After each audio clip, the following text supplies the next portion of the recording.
Alright, audio's gonna be weird today, everyone. Just heads up on that. My entire audio system is broken, so we had to last second swap to headphones. So bear with me today, please, because I'm already stressed out. Hopefully it's relatively the same, but yeah. This has been a chaotic start to today. And I'm sure 500 people are going to be like, the audio sounds different. Yes, it does. I have to use a headset today. Because I just tried for half an hour to get my audio to work, and it's not working. And I think my soundboard is dying. I'm stressed out.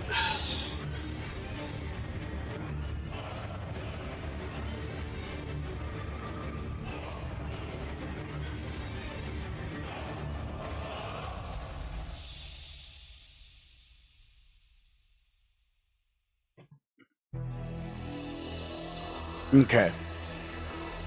Don't really know what I can do about this. It's gonna sound like trash today. Whatever. Oh boy.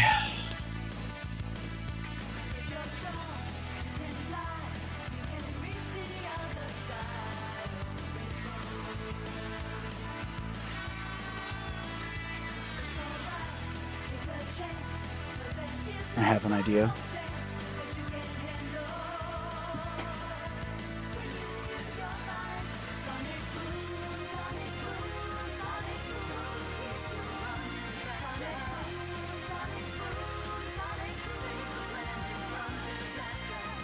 I'm not gonna use this anymore.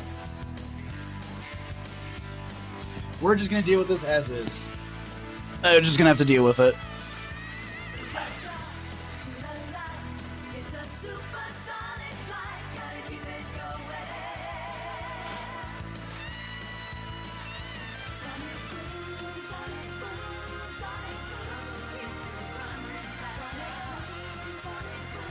I don't know what the issue is. It's really annoying. It literally, like, I booted my computer today and it's not working correctly. Oh, God.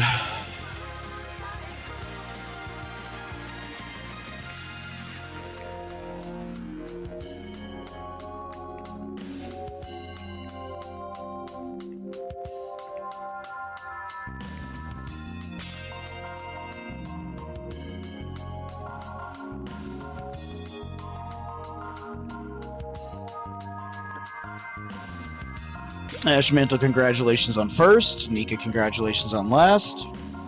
Hopefully the audio is bearable enough. Hopefully there is audio.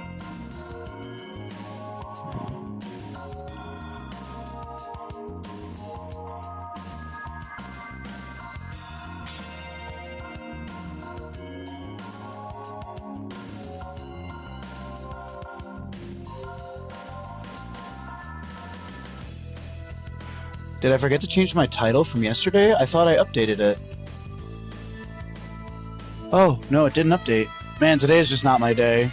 Today is not my day. I literally updated everything before this. Thanks. There you go. The mic is wet. Yeah, it's... I don't know what I can do about this. I'm really stressed out. I'm gonna be honest.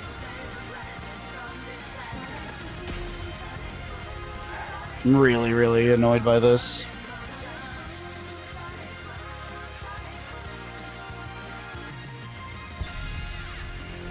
Alright, I'm gonna fiddle with something while the draft starts. Let you all watch the draft. Alright, good morning, everybody. Everything is broken today. I am so sorry. Everything is literally just broke today. So I was going to set a bunch of things up, and I couldn't because I spent half an hour trying to get my audio working, and it is still jack awful. Alright, I'm going to try something. Give me a minute here.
I think that just went back to the headset, didn't it?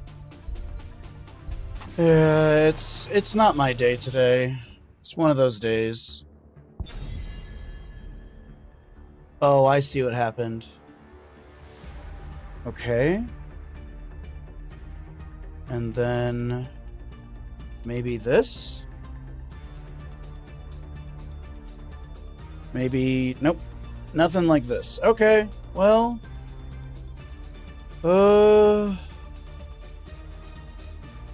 I don't think I can hear anything either anymore. I think everything legitimately audio-wise just broke for me.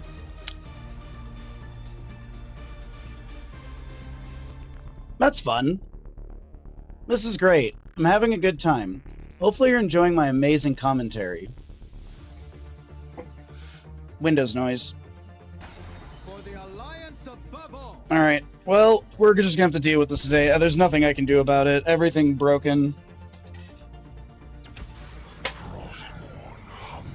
My absolute stress during this is just is beyond like it. I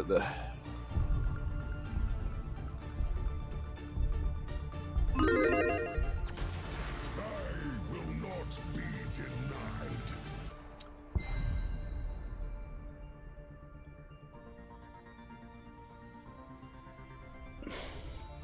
All right. Well, there's the draft, I guess. Yeah. This really, really, really killed me today. I don't know how I can fix this.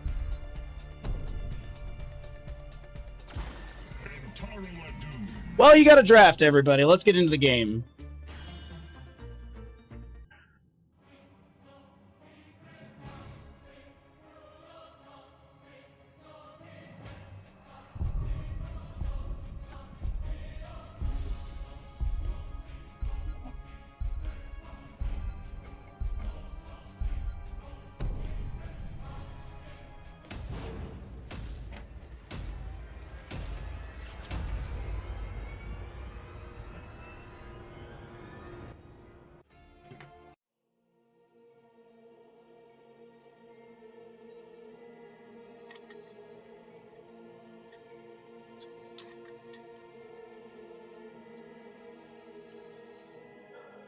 Sending good vibes. Thank you. I appreciate it. I'm sorry, everyone. It's just... I don't know what I can do about this. I really don't. Hopefully it's bearable enough for all of you as we get into this. Left-hand side will be low refreshment. We've got your Diva, Johanna, Junkrat, Phoenix, and Anduin. Right side is going to be the Storm League Enjoyers with the Maiev, Arthas, Rhaegar, Yrel, and Gul'dan. All I can do is try and mess with this more between games, but until then, let's take a look and see what we have going on for map number 1. 5, 4, 3, 2, 1. Let the battle begin. Alright, we got Full Metal Diva as well as your Laws of Hope Johanna extra round timers with your Arsenal Synergy and the Well of Light for Anduin. We'll pick up the Nice's Memento level 1, as well as Arth's Frost Presence and your Colossal Totem, Echoed Corruption, and that Dauntless for Yrel. Little Righteous Hammer going out. That is going to be a Chastise connecting onto Yrel, and this will be the rotation down into bottom lane from the core 4, as we do have Junkrat going for the left side camp. And Laws of Hope already up to 3 stacks as you get another 5% per 10 regeneration globes that have been gathered. So Johanna's going to be trying to get as many of those as quickly as possible, just to be able to get more healing of her health over that 5-second window. Nicely done. Possible invade from Yrel. Nah, she's not going to be going for this. She'll just Avenging Wrath into the wave, and it looks like this will be cleared out just fine. Dragon Knight's power? Prove it. Take control of the shrines. First Dragon Knight up and available. Spirit of Vengeance from the Maiev going out. It looks like it's not going to be able to connect onto Anduin. We do have Johanna trying to back away and will be hit with a Frost Blast, but it's not going to be able to lock down. The Johanna, as that Iron Skin was active. Phoenix rotating in, going to get the Laser Cutter going, as well as a Blink back away from the enemies. We have the Umbral Bind from Maiev, is going to be pulling people around. This is going to be Felt Flames coming from the Gul'dan, and that is Anduin taken down. First blood over to the right-hand side of Storm League Enjoyers, as they might be able to get the second kill into the Maev. As this will be a counter kill onto the Arthas. I'm going to turn down the gain on this mic just a little bit here, in case it's a little loud.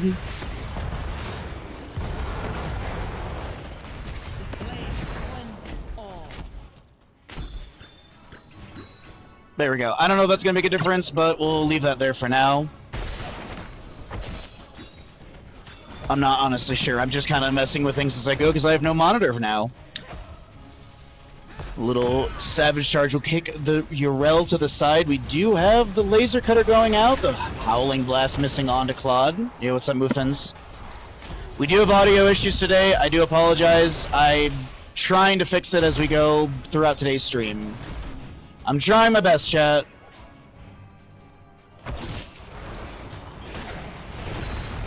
And Rhaegar is going to be trying to get behind this gate, and it looks like they will be able to disengage. We do have a little bite back out onto this Diva.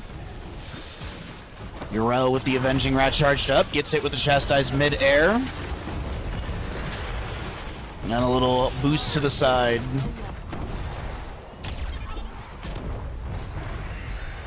Yeah, I literally just grabbed a headset out of the other room. Sounds like AM radio? Wonderful.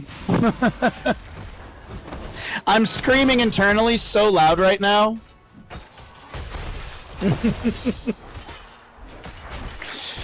Big shot from the Diva going out. There'll be a little phase bomb into Urel as well. A few auto attacks. That is going to be a very low Urel, able to get away with the Hand of Freedom, level 4. We do have this Johanna getting onto the point. The Howling Blast going out from the Arthas as well. And Claude is going to be able to step up for a little phase bomb out into the enemies.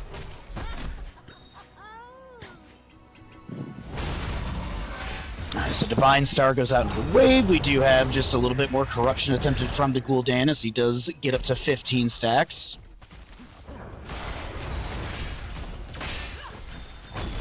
Drinking tea with a headset is weird.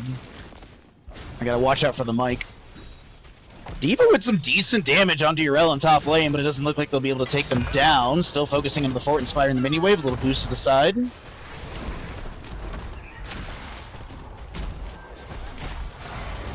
Condemn from Johanna will be coming out as well. This is a Fan of Knives with some Elun's Wrath, going to be connecting on to Claude and Master Dwarf, as this Phoenix will not be taken down. And defense matrix from Diva, as well as the big shot into the mech explosion. You sound a bit like a radio demon. Oh, that's awful. Yay! I am having a not good day, chat.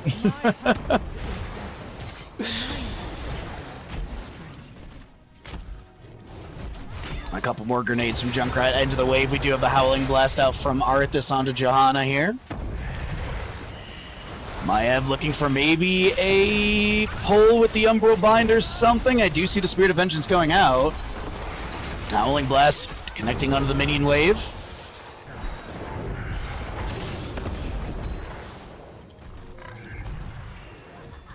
Take a look and see here what we have for top lane. Diva still doing her best to clear things out in the wave up against the fort, pushing that in and looking to be able to take down the first structure, but of course Urel's here with the Righteous Hammer to be able to take or push back the wave. We do have this Johanna though trying to break away with very low HP and will not be taken down. Heroic wise, we got Bless Shield, Bunny Hop, Riptire, Planet Cracker, as well as the Light Bomb for Anduin. Bless Shield Rip. Planet Cracker goes through. Gul'dan steps out of it, but the Riptire is chasing in. Can the Riptire get there in time? Unfortunately, no. Fell Flame will clear that out, and Tower Shots as well.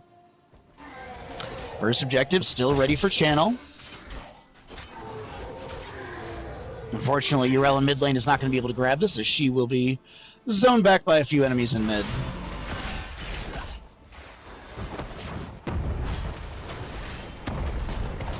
Howling Blast misses onto the Anduin here. A few shots out from Junkrat from his frag launcher grenades, as we do have the Containment Disc missing as well.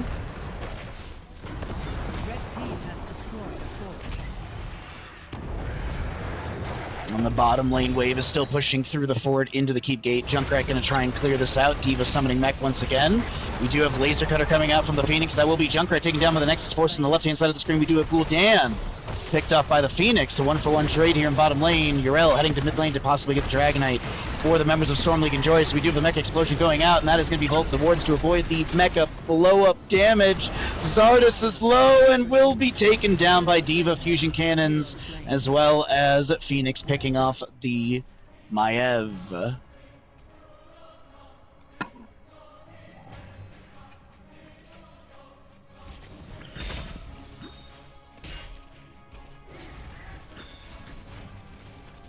Okay, so 24 stacks for Gul'dan, 21 on the Johanna. As we continue to see the Dragonite kicking and pushing in top lane. Another Molten Flame coming out as well. We'll see D.Va maybe collapse in mid lane. She'll be able to back away with the Nitrous boost. Well, Savage Charge does kick the Phoenix to the left-hand side, and we're going to go ahead and get back into the bottom lane. And we'll have the next Dragonite coming up in about... That beast is not. Oh, did they cancel early? Interesting. Okay. So around 10 minutes in game time, we'll see the next Dragonite. And 13 talents here for both sides. As we do pick up the Fell Armor for Alvarez here at 13. A little bit of spell power up against, or spell armor up against some of the incoming ability damage of Junkrat and Phoenix, as well as D.Va Mech Explosion and stuff. Avenging Wrath, and is going to be knocked back by a boost from D.Va to the side. And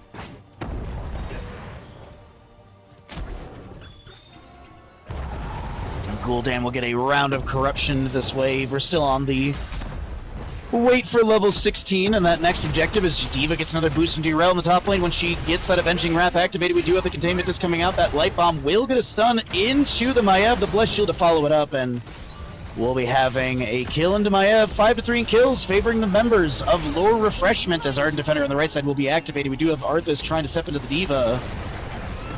Phoenix blinking to the side. D.Va in the pilot mode gets Mech Explosion and is able to get back into the mech. The pilot mode Concussive Blast will allow her to have that space created against the Arthas. The Chastise goes out. The Horrify creates room for Arthas to maybe wiggle towards the well and get the well tapped. The Army of the Dead was activated. Another Concussion Mine from the Junkrat. So did go Boom Pow level 4 for that cooldown value. And another Dragonite is available, as I said, close to 10 minutes in game time.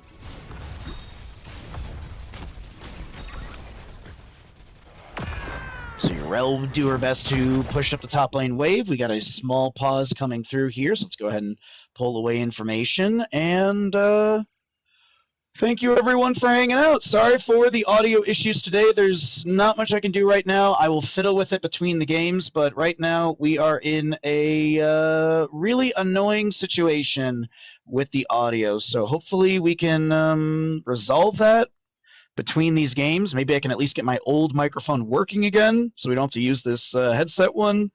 But either way, thanks for being here, and I do apologize again. It's kind of out of my control.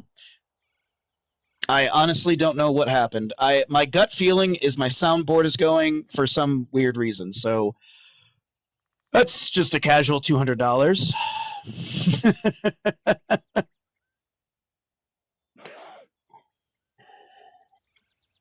What's up, Ninja? How you doing, bud? At least we still have Heroes of the Storm, you know? At least the game is still happening.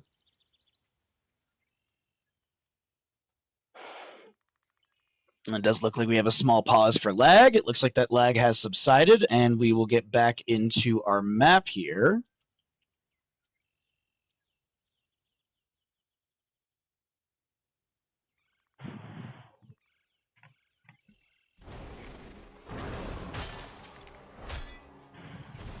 Oh, it was full-on mic and audio issues. So I'm pretty sure it's my soundboard. Because I plugged in these headphones and it immediately worked, Control so... both shrines. Yeah. There's that. Is yours. So yeah, I've got some other things we can try. I've got a different headset from Corsair we can try as well. I tried to do the Elgato mic, but I think I have to like update it, which would mean probably resetting my computer, so then, yeah, no. So, we'll see. We got some options here. We'll see if we can fiddle with things between games. Flesh Shield ripped by the Johanna, the Light Bomb to follow up. Yrel gets the Righteous Hammer before any follow-up damage to take them down. Diva will boost to the left-hand side. We do have Containment Disc onto the Phoenix here. A Riptire from Junkrat summoned. Phoenix will be taken down. The Riptire does get some damage into the enemies. The 16 Talentiers here. The Iron Skin mitigates the Horrify. Master Dwarf was already running in the same direction it pushed them.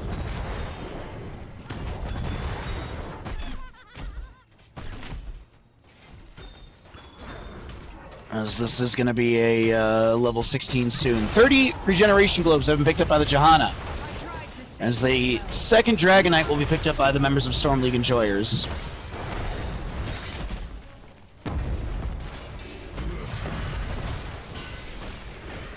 Molten Flame continues to be utilized to weaken this fort. Looks like we have a rotation to top lane for this Dragonite and friends to be able to get the second or the third fort in the lane. Diva. Mecha Explosion.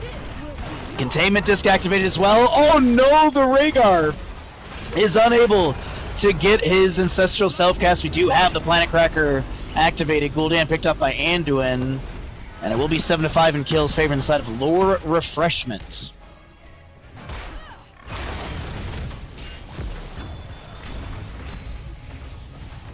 As Phoenix continues to chase onto the Dragonite, the Phase Bomb gets rid of it, the Howling Blast thrown back, rooting along the path as Arthas does have those 15 stacks. Next objective is going to be around the 14-minute timer, as Johanna did finish subdued during that team fight in the top lane.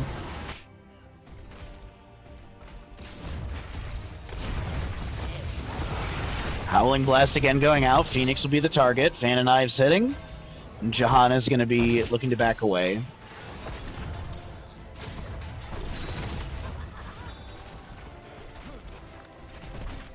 Alright, so Junkrat finishes out camp with Phoenix and Anduin. We've got pressure for bottom lane. This is going to be your Diva, currently working on the top left Bruiser camp as well.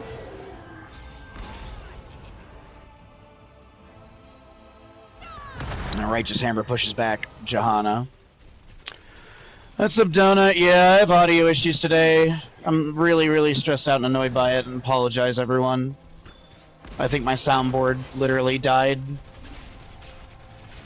which is what controls my XLR microphone, so we're currently on a headset. I feel like I'm going to be apologizing about this all day, so get ready for it. Righteous Hammer will push back the Johanna for a moment. Venging Wrath into the wave as well. Prepare yourselves, heroes. And another Howling Blast going out. Be active again. Steel Trap finds the Arthas, the Cleanse comes out mid-air. And Phoenix in bottom lane is going to continue to push up the lane onto the fort, but this is Maiev maybe looking for a flank onto the enemy squad, might be able to get the Containment Disc onto this Anduin, and possibly take down the enemies. Actually, Containment Disc still 19 seconds to go. That is going to be a Mecha Explosion. Diva gets her mech back. Patapon on the left-hand side will not be taken down. Yrel actually does flank in and gets the kill. Put an end to this curse.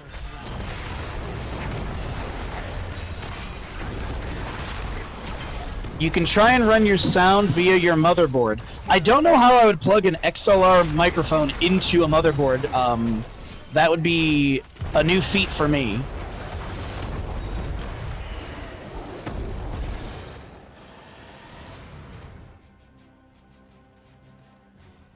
Red team has destroyed a fort.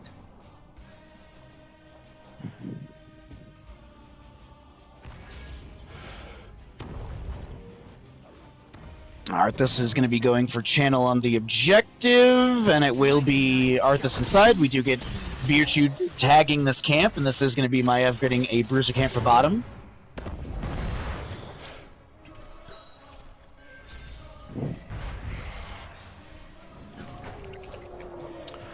Yrel steps into bottom lane. We do have Corruption from Gul'dan up to 44 stacks, so he's got those strikes back. Also has the level 16 Ruinous Affliction. As well as your Haunt level 20, we do have Phoenix trying to back away. Very much so, it is impossible. I've never seen a motherboard with an XLR connection. Riptire from Junkrat coming out into the wave. This is an explosion to maybe zone a little bit. The bottom lane keep will be taken down. Blue team's core is under attack. As Dragonite looks like it will disengage for now. Maiev is going to be heading into this wave over here. A couple Fan and Knives going out.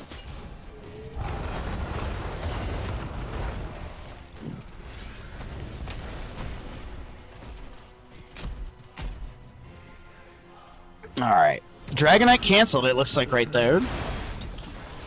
And Arthas will step out and start working on Siege Camp from the enemy side. Avenging Rat charged up by Urel in the bush on the left-hand side. Frost presence from the Arthas has been completed, as we do have the Bunny Hop from D.Va coming through. The Avenging Wrath comes through. There's a Righteous Hammer, and that will be the Ancestral cast by Rhaegar for the Farseer's Blessing Value. The Planet Cracker with the Armageddon Beam upgrade level 20 coming through in zones. That's a Horrify from Gul'dan into the enemies as well. And that's D.Va first to be taken down in this skirmish. We do have Arthas a little bit low. Urel comes in with the Avenging Wrath. Ardent Defender is available, but she's not going to pop it. And Concussion Mine harasses onto the Arthas here. But yes, we have Armageddon Beam. So you have a 60-second cooldown now, if I'm not mistaken, as it does update the tooltip. The rare tooltip upgrade from a level 20. D.Va down for 20 seconds, 7 to 9 in kills currently, and we are one keep down in bottom lane. Win condition set up for Storm League Enjoyers is the lowest structure for them is this top lane forward at 50%, mid lane around 75, and bottom lane looking fairly healthy. And Johanna's got 49 stacks. One globe away from hitting, yeah, that is quite the threshold at 45%. Alright, this Howling Blast going out. And I think they'll trade some blows. 30 baseline stacks to the Arthas as well, as he does go into the Legion of Northrend at level 20.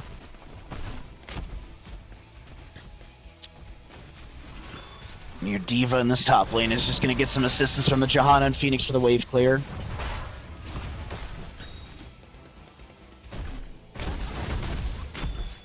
So, Dragonite available again. My husband. Storm League Enjoyers will be able to set up for this immediately. Urel is going to be able to get this channeled. I don't think D.Va's going to be able to even get the counter channel in time.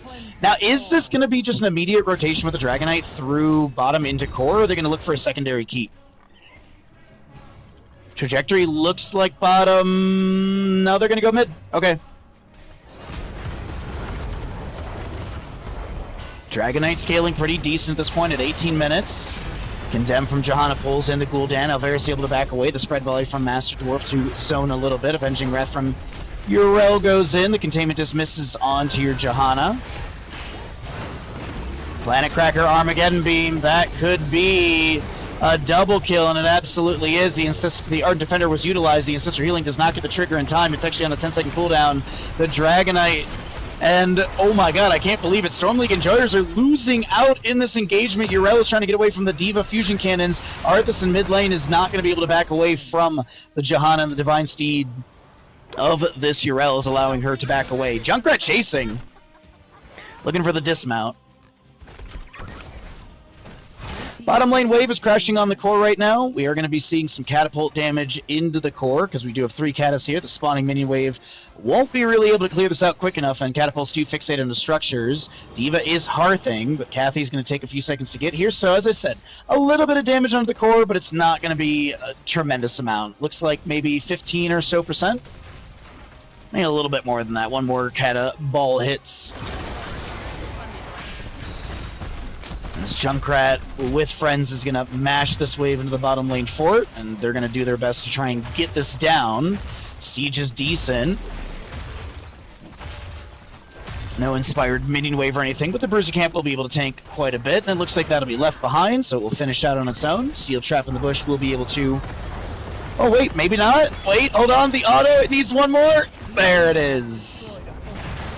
Planet Cracker, there's going to be a cleanse as well as Vault of the Wardens. Containment just finds its way into the Johanna. Uriel gets over the wall with the Avenging Wrath Seraphim to avoid the Concussion Mine. That's going to be a huge Horrify from the Gul'dan as we will be having Phoenix taken down. Diva Bunny Hop is there. The Ancestor Healing will get its activation. Diva Mecha Explosion almost taking down Uriel, and actually she boosts in, will be able to get that kill. The Howling Blast missing.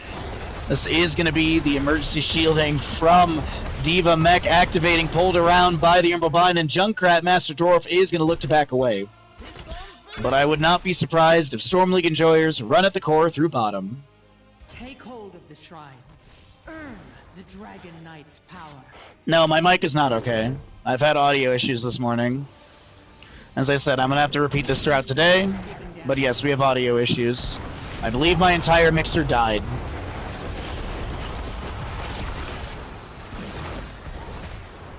And I'd have to dig through the closet to literally go find an old mixer.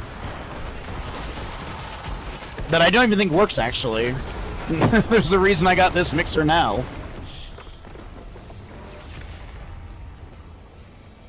Oh, map 1 goes over to the side of Storm League Enjoyers. GG, well played.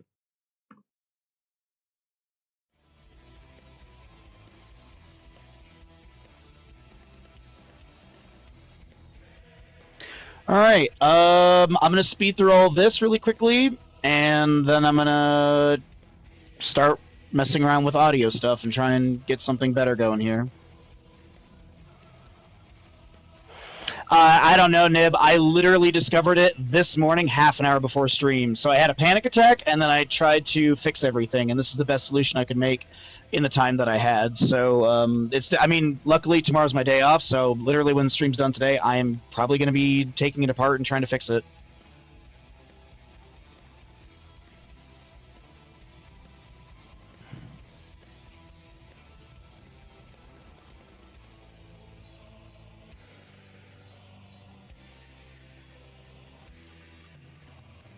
Alright. Oh, and look, audio, cameras are dead, audio is not working. It's just not my day today, chat. It's just really not my day today.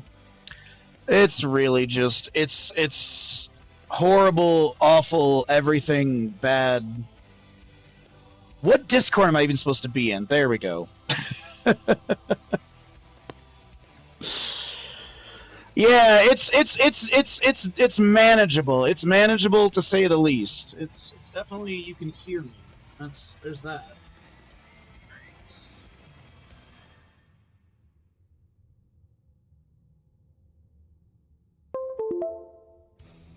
If I like shake my soundboard, will that fix it? There you go. At least you guys get the birds. Okay.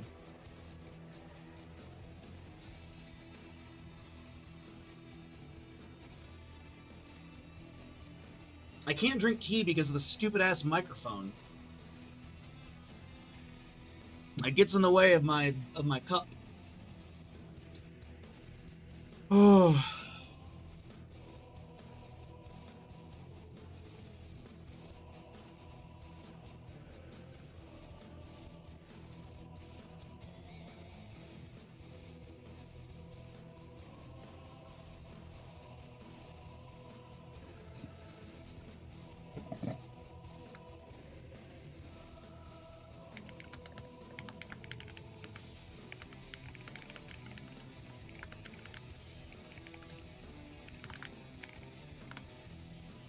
Alright, I'm in the lobby, that's all good, scores updated, and then let me mess with audio stuff again.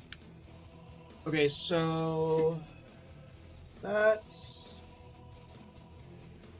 Bypass, mono main mix... Phantom power's good. Okay, so that works. Settings... Audio. See, it's not even picking up my mixer anymore.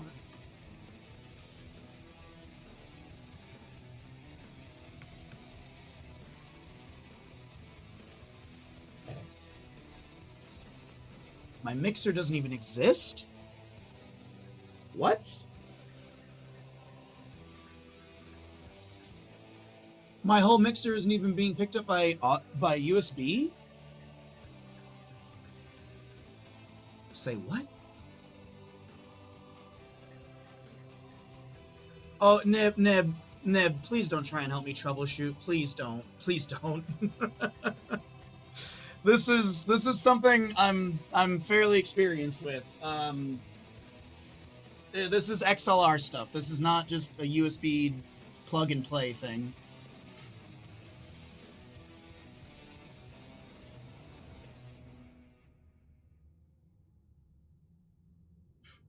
Now Windows 11 really making a case for me to get it.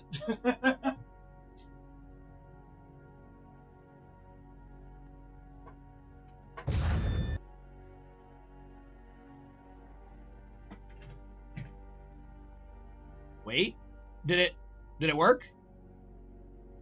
Did it work?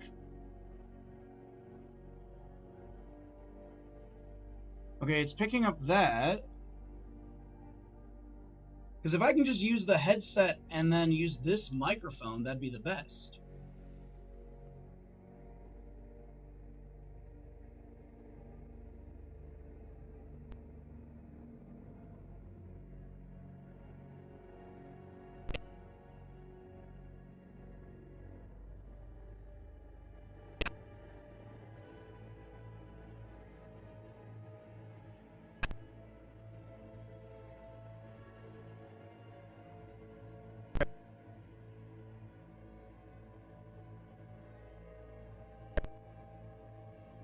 Okay, that should be that. I'm gonna just have to shut this off.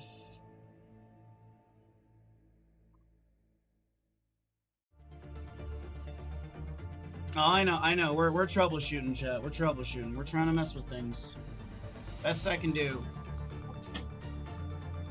Okay, that gets turned off completely. And then that audio came back. So we're good on that aspect. Okay.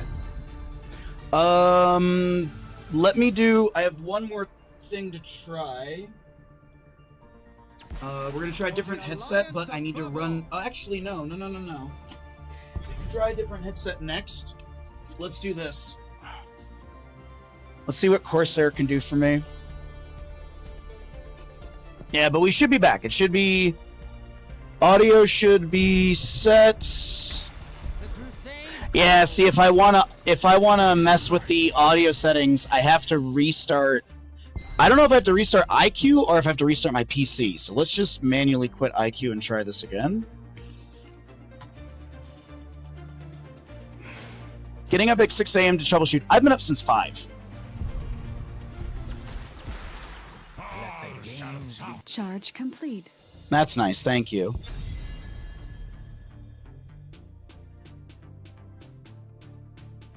I don't know, does this change anything on my mic by pushing this one button? I don't know if that's changed anything. Yeah, also, we have a 20-second delay, so a 20-second delay on troubleshooting is never gonna be helpful. So I appreciate people wanting to help, but it's not gonna work out, and we're just gonna have to just deal with today's issues. We're just gonna have to roll with it. I legit think my entire mixer is dead because it's not doing what it's supposed to do. Nothing changed? Okay, so then it only changed the audio for me.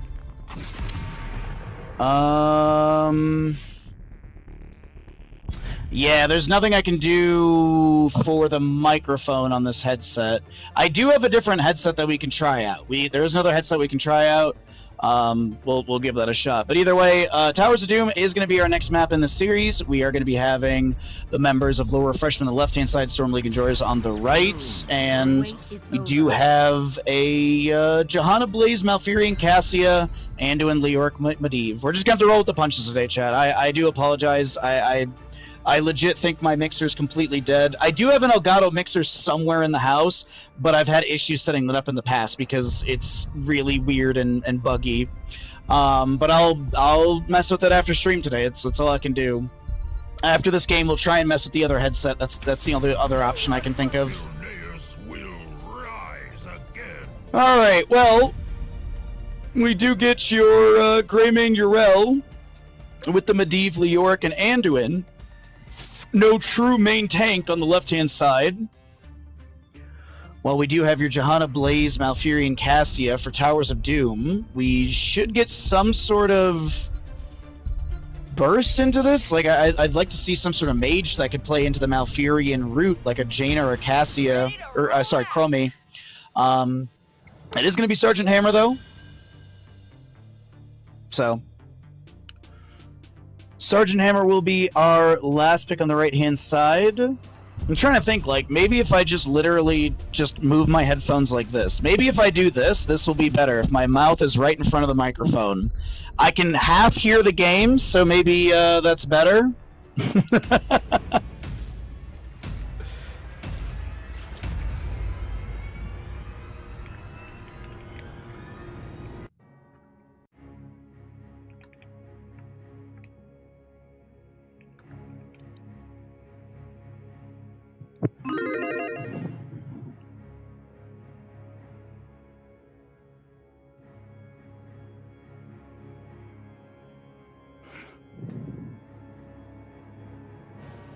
Alrighty, on the left-hand side, it's going to be the members of Lore Refreshment with your Yrel, Greymane, Medivh, Leoric, and Anduin.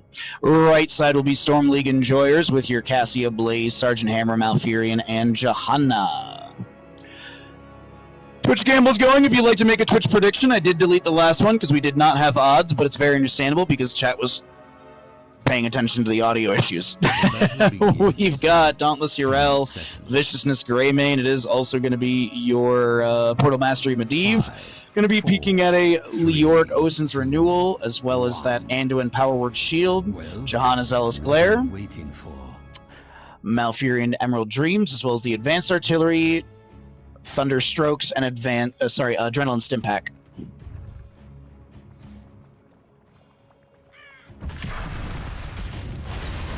Oh, Condemn out from Johanna into the wave immediately as Medivh is going to drop down and try and get some poke onto the Sergeant Hammer. Portal set up. He tries to become a bird. Johanna will interrupt that, but actually not really caring about trying to get the Medivh kill. Initially putting pressure onto the Anduin in this rotation down to bottom lane. Triple altar phase, of course, going to be the first of the map. We do have the center altar is going to be the RNG location. Top left and right is going to be scripted. And that'll be quick grab from this camp on the left-hand side by Greymane, right side as well. Gilnean Cocktail splashes into the wave. Cassie with the fend really quickly. Sergeant Hammer starting to blast away as well. A little drain from Leoric does go out. And Sergeant Hammer continues to clear out the wave. Yrel with the Avenging Wrath into this Malfurion. Little Righteous Hammer as well onto the backline, but it doesn't seem like either team will get their sappers to charge in, and this will be a few more shots out from Sergeant Hammer onto Leoric and friends.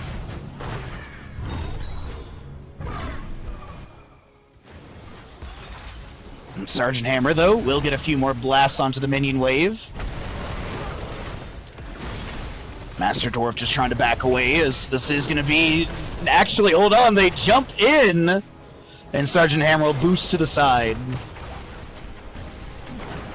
Mines going out from Hammer. Medivh becomes a bird. And the double soak will continue. As we do have your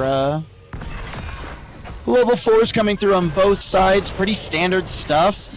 We actually have Regenerative Biosteel for Sergeant Hammer. Not going to be going to Siege Tactics. And Yrel does go into her Aegis of Light for the cooldown reduction. We don't see Holy Avenger at level 7 with this. Usually, because the Holy Avenger is going to give you that cooldown when you hit enemy heroes. So you might have to kind of position to the side, but getting the armor for the allies isn't too bad, as we do have a few of those Arcane Rifts thrown out by Medivh. Portal set up to maybe jump into the backline a little bit faster. Avenging Wrath goes in for that armor onto Leoric, and that'll be a Concussive Blast from Hammer to push back the enemies.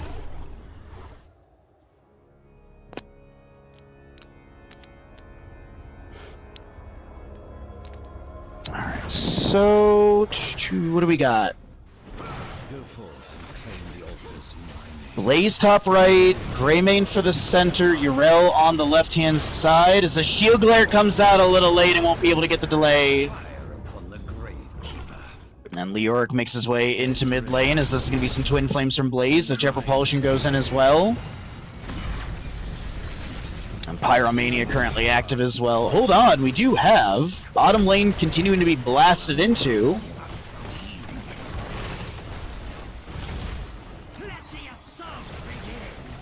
As your Sergeant Hammer continues to open up this bottom lane wave.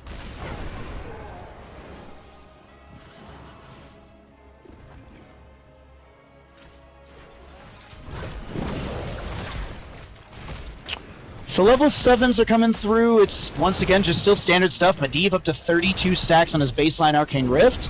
Slight experience advantage on the right-hand side, but not by much. Maybe looking at, yeah, like 300 maybe from minions right now. A little bit from structures as well, from the fort gate being opened up. Mines from Hammer being thrown into lane. We do have Divine Star going out as well. Leoric is going to get his skeletal swing. This is Greymane lunging in onto Bronick, trying to get the kill. And won't be able to do so. The portal from Medivh allows them to back away. Johanna does manage to get the triple hit with the Condemn, and Medivh is at 33 stacks, and he was going to get the self-cast Force of Will. Leoric will be taken down. And Medivh will not fall. As I was thinking they might be able to reset 33 stacks down to 0, but this is going to be a leap of faith. Onto the Force of Will applied Greymane.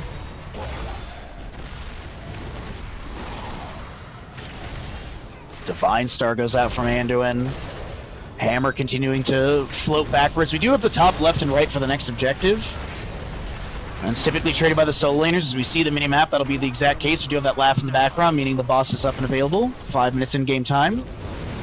As we cycle through the other numbers to get an idea of what the damage healing experience looks like so far in this map number 2 of our first best of 5 today. And yes, we do have audio issues. We're going to try and mess with them between games, but until then, you just got to power through it with me, chat. Malfurion will be taken down. Medivh a little bit low as he's trying to finish up these stacks, stepping up into the enemies. Condemned from Johanna. Medivh is done with his Arcane Rift, and it is Johanna, Cassia, Malfurion all to fall. The tankless comp is working out so far for the members of Lore Refreshment. They're down by 4 shots. Not the biggest deal. As 10 Talontier does rotate in for the right-hand side first. Blunt Force Gun, Bunker Summoning. And what else are we going to get? Valkyrie maybe to pull someone in for the fight. Bless Shield is going to be the pickup as well, as we do get another pause in this game. We'll go ahead and pull away the stats here, and Bless Shield for the Johanna. Not a bad start. As I said, I didn't think we were going to see the Holy Avenger at level 7. I think it was just going to be the armor at level 4. 182 lag? My god, what am I sitting at?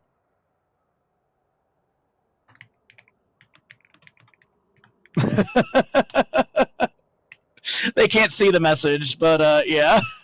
How am I less with 181? That's actually wild.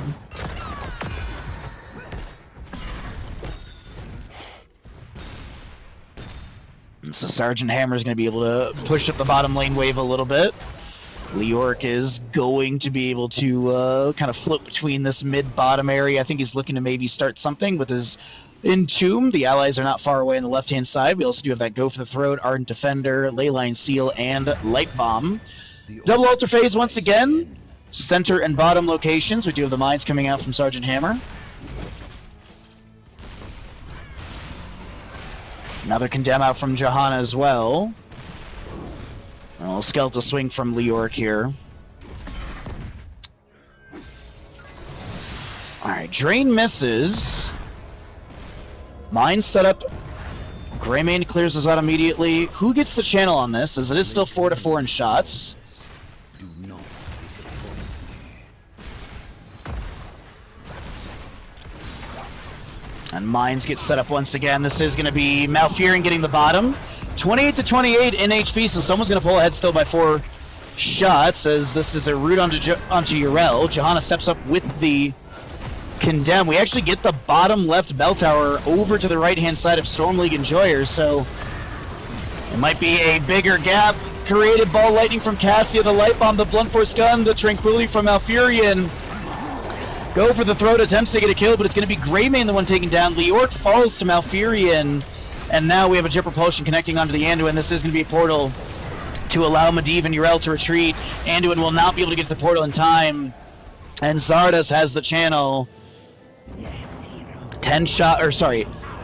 8 shots have gone into the enemy core. 23-28 as we see a lead forming for Storm League enjoyers. Jet Propulsion onto the Medivh in mid, and he gets deleted by Cassia. Leoric has respawned. Malfurion may have a route. Nah, they don't have a way to take down Leoric, as he does have that movement speed buff with his drain momentum being completed there for the 4-second mount speed. Hammer continues to shove the wave into bottom. Greymane gets the experience. Johanna steals the globe. Wisdom Duelist currently at 2 stacks, by the way.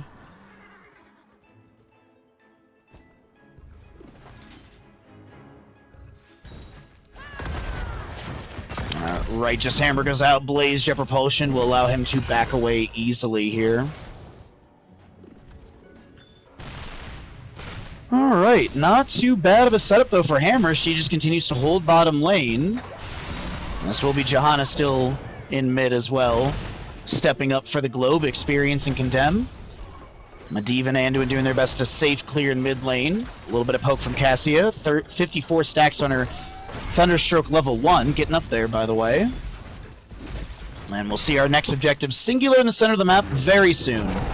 Entomb captures Blaze. He's got Bunker if he really needs it here. Chastise goes out. Blaze at 50% health. Greymane's rotating up. Blaze going to take the left side rotation. There's a portal. Caught between the portal. That is going to be an oil slick going down, maybe to create the space for Blaze to back off, but no, he won't be able to get out of here. Greymane's actually on boss. I have a feeling that they don't think they can get the objective, so they're just going to grab boss. But this could be shots plus sappers. We do have Leoric. Okay, Yrel's here. She's got Righteous Hammer in control. So boss will be grabbed. 4 shots go into the side of Storm League enjoyers, but this is still going to be 18-24. Possibly more with these sappers. Actually, still 3 of them are available. About 50% health. We do have 3 more coming in through the lane. Blunt Force Gun fires out. The Bless You from Jahan as well. Entomb from Leoric will capture this Sergeant Hammer. The ball lightning as well is going to bounce around. Leyline seal onto 2. Greymane lunges in with the Dark Flight. Razor Swept to the side. Ardent Defender from Yrel is going to be activated as Cassia winning for the Fend. A little bit of poke here and there. That is going to be Leoric taken down as well as Yrel, and 1, 2, 3 sappers make it over the wall. 15-24 in core HP.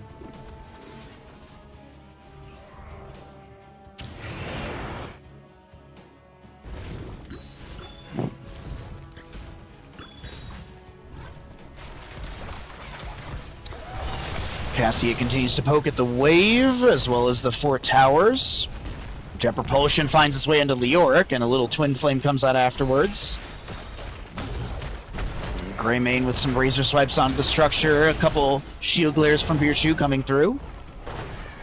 9-point difference between these 2 teams. As Sergeant Hammer might try and get this mid-bell tower conversion. Alvarez gonna Hyper Thrust her away. Blaze is already there with the Jet Propulsion to aid the ally Terran. Bless Shield initiation though from the Jahan. The Blunt Force Gun will be fired out as well. Entomb from Leoric captures 2, but that is still going to be Leoric taken down. A Fend from Cassia follows up the Blazer Propulsion. This is going to be Ball Lightning from Cassia going out into a couple enemies. This is a very low Yrel, and she'll be taken down as well as the mid lane structure. With the current shot setup, this could be GG. This is GG. Map number 2, quickly picked up by the side of Storm League enjoyers. GG, well played. Alright, time for our next round of messing with audio, everybody.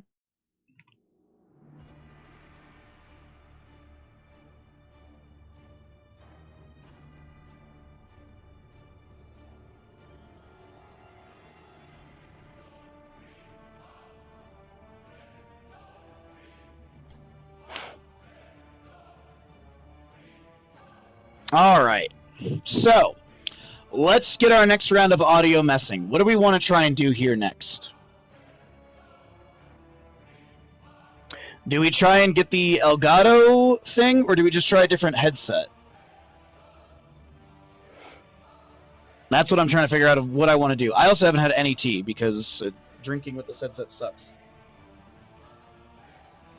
Drinking with this headset, I keep having to I keep hitting the mic.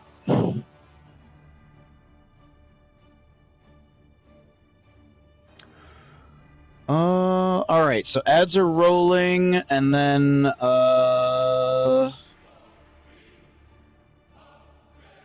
okay, so they're doing that. Scores updated.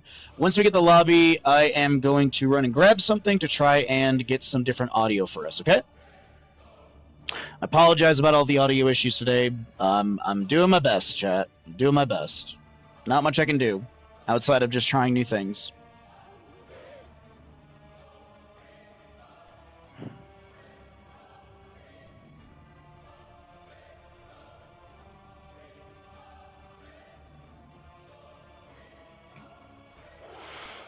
Okay.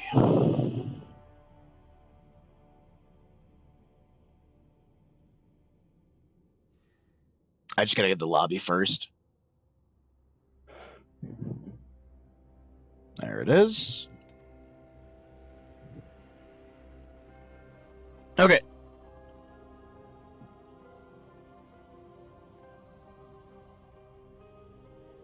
Let's go try the new thing.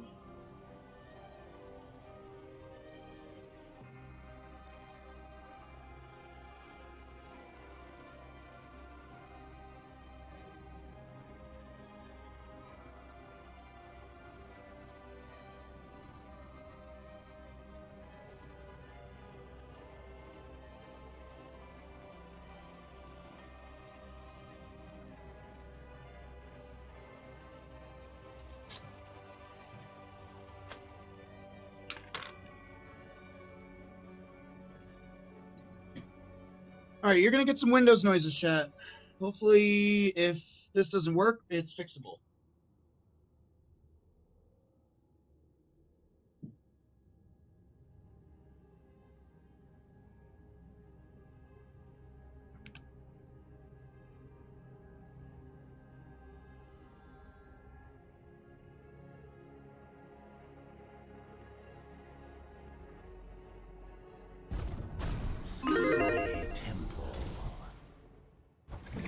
Okay, welcome back in. We're gonna mess with the audio really quickly, so I apologize for the Windows noises. We're gonna try and get a better headset. Maybe the microphone will be better on this one, okay?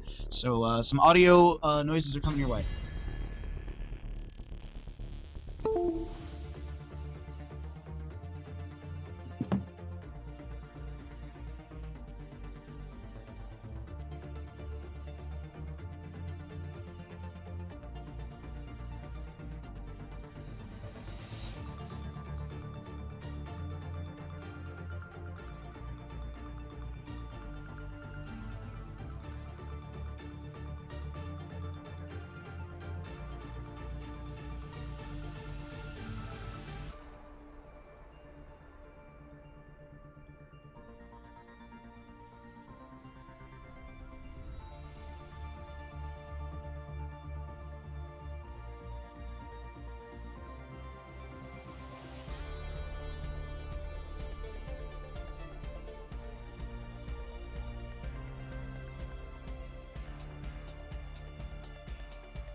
Check. Is this working?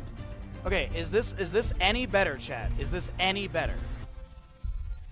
I know. There's a delay on stream. I think I need to turn this up a little bit on my end here. I think. How is all of this? How's all this sounding now? There we go. We're on a different headset. We swapped to a different Corsair headset. Hopefully this one has a little bit better audio settings for all of you. Hopefully it's less tin canny. Hopefully it's more okay-ish. All right.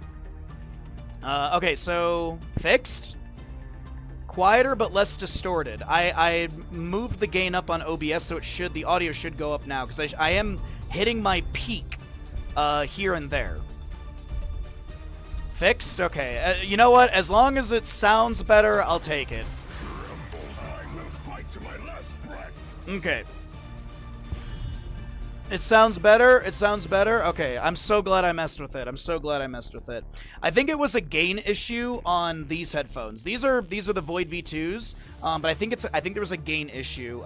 These are also like very much more expensive headsets. So, all right, we'll roll with this. You know what? As long as you guys can hear me and it's working, I'm gonna keep going. I'm gonna keep talking into this microphone even though it doesn't work. I want you all to know that, because I'm not gonna take everything apart because I have to fix it all later.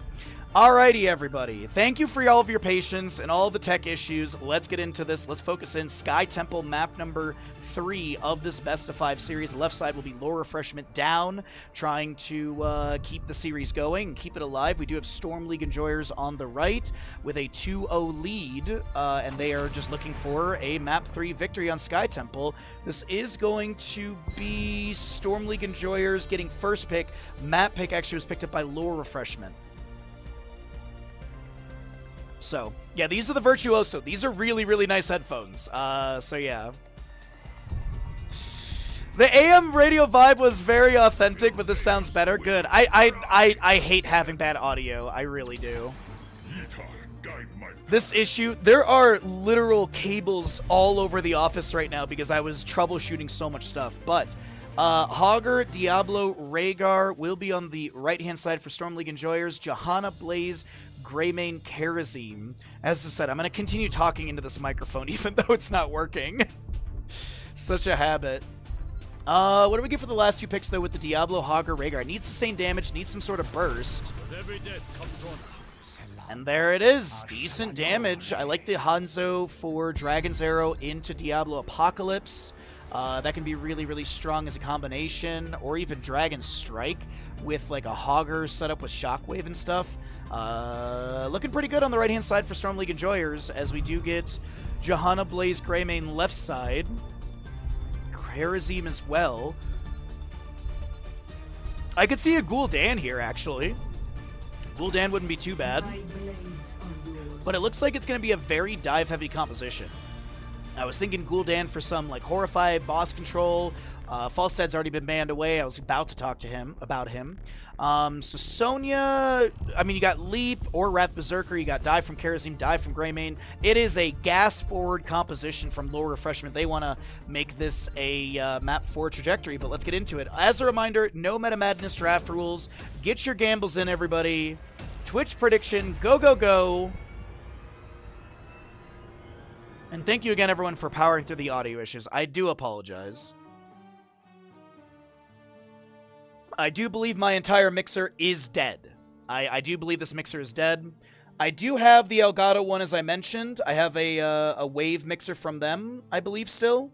Somewhere buried in this house. If not, I'm going to contact my Corsair rep and see if I can get one.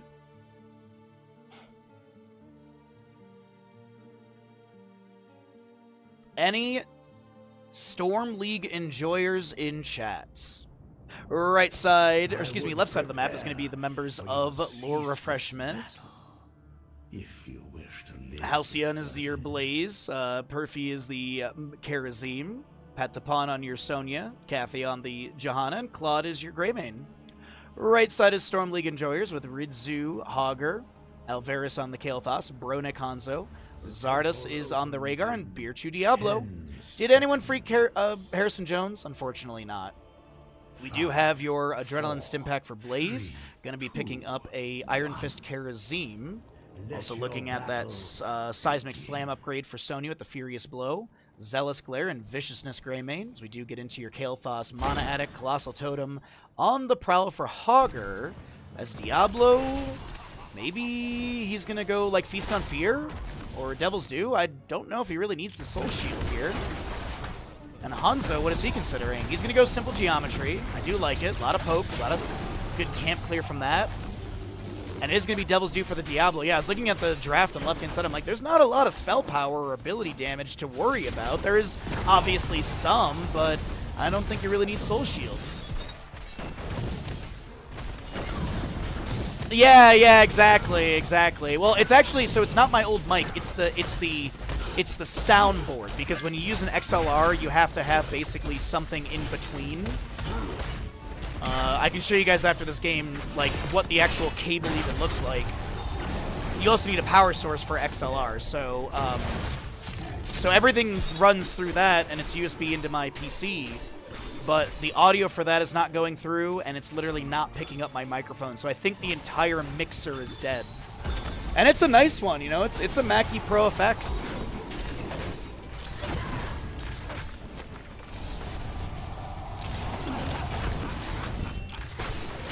Bottom lane wave, though, is being pushed into the gate. Little living bomb applied. Diablo with the shadow charge. A little overpower as well. And Patapon will be taken down. What's up, Stark? Good morning, bud. Good to see you today. Hopefully you're having a wonderful Sunday. As our wave in top lane is going to be pushing on in towards the fort gate. We have our first objective going to be top and center locations, as always. Scatter from Hanzo going out. Little attempt to get more simple geometry stacks as Hogger bounces off the fort gate, getting a little bit of damage onto the enemies here. Easy throw dynamite put down on the ground, and Blaze lands the jet propulsion. You're doing well for such an emergency. Thank you, I appreciate it. You have no idea the panic attack I had at 6:45 when I went to go turn on stream, and no audio was being picked up. The legit panic attack. I rebooted my PC 3 times. I did a bunch of audio checking, obviously. And then I was like, all right, I guess we're going to plan B, which is a good thing I have Corsair headsets.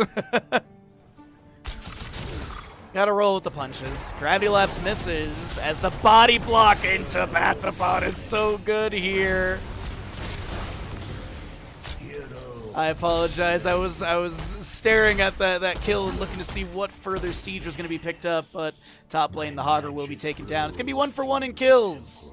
At least in the current moment. It's actually 1 to 2 in kills overall as we do get our first objective. Lower refreshment with the channel on top lane. Greymane assisting these beam siege shots, trying to get a little bit more value. It looks like your Blaze was pushed to the side by the Guardian, which will slow down the siege here. We actually have mid lane controlled by the members of Storm League Enjoyers. There's a Flame Strike into the wave, clears that out. Diablo comes in with a Shadow Charge, but the Iron Fist from Iron Skin from Johanna activated, and she'll be able to back away.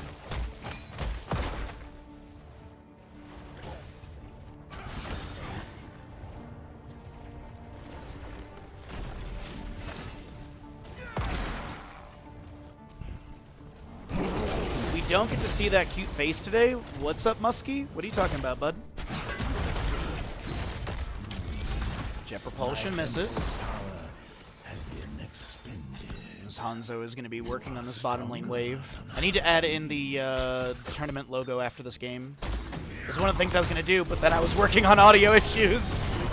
Jet Propulsion finds its way onto the Diablo. We do have a Shadow Charge into the wall as well. Kathy trying to back away. Iron Skin activated, and that'll be Rhaegar lunging in. Diablo gets a claw to the face, and that'll be a 3rd kill to the side of Storm League Enjoyers.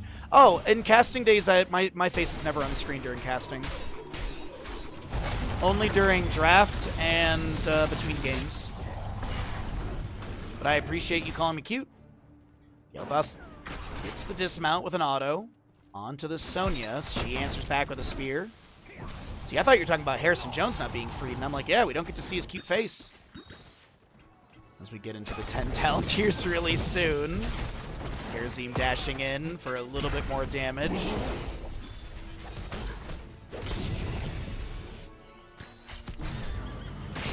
Them out from Johanna as well. Shield Glare, Spear misses from Sonya. Natural Agility from Bronick just to position safer away from the enemies. We do have Siege Giants rocketing in through bottom lane. That is going to be where the next objective is, and bottom shots will prioritize bottom objective or bottom lane. So if the members of Storm League Enjoyers can get the control of this next objective, they could confirm the bottom and the mid fort with the shots available and the damage that's already been done. Ancestral Healing will be picked up by the Rhaegar. We do have the Hogger Hortipult as well. Phoenix for the Kael'thas. Dragon's Arrow and Diablo. Is he going into Lightning Breath? Indeed he is. Greymane go for the throat. Bless Shield Johanna. Leap Sonya, 7-sided strike for the Karazim, and a bunker for Blaze as the next objective is 3 seconds away. Leap from Sonya goes into 7-sided strike into Alverus, who gets the Arcane Barrier and the Ancestral Healing in time. Hortipult comes out from the Hoggers. He looks to spin in. The Dragon's Arrow from Hanzo lands and splashes to a couple enemies. Diablo goes in with the Shadow Charge, the Overpower, and this is going to be Johanna finishing Subdone, but she'll be taken down. A double kill in mid lane in favor of Storm League Enjoyers, and it was the priority call to try and take down Kael'thas, and he will not fall.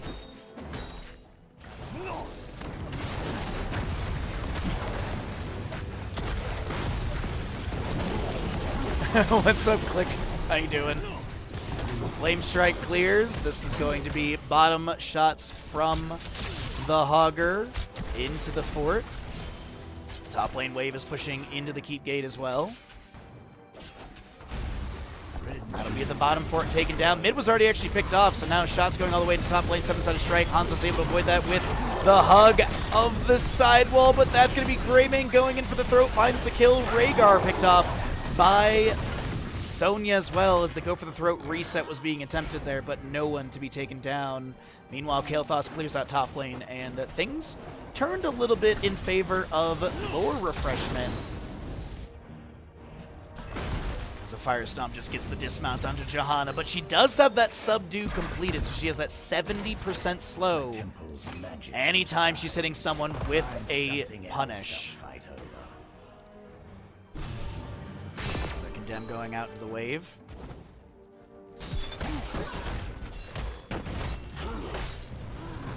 SL for Storm League, I kept thinking it was Shadowlands. It's actually Sausage Link Enjoyers. I have no idea, actually. I've always called them Storm League Enjoyers. They could be Sausage Link Enjoyers. I don't know. Nice little Hog Wild away from Hogger here. He's able to back away as this is going to be your Diablo.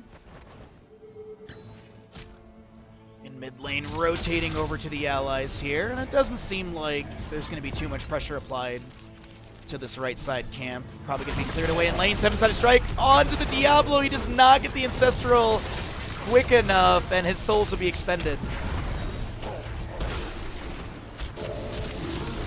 Flame Strike from Kael'thas clears out the waves. Sonic Air to get some vision of the enemy retreating. Sonya working on the minion wave.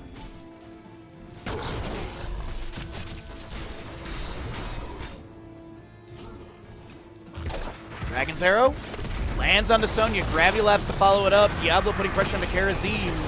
Lightning Breath will be activated. Hortipult from Hogger trying to block the retreat, but is unable to do so. And the scatter will be the end of this.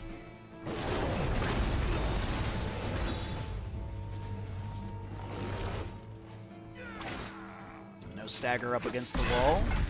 Twin Flames ignite the oil slick, and that'll just clear out the catapult that was coming out from the right-hand side of Storm League Enjoyers. Diablo 45 souls, by the way, as Sonya did leap in, but it doesn't seem like there'll be any further advance to the enemy to try and take them down.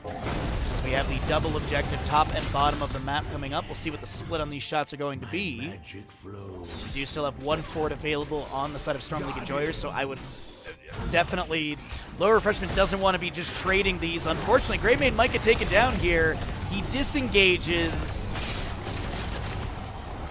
and is able to roll away. Does give a dash target over to his ally, Karazim, the bless you from Johanna in the retreat. Blaze still pushing top lane. A deep Hortipult in from Ritsu, but is not going to have anything further utilized to try and chase onto the enemies. So Beerchu gets the bottom lane objective. That'll fire into the top lane fort gate. Is there going to be a contest over this? Because it does feel like they want to set up. Or maybe they're just going to try and siege through mid lane. Top objective still being ignored. Rhaegar leaves bottom.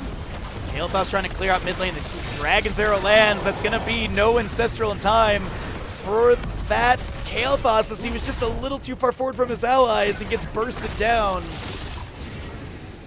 Small misplay coming out from Storm League Enjoyers there. Jet Propulsion lands onto the Hogger. Greymane lunges in, and another kill. 6-5 in kills here on Sky Temple as we see boss rotation.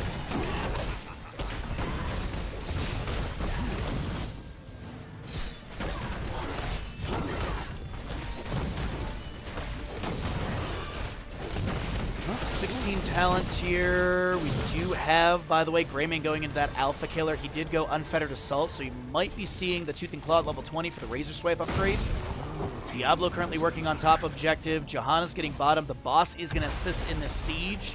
And here's the thing. Bottom shots will continue firing into bottom lane, which will weaken the keep gate, which might open up an opportunity for the boss to get a bit more siege value through bottom, possibly taking down the entire gate.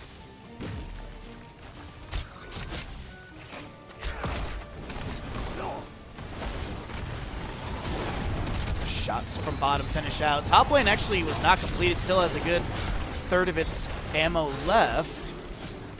This will be your Sand Golem of bottom lane cleared away. Karazim's going to start working on top lane channel, and he's going to be getting some of this damage onto the keep gate. Storm League Enjoyers, pretty much equal against the enemy when it comes to structures. 3 keeps to 3. Gate-wise, a little bit more of an advantage to lure refreshment.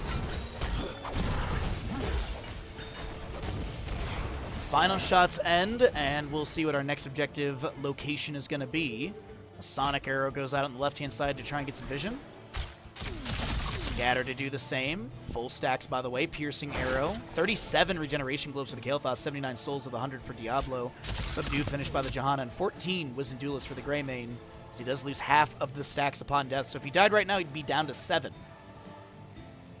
Boss in 3 minute 32. Siege camp left 1 minute 40. Right side about the same at 1 minute 42 when we checked.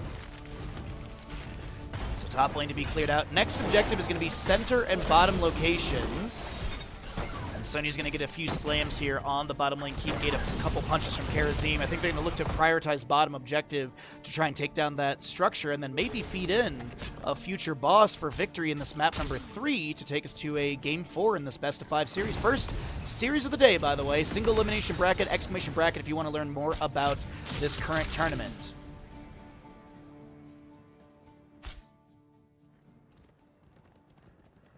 2 souls needed for Diablo. He is Firestorm built, so he can get that from Soul to Flame or off this minion wave arriving here in mid.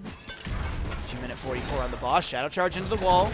Dragon's Arrow. Blaze is going to get stunned quite a bit. Throws down the bunker. This will be a huge condemn from Johanna, and the bloodbath in favor of Storm League Enjoyers as Diablo gets a nice big chunky heal from that Firestomp and is going to try and get the overpower. That is what we call on this channel a first Finland of the day. What is the game plan for lore refreshment? It looks like they're going to open up mid lane, so they're going to try and get double keeps from the next objective phase. Diablo is respawned and made a choice to try and defend, and that is another.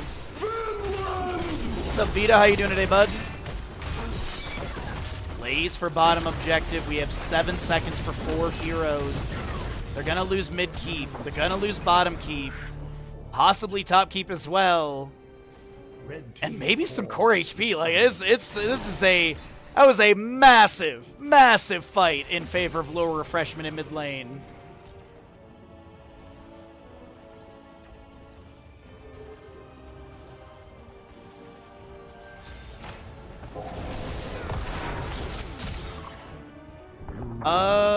Yeah, they're gonna lose core HP.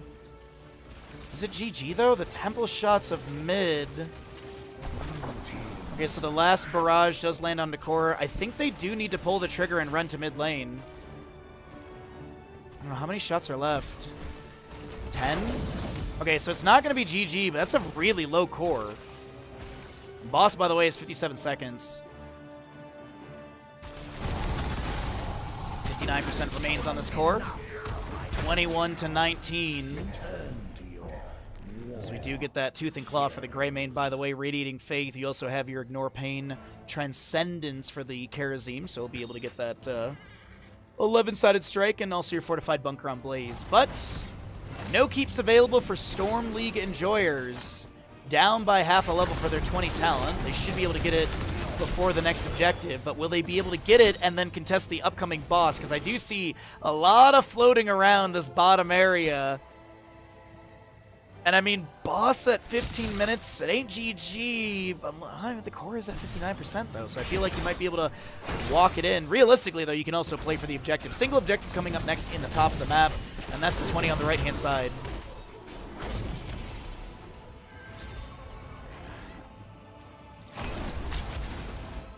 Okay, they're going for it. Flamethrower, no control, Farseer's Blessing, Bullseye, and Hellgate for the Diablo. Tornadoes are gonna block as the enemy is running at the core. Dragon's Arrow misses. Staggering Blow does not get the stun. Hogger bouncing in a little deep here. Gotta be careful of gapping the team. As Diablo rounds the corner. Looking for some sort of setup here. Does he have? He has a Hellgate into the Overpower. Portapult in from the Hogger as well. The Phoenix from Kael'thas can be thrown into this engagement. We do have the bunker down from the place. Greymane rotating in the backline. The Ancestor Healing applied early. The 7-sided strike from the Kerosene will be utilized as well. Greymane goes for the throat. The no control from Hogger. He is going to bounce around. Hanzo will be taken down. The Rhaegar falls. The Hogger Faust as well. Diablo looking to maybe try and get his souls back up. Greymane is picked off as he tries to dive in, but this is a lone Kael'thas and a... As this is gonna be the rotation to core, and the members of Lore Refreshment will be able to take this map number 3, and we are gonna be heading into map number 4 in this best of 5 series. Oh, you love to see it. My audio is fixed and the series continues as we get into this map number 4 in just a moment. GG, well played. What a turnaround and what a dominant play out from Lore Refreshment. What's up, Soul? How you doing?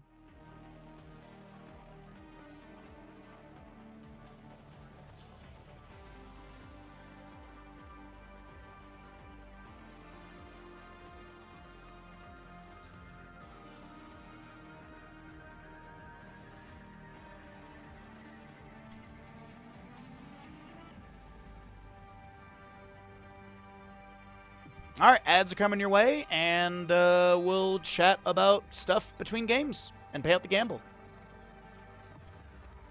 Alrighty, we got to get the Eternal Conflict logo up as well, because I did say I need to get that. So Lore Refreshment does take that map, so let's update this score here.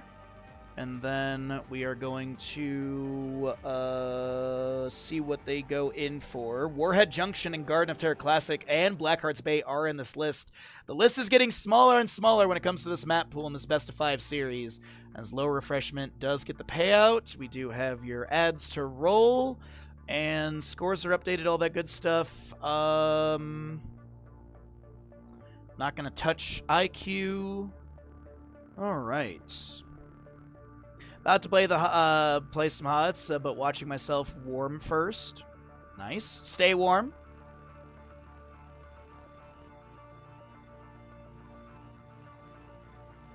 Or don't, actually. I think a lot of people, unless you live in, like, Antarctica, I think a lot of people are trying to stay cold. Let's see, though. What do they want to do here for the next map? I am curious. So there is that. Up next, I believe... are these happening at the same time? They are happening at the same time, okay. So we'll probably follow the winners of this into the upcoming semifinal matchup. Winner of this will be up against Skibidi Exodia. Single elimination bracket today, by the way, for these events. Exclamation bracket if you want to check out more. And, oh, I did miss Nika's Redemption, so we'll do that in just a moment, once we get into the lobby. We just gotta get our lobby stuff set up here. What's up, Daskin? How you doing today, bud? Welcome on in, everybody. We are currently casting off this headset because my audio mixer is, I believe, kaput. My Mackie Pro FX is kaput. And if you're wondering, I was saying that I'll show you guys what it looks like. This is what an XLR cable looks like. This is what it looks like. It's a 3-prong cable. So as I said, this is not like a USB issue thing, because it is an entire mixer. And I think the mixer is legit dead, which is a bummer, but also I think I bought this mixer 5 years ago.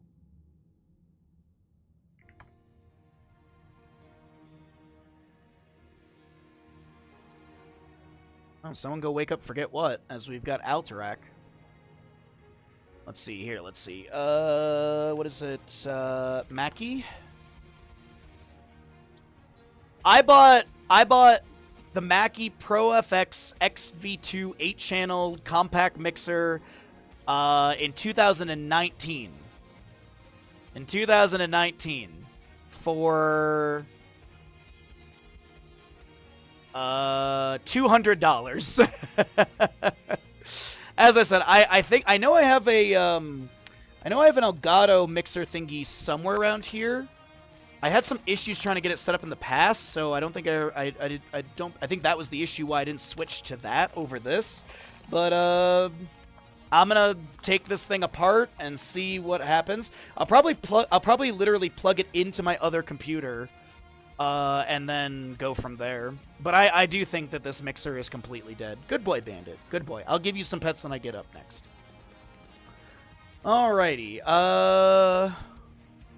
Worth it?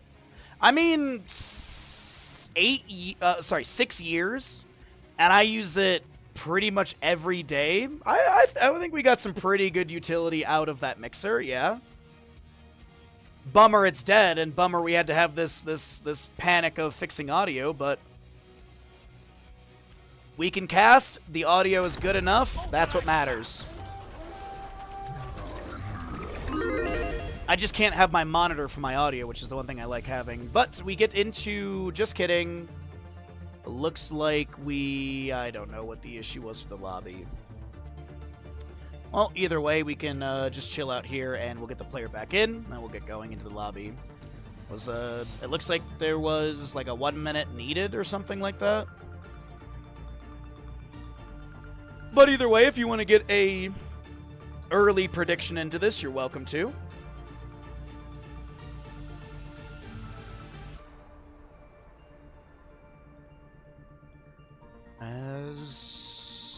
That's all good. Okay. Well, happy Sunday, everybody. Hopefully the day is treating you well. The weekend has been fun. I ended up going over to one of the neighbors as I planned on going to, and then they had some burgers and stuff like that, so that was nice.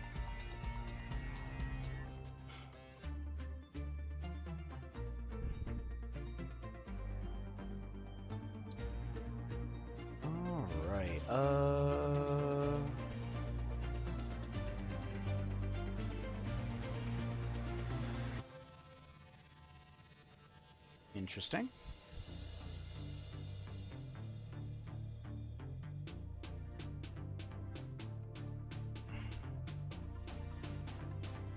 But yeah, it was a really nice chill day yesterday. Like, took Bandit for a walk after stream. Hung out with some neighbors. They had like a little like yard party, and then came back home, went to bed, and got up early for this. All right, the readies are out from the players. Sorry for the slight delay. We'll get into Alterac Pass in just a moment here. Well, not a bad turnaround from low refreshment in map number 3 there. Like, that was... The Johanna play was so strong, and I'm curious if it's going to be banned or stolen away, because, my god, that flank condemn, just the overall team fight was really good. The dive ability, the mobility on top of the dive was really good, too. Even just a disengage here and there, you know, like Eyes in the Dark, as well as dashes from Karazim, Iron Fist, Jet Propulsion. So there's no Meta Madness style of draft in this. It is the standard draft rules, so we'll be getting into this. I forgot to get the logo that I said I was going to get because I got distracted. Where is my Eternal Conflict? Open Media Link. And then let's see if we can save this and it doesn't become a WebMP. It does become a WebP. I don't like that. I don't know why Google does this. We can fix that really quickly.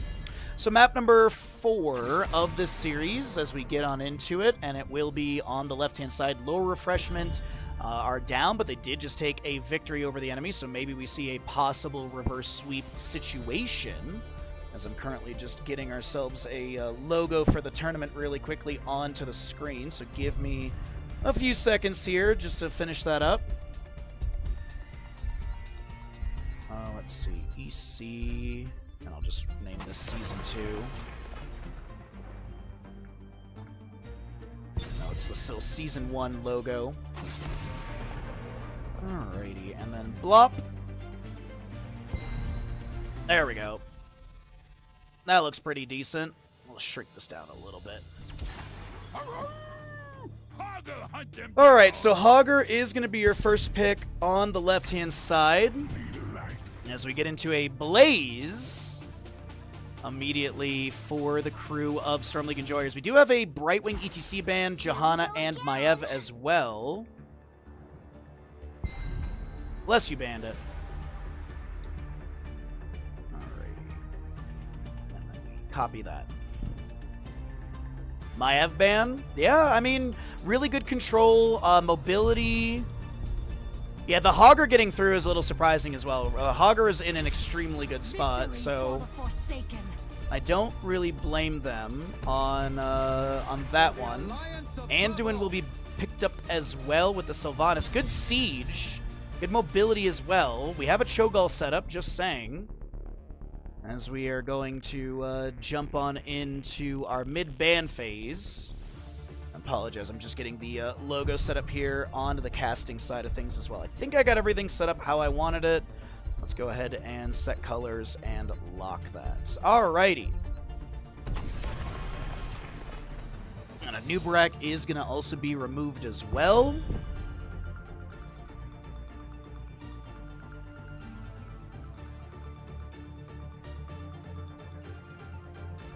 It was ever so slightly off-center.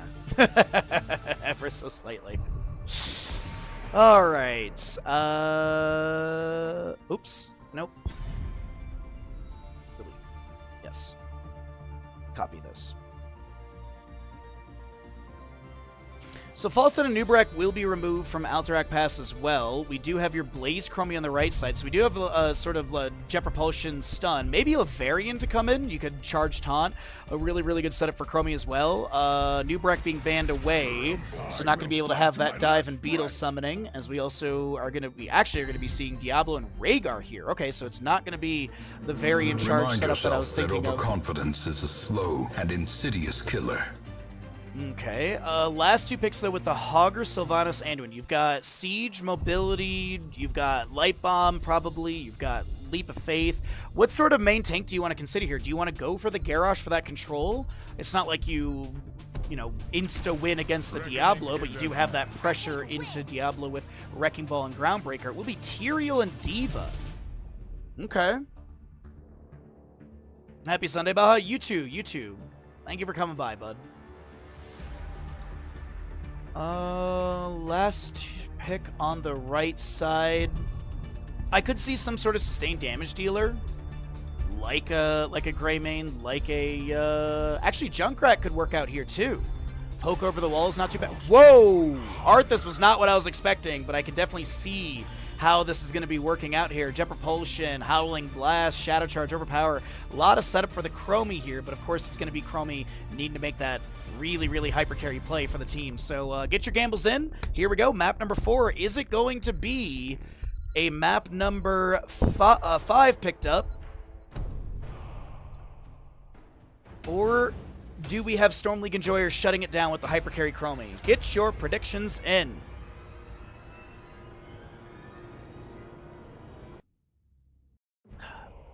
As I chug some tea really quickly before this game. 4 games already? Yeah, I mean, we're about average. My recording is an hour and 37 minutes, and it's about half an hour per game. So, one of the games did go really quickly. I was not anticipating an Arthas whatsoever. I was not even thinking it was going to be a Bruiser. But here we go. Left-hand side of the map is going to be the members of Lore Refreshment with the Kathy's D.Va. Patapon on the Hogger. Halcyon is going to be your Tyrael. Perfy is on the Anduin and Claude playing Sylvanas. Right side of the map is Storm League Enjoyers. You do have your Alvarez Chromie, Bronick Rhaegar, Ridzu on the Blaze, Zardas is on the Arthas, and Beerchew for the Diablo. So, what is our pause issue? It looks like we need another 1 minute. As it is going to be the Feast on Fear for Diablo. Oh, no, sorry, Devil's Due for Diablo. Also going to be looking at the Overwhelming Affliction on Sylvanas and the On the Prowl for Hogger. Looks like we had one player just AFK between the finish of the draft and the load-in of the map, so we're going to be good to go for that, so we can pull things back in and load on into the game. So will Lower Refreshment be able to take us to a map 5? Whoa, hello, Borean Winds. Pretty much every Arthas has been going into the Howling Blast, the Frost Presence level 1, so after the Frozen Tempest has been active for 2 seconds, Arthas gains 10% movement speed passively. The Frozen Tempest slowing effects last an additional 0.5 seconds, and mana cost is reduced by 4 per second. Got your Deep Breathing for the Chromie, as well as the Adrenaline Stim Pack on Blaze, and you got your Stormcaller Rhaegar.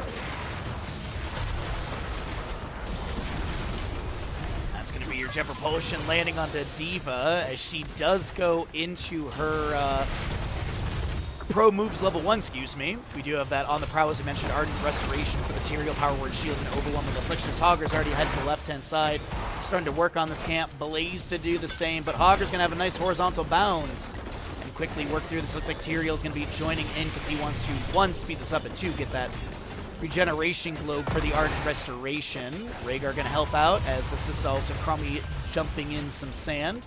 Arthas in the bottom lane. Looks like some of his minions were stolen away by Sylvanas. The Howling Blast lands, and this is going to be Arthas with some pressure on the Anduin. A little self-cast Flash Shield there. Zardas! First Blood will be picked up by the members of Lower Refreshment. Diva Mech will be lost in top lane, and she'll be shadow charged into, but the Diablo needs to back away as he was getting a little close to the fort gate there.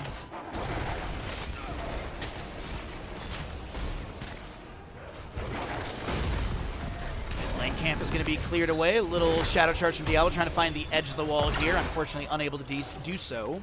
Diva did get her mech back in top lane. Arthas rotating into bottom. Chromie does have some of this clear. The Chastise goes out. This is going to be Rhaegar running on in as well. Diablo has no angle. I thought he had it on Anduin there, but it kind of shifts to the side. The Divine Star goes out, and that will be a trade in bottom lane. Healer for healer, 2-to-1 in kills, favoring the left-hand side, as we do have Sylvanas.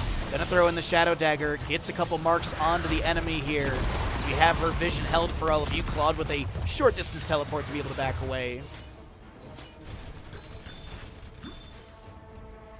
Arthas is going to be going to the Frost Strike at level 4 for the additional damage, a spell in an area, and slows heroes by 20%.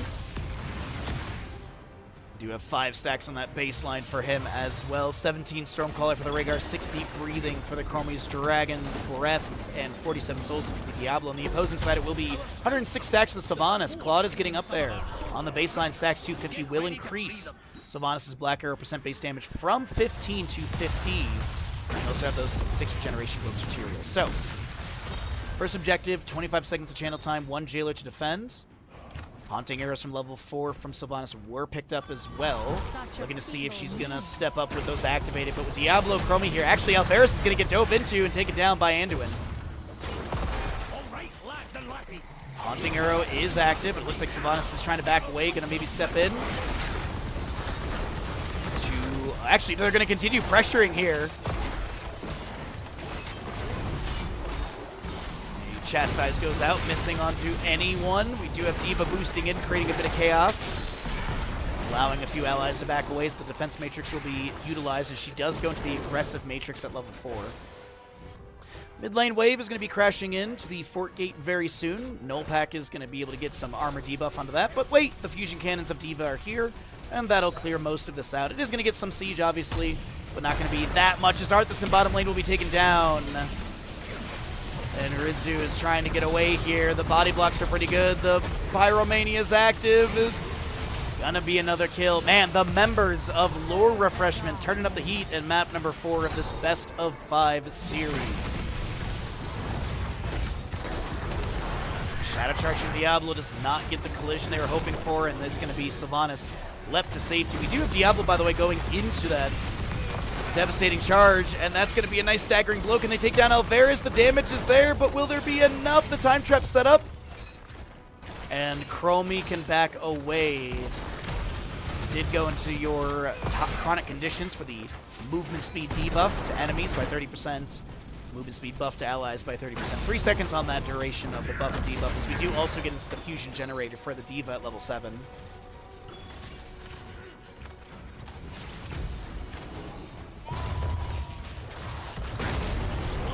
Fire Stomp out from Diablo. He'll be up to full souls. So now with his level 4, the Sacrificial Soul, he's going to be able to get that 40 armor anytime he lands the wall collision. This will be your Hogger left side grabbing. The Nullpack camp right side has already been picked up. Taking a peek into bottom lane. It does look like Blaze is doing his best to just push out the wave. Hold on. Around the objective, there's going to be a small fight to break out. Diva Mech Explosion. As we had mentioned, she's going to be going into that defense matrix at 4 and 7, so no nuke option. Beertrue going for the channel interrupted by an Druid's Might as well as the Diva boost in. And now Diva Mech is going to be lost. Can the pilot get away? There will be the Arthas. Frozen Tempest active. Overpower from Diablo into this Diva. She's going to try and get the autos into Chromie, but that's a time trap. And now Tyrael trying to get the kill into the Bronze Dragon, but it looks like she'll be able to back away. Hogger bounce. Looking to chase onto Alvarez. The staggering blow gets no stun. Diablo comes in with the Shadow Charge, creating space for Chromie to get some heals from Rhaegar as well as back away. Patapon still trying to make this engagement happen. Big shockwave into the enemies. The Hogwell through as well. The auto attack. The Howling Blast is good, and Chromie snipes with an auto. A third kill over to the side of Storm League Enjoyers. We have Temporal Loop for the Chromie. Sylvanas at 247 stacks. She's so close to getting that increased damage, and neither team has had any channel on the objective just yet.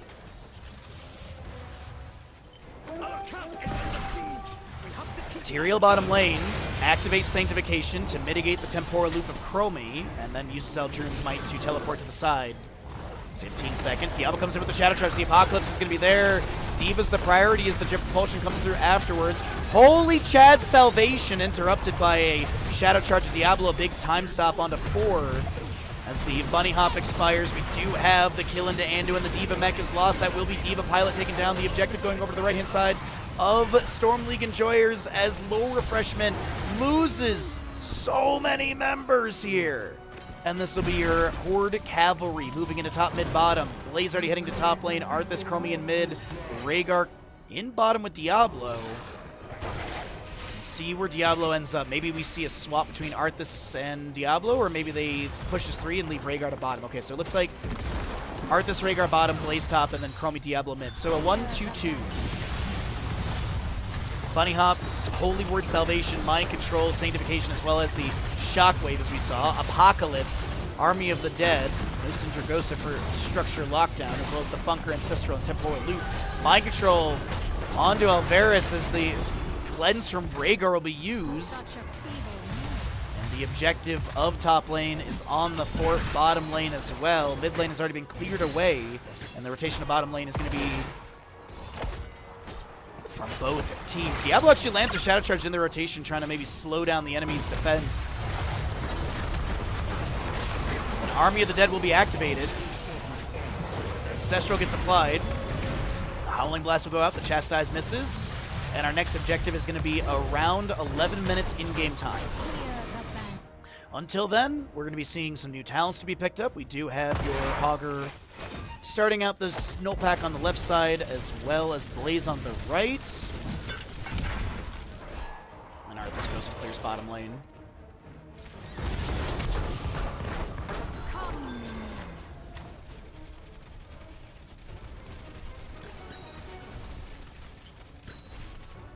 Alright, so 13 faster on the right by a little bit of experience. Arthas is going to continue going into his Frozen Tempest with a Biting Cold at level 13. For each second enemy here is damaged by Frozen Tempest, it deals 15% bonus damage up to 75%. And the next objective, as I said, is going to be about 11 minutes into game time. We do have 35 seconds of channel time and 2 jailers for that defense. Shadow Charge into your Hoggers. It is going to be the Devastating Charge at level 13. The Mind Control lands the Shockwave as well. Sanctification will be used by this Tyrael. The Howling Blast misses from Arthas. D.Va boosting in. The Bunny Hop to maybe create some space, but D.Va mech will be lost immediately. Arthas has that slow. Diablo pushes out the D.Va, but the Temporal Loop is there. The Holy Chad Salvation interrupted by an Apocalypse. Bunker some by Blaze. Anduin getting chunked. We do have D.Va 2 autos away and will be taken down by Diablo's Claw. The big jet propulsion finds Anduin as this is a Shadow Charge again into the Tyrael. The Howling Blast reads where he's going and Tyrael is taken down. Can he get any trait value from 30 to 27 seconds? As the objective is contestable once again a little bit earlier than I had cooldown counted, as we do get your mid lane fort to be taken down. Maybe Blaze heads to bottom to take that down while the rest of the team channels, because you got anywhere from 3 to 10 seconds of free time here with 3 enemies still dead.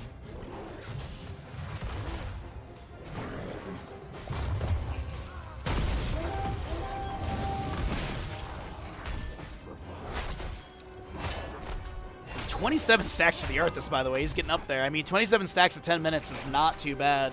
I feel like I see this level of stacks a little bit later, around 20-ish, but either way, 377 stacks for Sylvanas. Togger spins in. The Stormcaller for Rhaegar has been completed. The D.Va Mech Explosion will not connect onto anyone, but it does so, and we do have Alvaris a little bit low. D.Va trying to boost in, and that'll be D.Va able to hop and pop and take down the Chromie. That is also going to be Arthas, picked off by the Sylvanas, who's done with her baseline Black Arrows. And 3.5 seconds of channel time remains. The Jailers did get that counter channel, but it looks like there's going to be mid lane pressure onto this fort with the small mini wave, but also haunting arrows from Sylvanas do lock down the structure. Jet Propulsion finds its way into Hogger once again. Oil Slick thrown down too. Retreat Ping is called. Smite goes down on the ground. D.Va boosting in. She's going to be overpowered to Shadow Charge into the wall. Mind Control onto Diablo is going to be cleansed by the Rhaegar. Jet Propulsion from Blaze does come through, as it is going to be that Purification, by the way, at level 7 for the Rhaegar. We didn't really talk about it. But 16 on the right side by half a level first. Anduin is going to try and clear some of the Jailers. There is a time trap in the bush, but it will not be activated onto him. D.Va bottom lane. Pilot is trying to push out the wave, trying to get to level 16. Hogger grabs this camp. Right side camp is already picked up, and Chromie's like, cool, I'm going to go start working on this because I do see enemies in bottom lane, but they have to know the boss is happening. And Blaze, I'm seeing him rotate up. It's kind of obvious that he's going there. You actually saw Chromie for a second as well, but they didn't tag the boss in time. And here's the thing, this boss is going to show a map if they can't make the rotation. So, consolation prize, you give the enemy the boss, you take down their fort. You got time traps to eat a couple tower shots, mini wave on the way.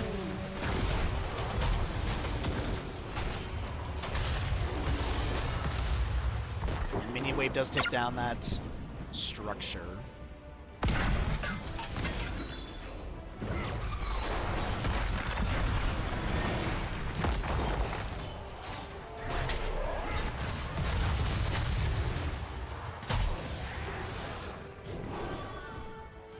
Alright, so Blaze is currently with the objective, by the way, currently clearing out the boss. They will confirm the fort eventually.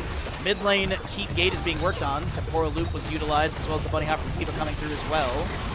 Army of the Dead pop to the Arthas. He is going to be... Oh no, Bronick accidentally self-cast the Ancestral! Maybe they thought they had Farseer's Blessing. Maybe it was just an accidental self-cast, but oh...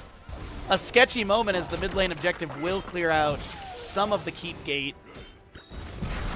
But bottom lane fort, as I mentioned, will be taken down here.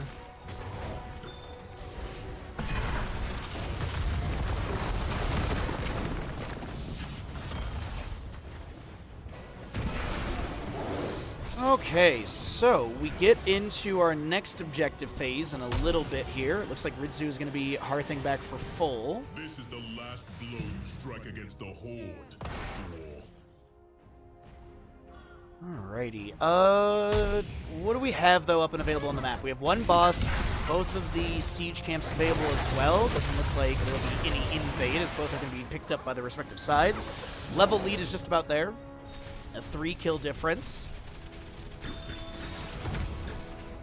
But it's later game kills, too. Look at that. Oh, my God. 3,000 experience just from that about. Minion experience is also pulling ahead. Passive makes up a little bit as well as the mercenaries, but in the end, it still is a 3,000 experience advantage on the right-hand side. And 30 stacks to the Arthas. So he also will be picking up the Remorseless Winter at level 16. The domination from Diablo as he goes over the Shadow Charge Tyrael with the Eldrune's Might to the side. Does have the Sword of Justice for the double teleport.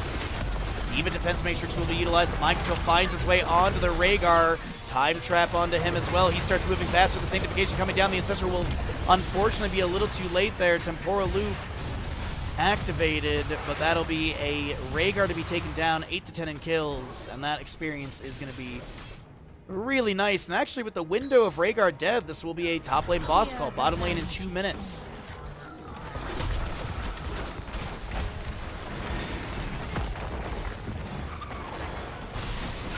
Eva Mech is lost as she was caught in the rotation towards the boss, and it does look like they have to leash it to re-engage. Army of the Dead is active. We do have the objective spawning in 23 seconds. Rhaegar up in 10. Mind Control is going to connect onto Arthas, and he will be taken down.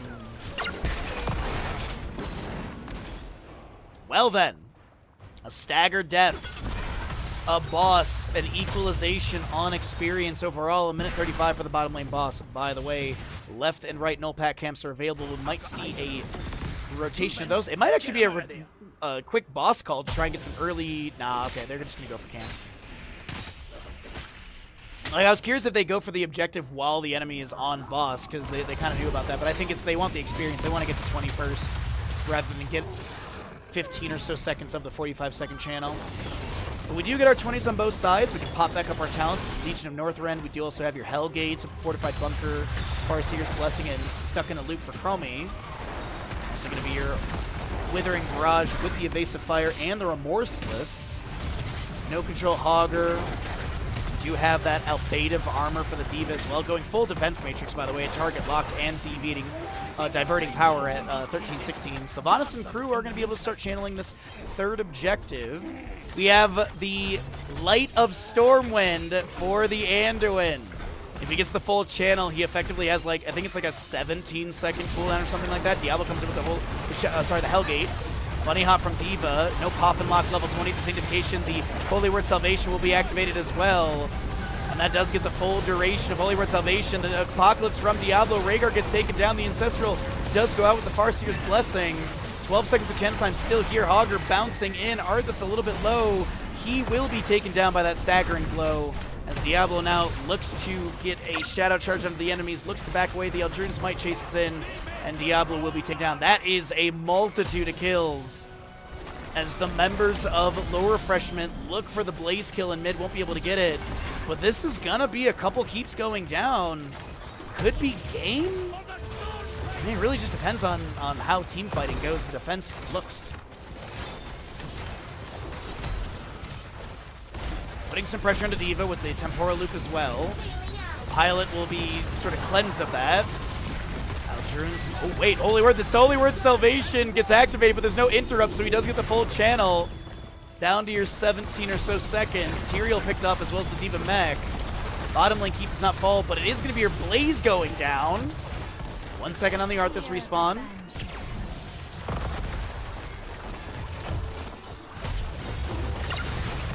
And this is going to be the mid lane keep. Taken out, bottom lane keep falls. The core has only 20% armor. Army of the Dead is active with the Legion of Northrend. That's going to be a shockwave from the Hogger. There's no one interrupting the Anduin, so he gets another Holy Word Salvation. Full channel. D.Va pop and lock and bounces around. That is going to be Arthas picked up. Alvarez tries to get into the Hall of Storms and will not be able to do so. The core is down to 50%. Diablo gets the Ancestral inside the Hall of Storms. D.Va Mech Explosion kind of zones. Holy Word Salvation gets another full duration down to 17 seconds. And that's a chastise from Anduin going out. This is going to be our first best of 5 of the day, going to a map number 5. You love to see it. And the Alliance cheated to victory, of course.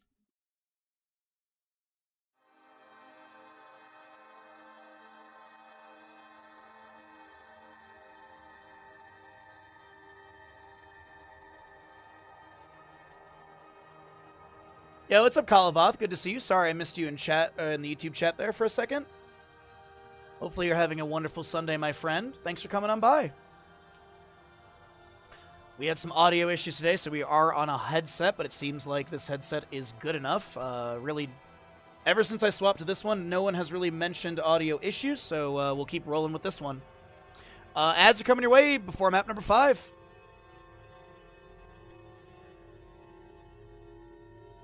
Can't believe it.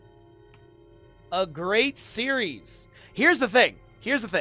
Black Arts Bay, Cursed Hollow, Garden of Terror, or Warhead Junction. And Garden of Terror Classic, by the way, are going to be the choices for the upcoming maps. So hopefully we get like something. Hopefully we don't get Cursed Hollow, right?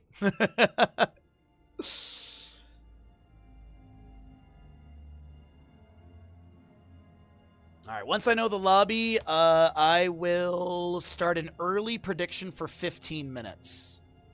Because we like to do that for map number 5s. We like to do 15-minute predictions. All right, and then I did want to update this logo location as well, so that way it matches the other one. So this should be paste reference. There we go. Perfect. That should match up with the draft logo location as well.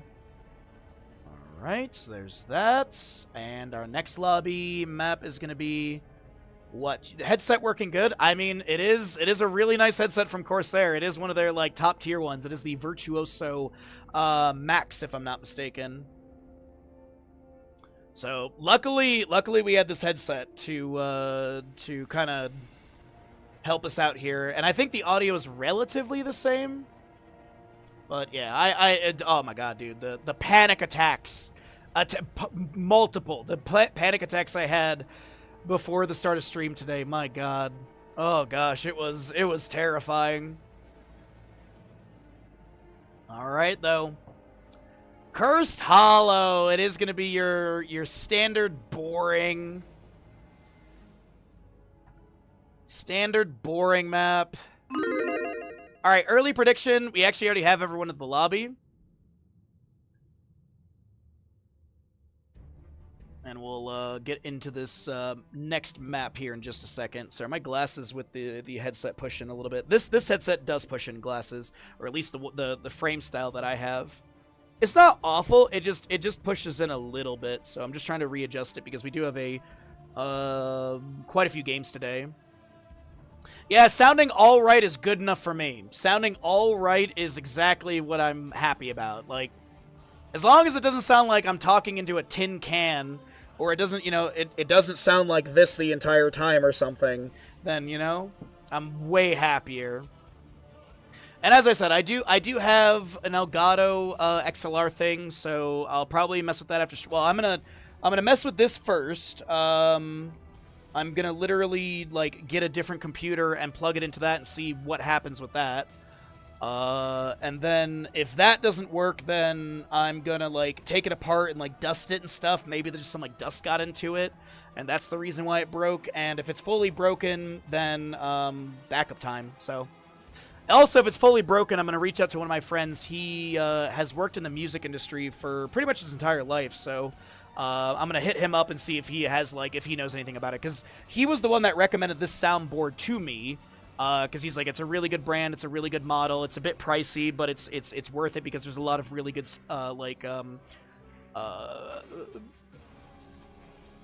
codec isn't the right word. There's something within mixers that helps generate sound besides the phantom power, and I can't remember.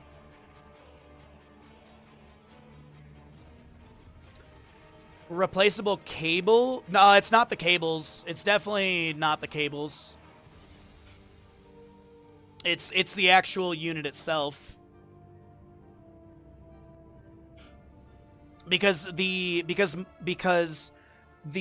audio is USB, and the audio that comes from my PC through it to me is USB. The audio to you guys is XLR. So both of those factors not working, that's really it, because that's two separate cable operations.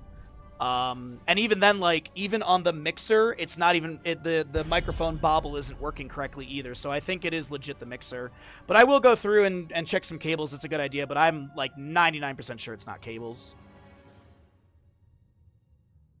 Alright, the gamble is already going. We are here to go into map number 5 in our first best of 5 of the day. And on the left-hand side, it's going to be Lower Refreshment. On the right side, it's going to be Storm League Enjoyers. Yeah, I like earbuds. I am an earbud man. I am waiting for the day. I keep telling Corsair, I'm like, you guys need to make earbuds. If you make earbuds, I will literally scream in joy because I love a good pair of earbuds. But yeah, the Corsair headsets are kind of their staple, which I understand. I mean, there's a headset for everyone, but either way. We get into Cursed Hollow. As I mentioned, it's no Meta Madness style of draft, so we can see repeated heroes. The bans at the top, of course, are just going to be bans for the map. Vikings will be removed. We also see the Brightwing to be taken out. This is going to be your Maiev and Sylvanas. Do we get an early Blaze or Hogger? Hogger, hunt them down. I know, right, Edward? Absolutely, Edward. Yeah, these are really nice headphones. It's just these ones are a little bit rough with glasses, I'm not going to lie. It's not impossible, but it definitely after like 8 hours of streaming with it, I definitely have noticed a bit of pressure. Dahaka Johanna, there will be that first pick Hogger on the left-hand side for low refreshment. So you get the global with Dahaka. Johanna is just solid. Do we see any sort of Falstad consideration? Hanzo's not bad for this map either. Chromie has great artillery to be able to delay objectives or even possibly burst people down. It also depends on what they're going to be going into for their... For the alliance above all. Is it going to be a main tank Blaze? The rare main tank Blaze? I was actually about to start talking about how I think it might be Varian, because I don't hate the idea of like a taunt availability as well as a shatter throw into Johanna Ironskin. But we get another Andu on the left-hand side. Ban-wise... Sylvanas has already been banned. I could see a Falstad ban. They're actually going to get rid of Tyrael here. Okay. Tyrael mobility really good. Sanctification overlapping the Holy Word Salvation was something we did see here and there in the last game, so I think that might be one of the things. Also, Tyrael's just in a solid place as a main tank in general. But what do we get ban-wise from the left side? It could be... Unless they... I could see a Hanzo ban or a Falstad ban here. I think both of them could be really, really strong for Storm League enjoyers. I think the Falstad Global would be nice. You are running double global, but that's very okay on Cursed Hollow. You got Gust control as well. But speaking of boss control, as I said, like Gul'dan is not a bad idea. You could go like Malfurion Gul'dan and possibly have that innervate value for the cooldown as well as some mana. You also have Horrify control. You've got good poke around the objective. Decent wave clear. Malfurion roots are good zoning and control tools. Maybe Dahaka can drag into them. It's about time. But we'll see a Tychus and Lucio. The Tychus anticipating a third high health pool hero, as I think chat was kind of calling that out in the last game as well. Because I don't think it's going to be a main tank Blaze. I think they'll pick up an assassin and a main tank here, and they'll have some sort of hyper carry. But what do they want to hyper carry with? Is it? I don't think it's a Vala game. I don't know if you really want to Vala into Johanna. They'll Grey main and they'll Diva. So it is main tank Blaze, Bruiser, Diva, Hogger. Interesting. They do have some dive though, like it's Dark Flight, Boost, Jet Propulsion, as well as the Hog Wild, possible Shockwave. What's up, Umber? Good to see you, bud. And last pick on the right side. I think they could go for like a mage easily, unless they want some more % base damage and they go into Maltheo. I was actually about to talk about Leoric, but I like the Maltheo pick up a ton here.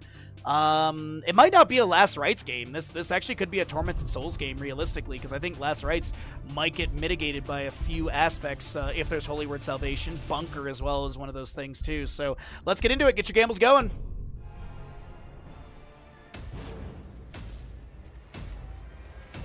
I feel like it is going to be a uphill battle for low refreshment.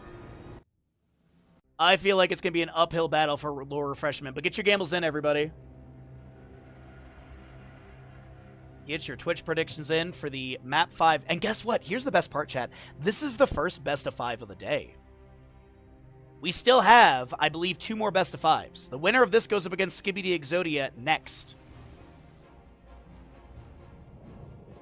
Prepare yourself for battle, heroes. All right, so this is going to be your map number 5 in our best of 5 series. Lower freshman on the left-hand side is going to be having Kathy on the Diva, Claude on the Greymane, a Patapon Hogger, a Halcyon on the Blaze, and Perfy is your Anduin. Battle begins. Right side of the map will 10 be the crew of seconds. Storm League Enjoyers with Alvarez Malthael, Ridzu Dahaka, Baronek Lucio, Zardes 5, Tychus, and Birchu 4, Johanna. 3, 2, 1.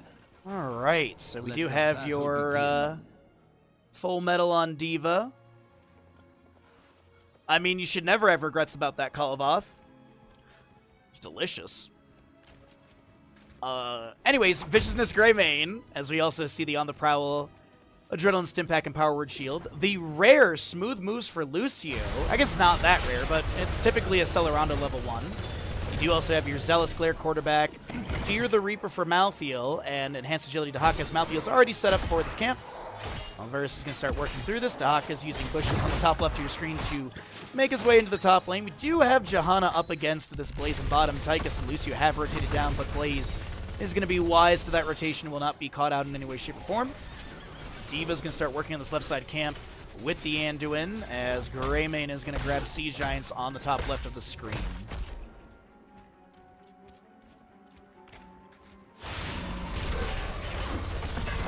Oil Slick gets thrown out. We do have a few little Twin Flames and such going out. Diva's going to boost back in the mid lane, as we do have both Bruiser Camps crashing. A little bit faster on the right side, as you can see it, getting closer to that 4-gate. Greymane lunging in. Trying to use some Razor Swipe to clear the wave, as we do also have Malthael soul ripping the wave. Big condemn from Johanna. No level 4 yet for any subdue slow value or possibility for completing the quest, as the Jet Propulsion Blaze comes through as well. No stun to be achieved, as both camps in this lane are pretty much going to be cleared out at the same time. First objective, bottom center location of the map.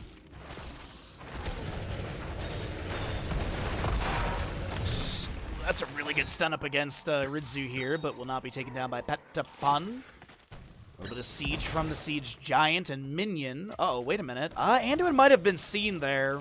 He might have stepped out of the bush a little bit, so this sort of gank attempt onto Dahaka is not going to yield anything. But we do have Greymane with Inner Beast active.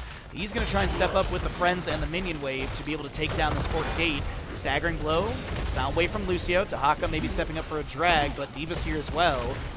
Johanna on her way to top lane, so is Malthael, and Tychus continues to soak bottom lane. He actually might rotate into mid to grab that soak while this 4v4 in top lane happens.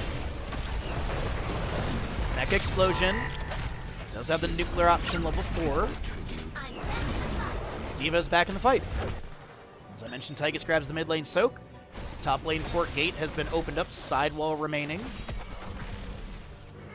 But some experience in mid lane, a little bit of experience lost, which is going to be sort of the gap that I think makes up the missed window here. Yeah, so it's pretty equal overall.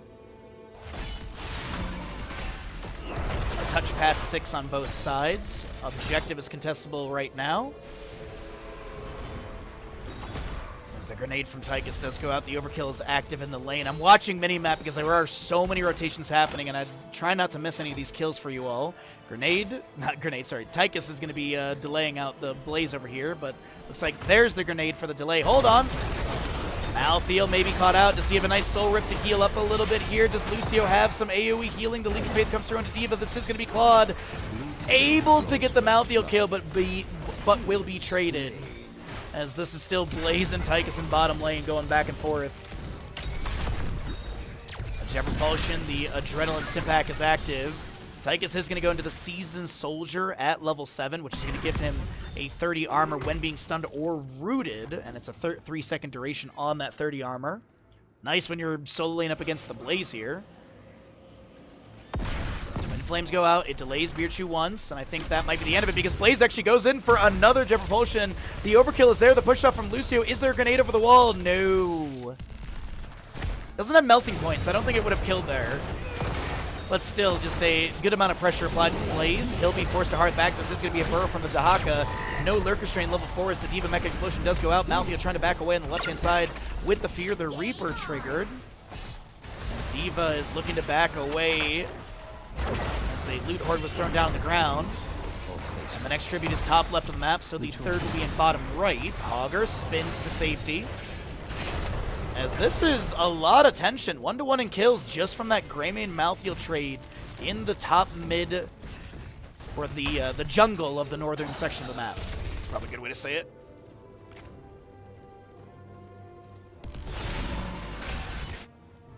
Alright, so Greymane not going to be able to assist Blaze in the bottom lane. Looks like Dahak is going to head his way down to here. And I'm just looking to see, does he have Brush Talk? Indeed he does. You know it's lame, but every time I log into Baja's stream, my brain goes Finland. Why is that lame? That's awesome. We've created a meme that the community gets behind, and it's silly. If anything, it's not lame to me. Oh, it's awesome.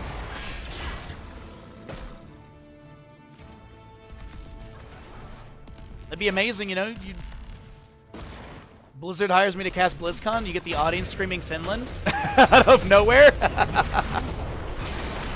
Isolation lands onto the Blaze, and so does the Flesh Shield from Johanna. Dahaka continues to step up. The Darkstorm is active. The Lucio reverse amp is there. The Last Rites do take down Anduin. He had no level 10 yet, so no Holy Word Salvation, as I'm just going to guess he's going to go for it again.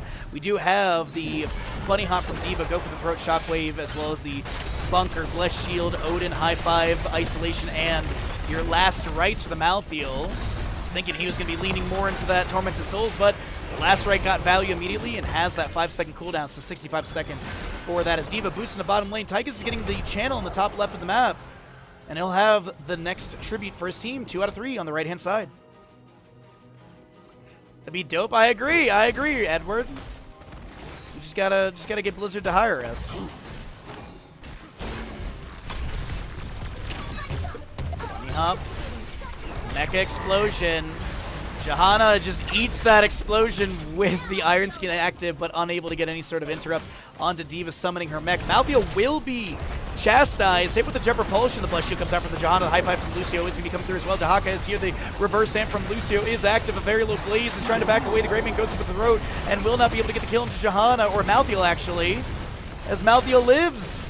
Greymane Blaze taken down. The boss is possibly stolen. D.Va loses mech, and she is the next to go down, as the Anduin did go Light Bomb at level 10, and he is going to be able to disengage, as the next tribute, as I mentioned, is bottom right of the map.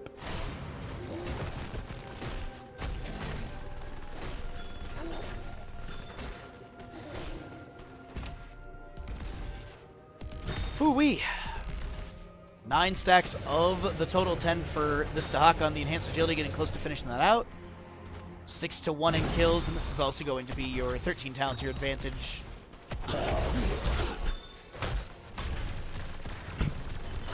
Tychus has Odin in 42 seconds, as boss is being assisted here in bottom lane. John has the channels. Malthael did get Siege Giants for bottom, and this is going to be a curse against the members of Lore Refreshment. You shall know my curse.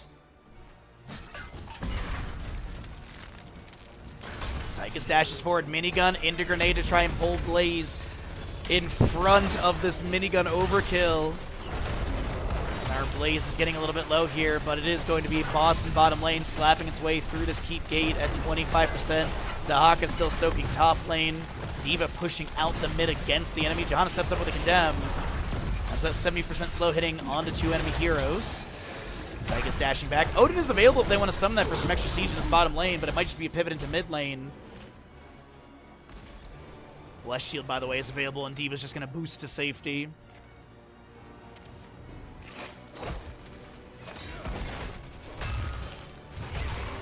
So Dahaka's almost got the entire top lane fort taken down. He's going to step up past that just to get the quick minion wave with the Darkstorm, re-inspire the minion wave, and that'll be Dahaka getting that top structure. Minion wave coming through in mid. Odin summoned as well. Dahaka tapping a bush to join his allies, I think, in the mid lane siege. 13 talents here, almost here on the left-hand side, but also we're at 15. That was a nice little boop. The D.Va Mech Explosion is going to be dunked into the enemy. Bunny Hop gets a small stun onto the Odin, which will dash to the side. The Isolation landing onto Greymane. Darkstorm through a few. That's a beautiful drag. Last Rites goes out. Anduin will be the first to fall in this engagement. Augur's the next one to be going down. And will there be more? Jonna didn't go Laws of Hope, biggest L? What? What? Red team has destroyed the fort.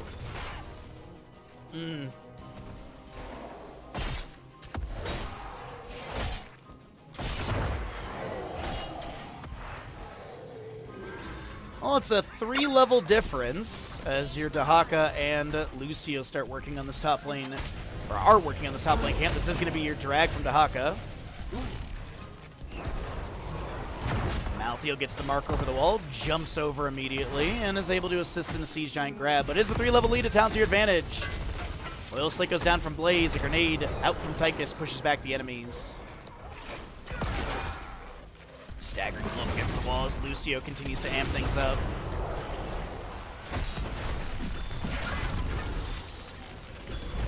Diva's currently working on those Siege Giants for top lane. Next tribute. Bottom left of the map, as we do have a boss up and available, and it might be the rotation. I was watching the mini-map, we did have a break-off. Might actually just be this Bruiser camp for mid lane.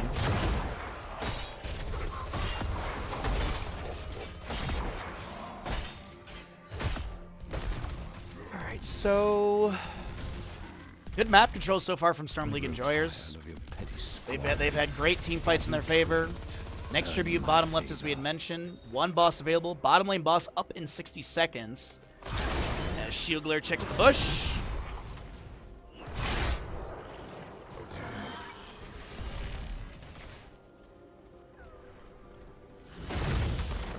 Those Divine Stars continue to fly out. This is going to be boss started in top lane.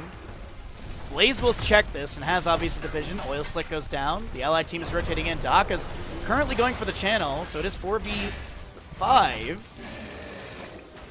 Objective does have global vision, but Dahaka can brush talk in afterwards. Odin will be summoned. Boss at 50% health. Dahaka is brush talking in after getting the channel. He's looking for the Dark Swarm. The Dragon to Greymane is missed as they sort of rotate around each other. And with Dahaka here, it seems like this is the call to disengage to give boss. Wait a minute, no. They're going to go back in for it. Diva almost has Mech Explosion. She'll boost to the side. Jet Propulsion from Blaze does land. The Light Bomb comes through as well. There's going to be some high fives from Lucio. We still have that Mech Explosion as well as the Light Bomb connecting onto a couple. Dahaka getting chunked, but he pops the Essence. We do have the boss going over the side of Storm League Enjoyers.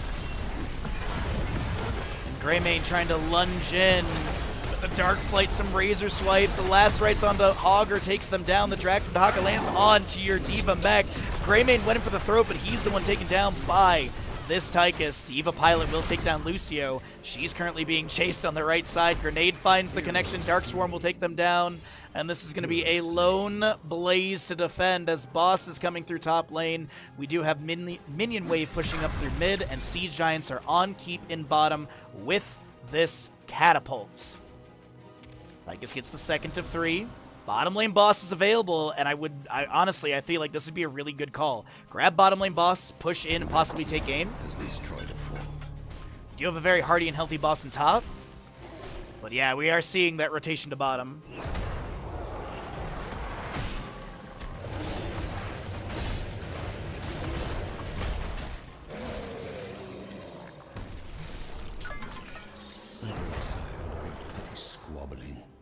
This is triple keep? No, this is twitch.tv/Bahamut Gaming. Come on, man.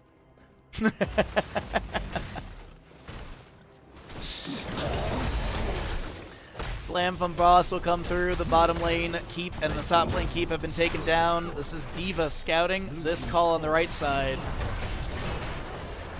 And we are looking at the top lane boss's on-course shielding. We do have a attempt to defend against this. I mean, it is even talent here. Bunny hop from Diva. Shockwave from Hogger interrupted. The last rights will be mitigated by the bunker. Boss does go over to the side of Storm League Enjoyers as Blaze, Hogger, Diva, Mech, and Pilot will be taken down here. Greymane gets leapt over to Anduin. He goes in for the throat, but then will be taken down. This is going to be the Anduin next to go out of the engagement. And this is Diva. Can she back away? Will she get hit with a Finland? Is going to be achieved by Storm League Enjoyers as we do make our way into the core. Map number 5 in our first best of 5 of the day goes over the side of Storm League Enjoyers. They will be moving on in our single elimination bracket up against Skibidi Exodia. Next, GG, well played.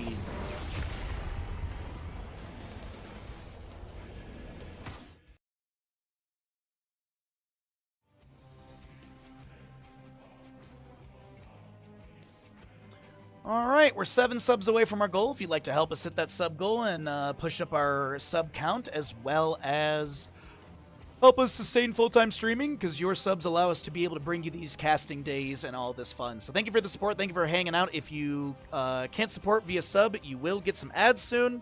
Thank you for powering through the ads, as they do give us a small amount of money per month. It's like $50 a month from ads, but hey, $50 is not even half my internet bill.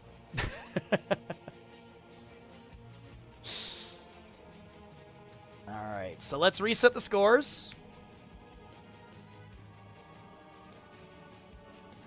And we have up next is the Skibidi Exodia versus the Storm League Enjoyers. So we'll go ahead and grab the Skibidi Exodia name.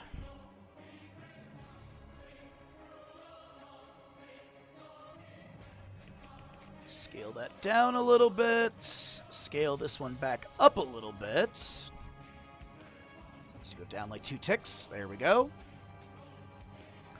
All right, so let's get a whisper over to Ridzu and Hazu, as those two will be the ones in this next game. It's easier for me to join lobbies when I can do that. Okay.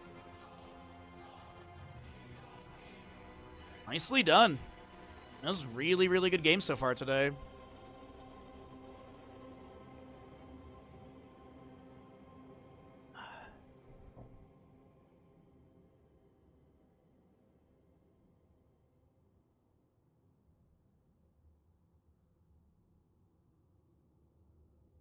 So, that's good. Oh, we got to run ads. As I said, we got to also pay out the gamble, as it was Storm League Enjoyers. There's the gamble payout to the Storm League Enjoyer believers. And otherwise, how's everyone's Sunday? How y'all doing today? Hopefully the weekend is treating you well. If you were celebrating 4th of July here in the United States, hopefully it was a good time. As I said, we finished up stream yesterday. I chilled out for a little bit. I called my mom and dad. And then took Bandit for a walk and went over to a neighbor's house. It was actually really funny because I was complaining about, like vegan stuff and all that. And I get over there and the husband walks over to me and he's like, "Hey, do you want a burger? Because I'm currently doing not vegan stuff right now on this one grill." And I'm like, "Yes!" I literally walked over at the exact right time, and he made me, like, it's a generic barbecue burger. It's like, it's meat grilled. There's no salt, pepper, seasoning, whatever, but you know what? I was happy to get a free cheeseburger. So, I did put, like, onion and lettuce and tomato and stuff like that on it, but, yeah. Oh, man, dude, it was such a happy moment for me to get free cheeseburger. And then they were like, "Oh, we've got a bunch of beers if you want." It's like, I won't say no.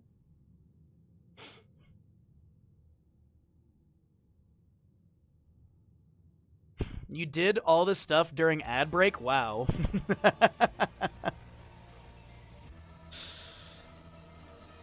Alrighty. I know, I got the burger that I was hoping for. I got the burger. I'm like, seriously, I was like craving it yesterday. So tonight I'm making sausages. Tonight I'm going to do Polish sausages on the stove with mashed potatoes and salad. That is our cook tonight. Also, one of the neighbors yesterday, they're like, "Hey, we have croquette set up in the backyard." And I'm like, "Croquet?" And they're like, "No, croquette." And I'm like, "Croquettes are what you eat." Croquettes are food that you eat.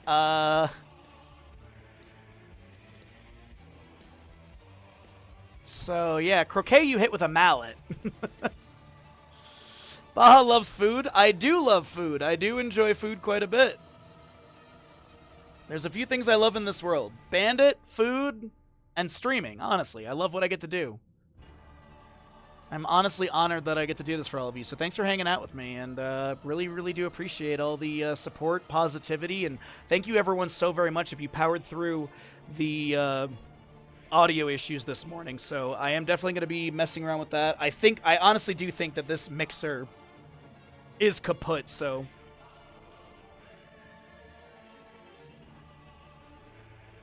What did they have set up? So, croquet is the game where you have the mallet and the balls and those wickets that you have to hit with the mallet. Croquet. They came out and said, we have croquette set up in the backyard. Croquette is those deep fried potatoes. Yeah, there you go. Kalis knows. Or bitterballen, I think, is the actual one for Netherlands or Dutch, right? But there's the French one. The French is basically a deep fried potato ball with cheese in the middle, if I'm not mistaken. Which we're actually going to be making this month. So it's like someone saying, "Oh, I'm gonna go watch polio." It's like, you're gonna go watch polo? They kind of sound similar, but they're very different. Yeah, we're making croquettes this month. We're making bitterballen or croquettes. I think the bitterball one has meat in it, though, I think.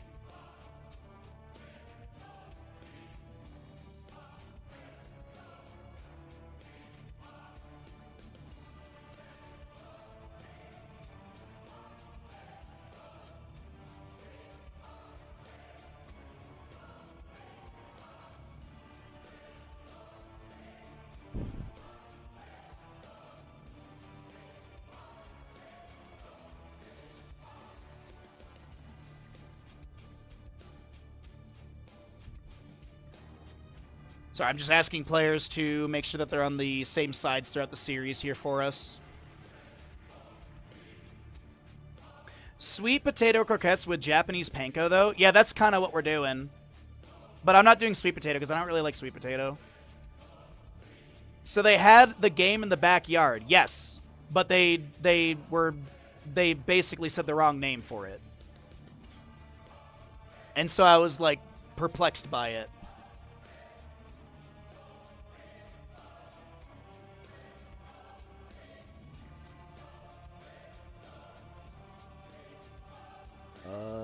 Croquette. There's like a Q in croquette, right? Yeah.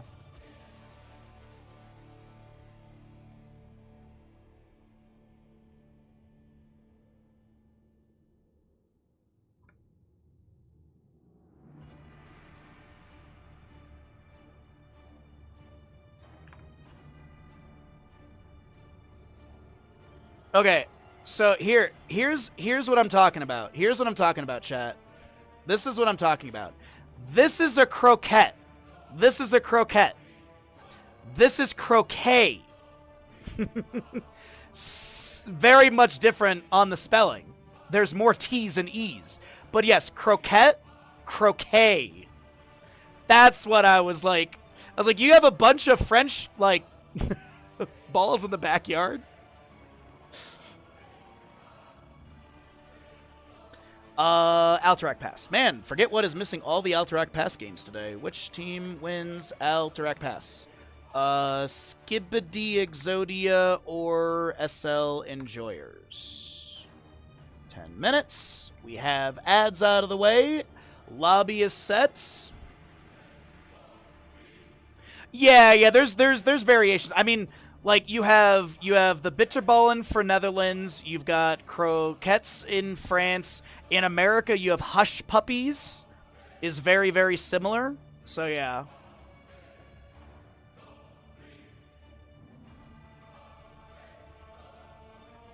We're making croquettes. If you need advice, let me know. I will be doing the cooking stream, I believe, next Saturday is the loose plan for it. Yeah, the 11th is when I'm planning on doing it.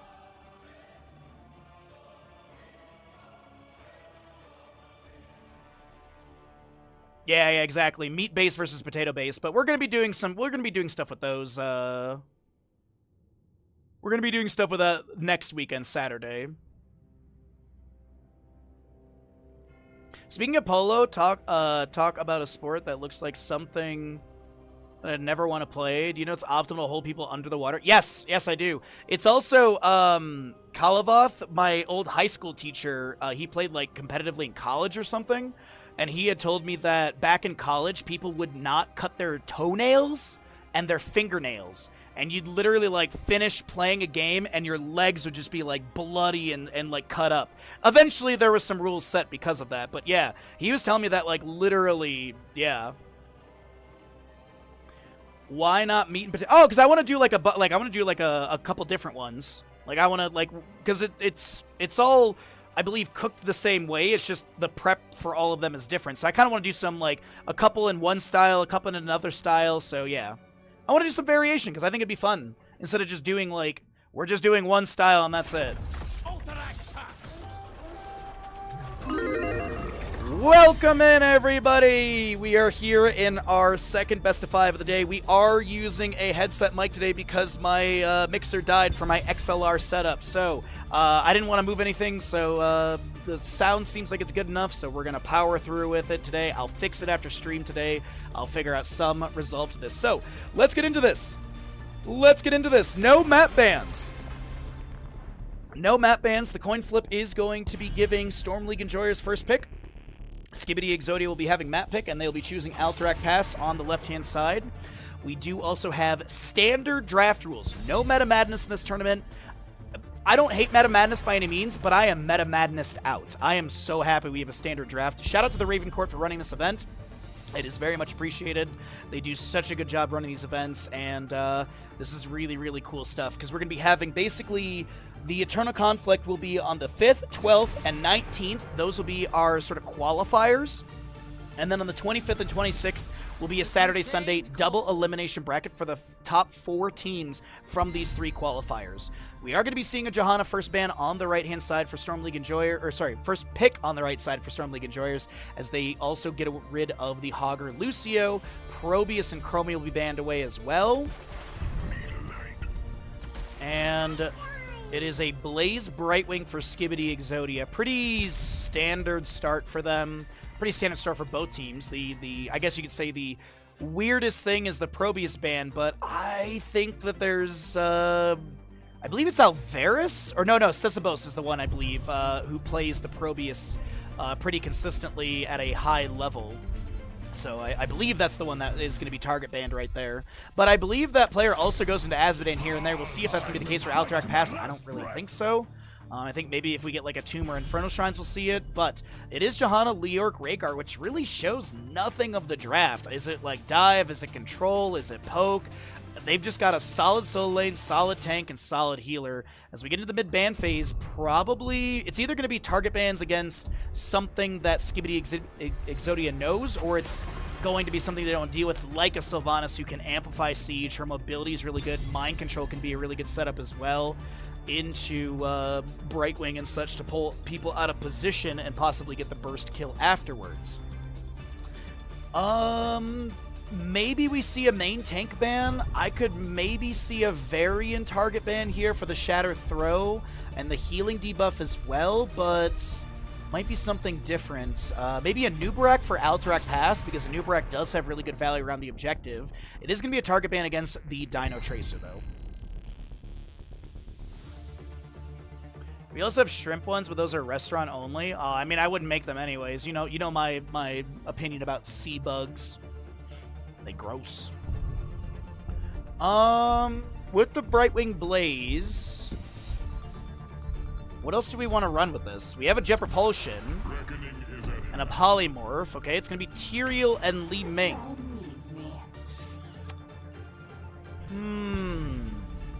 What is...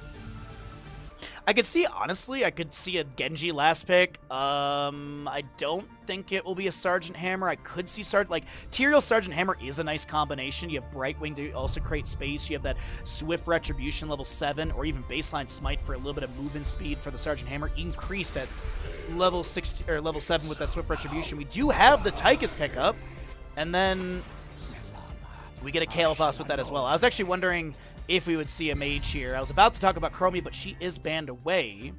Kael'thas Tychus. I don't know if you really want a Sergeant Hammer into that. Genji could get some good harassment in the back line. Cassia could be a consideration as well. I don't know what they really want to do with this last pick. I feel like I could see double reset composition with the Li Ming Genji. But it will be Zeratul instead. Zeratul roaming, good wave clear, good burst, difficult to deal with post level 16 in a 1v1 sense. I like the Skibbity draft. I think this is pretty good. Let's go ahead and get into our map number 1 of our second best of 3 of the day.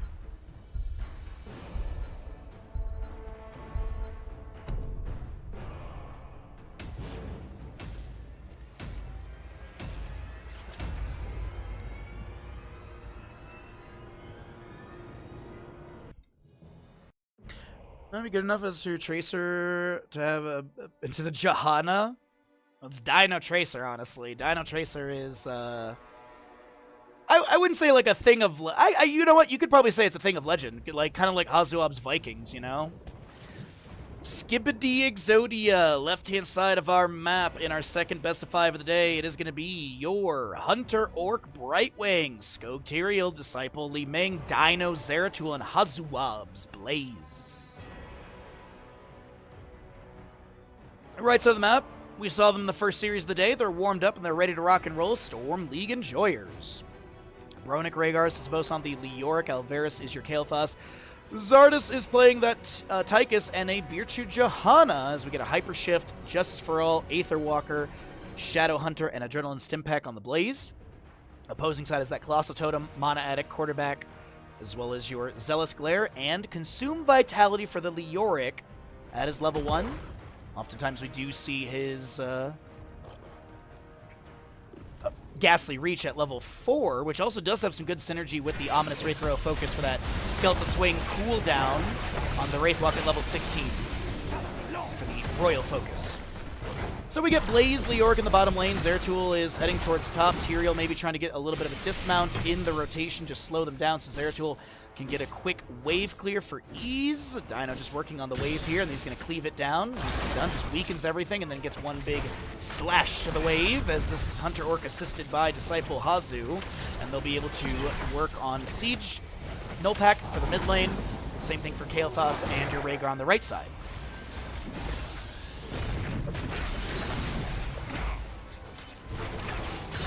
The Orc Wraith walks to the side.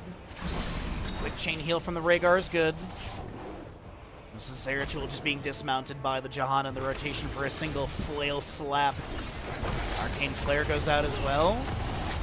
Living Bomb applied. This is going to be your Tyrael smiting the ground. As a Polymorph from Brightwing lands onto this Jahana, she continues to step into a few of the Skibbity Exodia members. What's funny to me is that they chose this name again.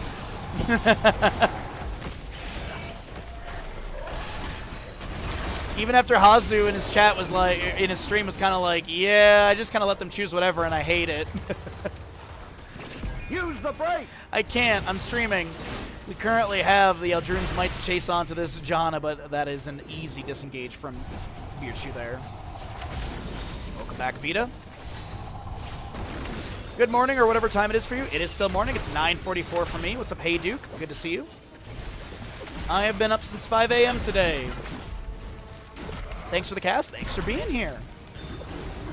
We did have some audio issues, so we are on a headset mic, so audio might be a little different today, but appreciate you all hanging out with me and powering through those initial issues in map 1 and 2 of the first best of 5. But it looks like we've got a temporary fix for today's stream.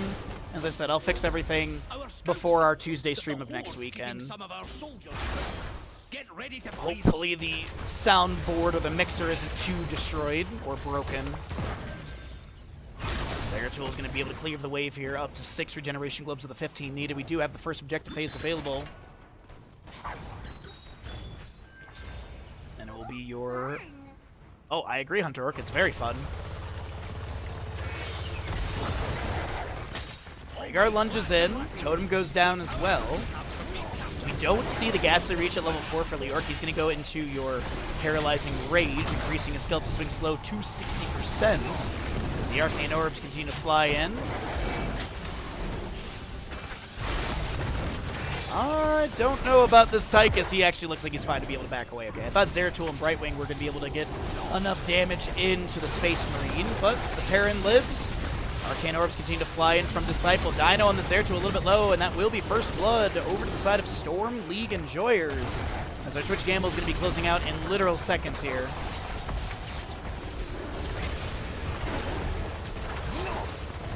Relapse lands on a Skog. The grenade goes out, but it's not going to be any sort of kill. Blaze breaks the drain with the jet propulsion. We have to keep that cage locked.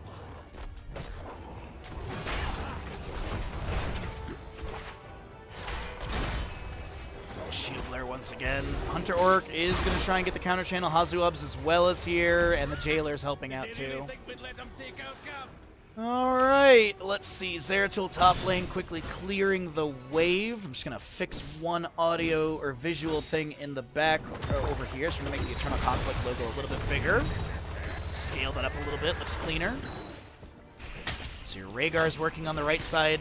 Null Pack, we also do have your Blaze do the same thing on the left. Zeratul floating above this top lane wave. Johanna and Tychus quickly clear this, as the objective channel will be picked up by Brightwing and Tyrael for the time being. Skog and Hunter Orc clearing out the single Jailer. 25 seconds of channel time. Disciples floating around. Gets the dismount onto your Johanna. Eldrune's might thrown in. Is there a Burning Halo 7? There is indeed. The Ostick ignited by the Blaze, which is going to interrupt as well. Nicely done from Hazu. Wraith walk forward from Leorc with the Skeleton Swing. The Jailer is going to be interrupted once again because the ignited Oil Slick. He can't get that channel. Going to go for it here, but won't be able to get it in time, and that is your first objective over to the left-hand side of Skibbity Exodia as Johanna lands a massive condemn into the punish for the subdue, and Zeratul plays aggressive and manages to get the first and sets up the second kill. Tychus and Leorc go down, as well as the Rhaegar picked off beforehand. My god, this is going to be a pretty decent siege, I think, for Skibbity Exodia. Tychus Leorc dead for the next 5 or 6 seconds, and they still have to rotate, so this is going to be some free siege. As Kael'thas activates his Verdant Spheres, looks to clear out mid lane. We do have Zeratul in top lane done with his level 1, and he does have that Wormhole level 7 as well. Might of the Nerazim, you do have your Bunker, Wave of Force, Judgment, and Blink Heal for the Brightwing. As I fat-fingered a button there, but I think we're good. Rhaegar will be taken down by Li Ming in the mid lane, as this is still Zeratul pushing top.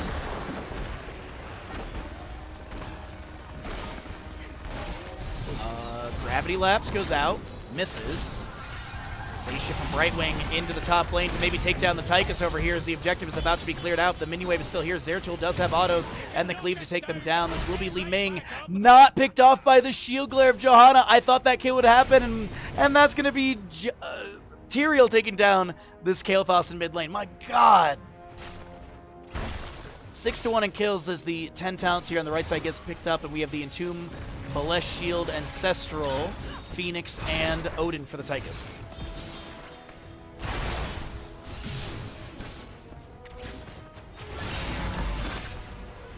Alright, well, next objective will be on the north side of the map. 35 seconds of channel time, 2 Jailers to defend. Disciple gets this channel on this camp. Blaze gets the globe. And we'll be seeing the next objective probably around 9 minutes in game time. Maybe closer to 8, actually.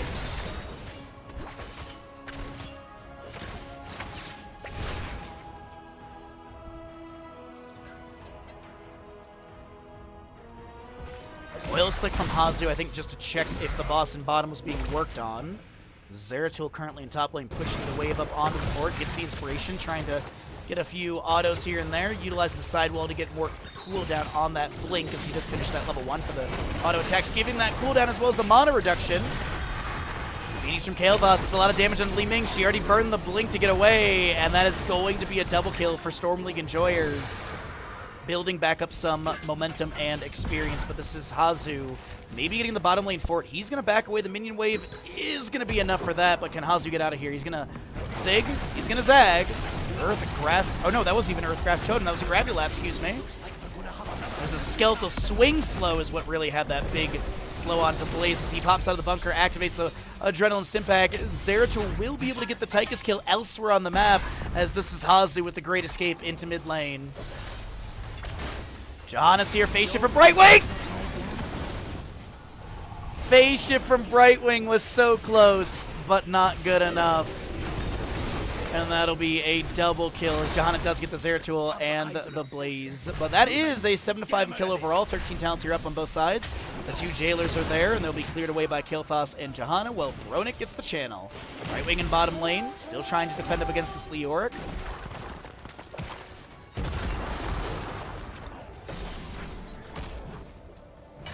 Skog looking for the counter channel. Arcane Orbs poking from Disciple. Blinks to the side. Uh-oh, that's a really good gravity lapse following up the Blessed Shield. And Skibidi Exodia will lose a 6th member and possibly this objective. Ritual Cleaves, Judgment from Tyrael. The Ancestral Healing does get triggered in time as the Entomb is there from Leoric as well. Kind of capturing their own ally, but still holding in the Tyrael. Objective is still channeled, and it'll be going over the side of Storm League Enjoyers. Hazu does manage to get this mid lane camp right before he has to rotate to bottom lane for the wave clear. And it's 25 regeneration gloves for the Kael'thas, so he has the activation for his Arcane Barrier. Zeratul blinks in, gets the Facia from Brightwing, the Gravity Lapse lands. Zeratul continues to chase in with the Singularity Spike. As Dino works on the minion wave, we swap into mid lane vision. Some Arcane Orbs will be flying out. This is going to be another Condemn from Johanna, also activated. Punish misses. Leoric is still having this bottom lane wave onto the fort. Might be the entire structure taken down because there's also Tychus and Johanna on the rotation. Mid lane fort will fall to this minion wave. Possibly? It's going to be close here. Yeah, it's actually, they're just about to get it. Zeratul in top lane. Putting the pressure onto the Kael'thas as this is in the bottom lane. The Judgment splashes damage into Leoric. He'll be taken down. That will be a block on a Tychus. He's the next to be felled by the Tyrael as he looks for the triple and gets it. Skog with the big YouTube play in bottom lane will be able to get the triple kill for the allies. And they clear out the objective. They lose the fort, but they're setting up for boss for sure. Yo, have a great day, Umber. Thank you for hanging out with us. I appreciate it greatly. And we'll see you next time. Have a great Sunday.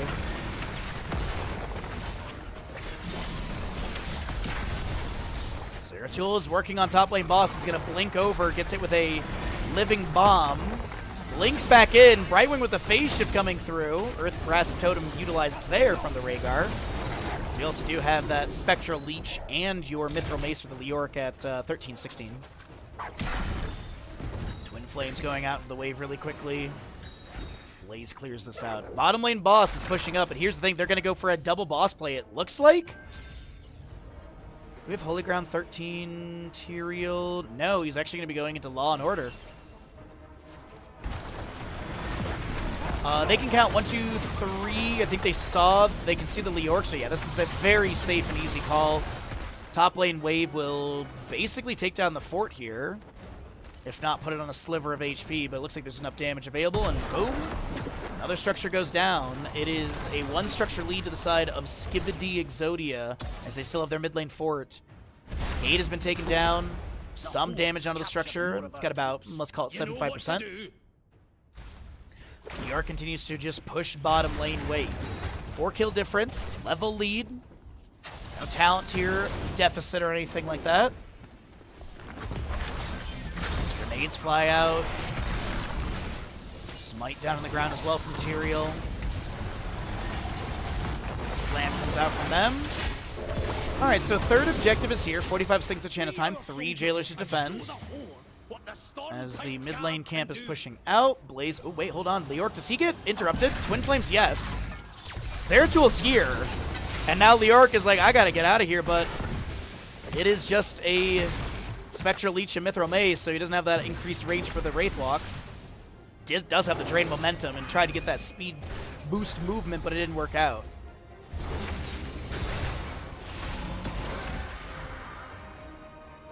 Johanna here, trying to anchor for the allies. The mid lane wave is being pushed up. Zeratul floating just above. You can see that shimmer, or at least the enemy can.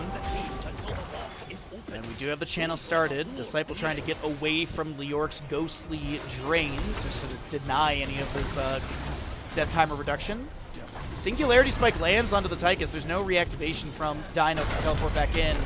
Jailers are here, and it looks like the Twin Flame does get ignited and will clear out the Jailers and continues this channel. Rona going for that, and it's going to be interrupted by Skog, who dives into the backline but doesn't have any extra teleporting. Zeratul looks for the pressure onto the Johanna just above, but Li Ming blinks in and gets the kill. Aldruins might decide the Twin Flame gets one. Interrupt. Can Blaze get the auto splash? Indeed he does. And that'll be Hazu getting this objective for his allies. He needs one more auto onto those Jailers, I do believe, and Will the members of Skibidi Exodia be able to take down any keeps during this? They've got some keep gates damage. Huge damage onto Leoric. Like, the burst is there, and Leoric will be taken down.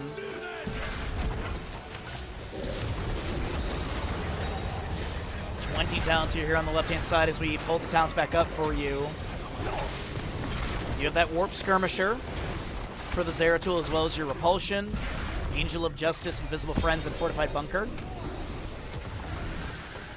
Fascia from Brightwing, just to bolster the ally health pool.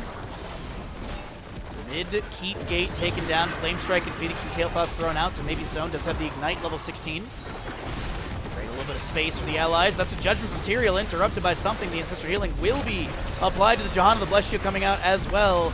Judgment up in 2 seconds. Zeratul jumps in. Tyrael will be taken down. What is going to be his death time reduction from 50 to 45 seconds? The Jet Propulsion Blaze will smush Rhaegar and take them down. This is a Gravity Lapse on the Brightwing, and can they get the kill into Tychus? Absolutely. We still have objective in top and bottom pushing. Mid lane is down to about 30% HP as the Zeratul and Li Ming find multiple kills here. I gotta see really quickly, what was the Jet Propulsion overkill on Rhaegar? 16. 16 overkill on that Jet Propulsion onto Rhaegar, by the way, as this is bottom and mid keeps to be taken down. Drekthar being damaged. We have Dino blinking to the side to avoid a Gravity Lapse from your Kael'thas, and what looked like a Storm League Enjoyers moment where they could maybe... Oh, wait, hold on. This is going to be Skibidi Exodia calling to disengage. They're not going for the core call.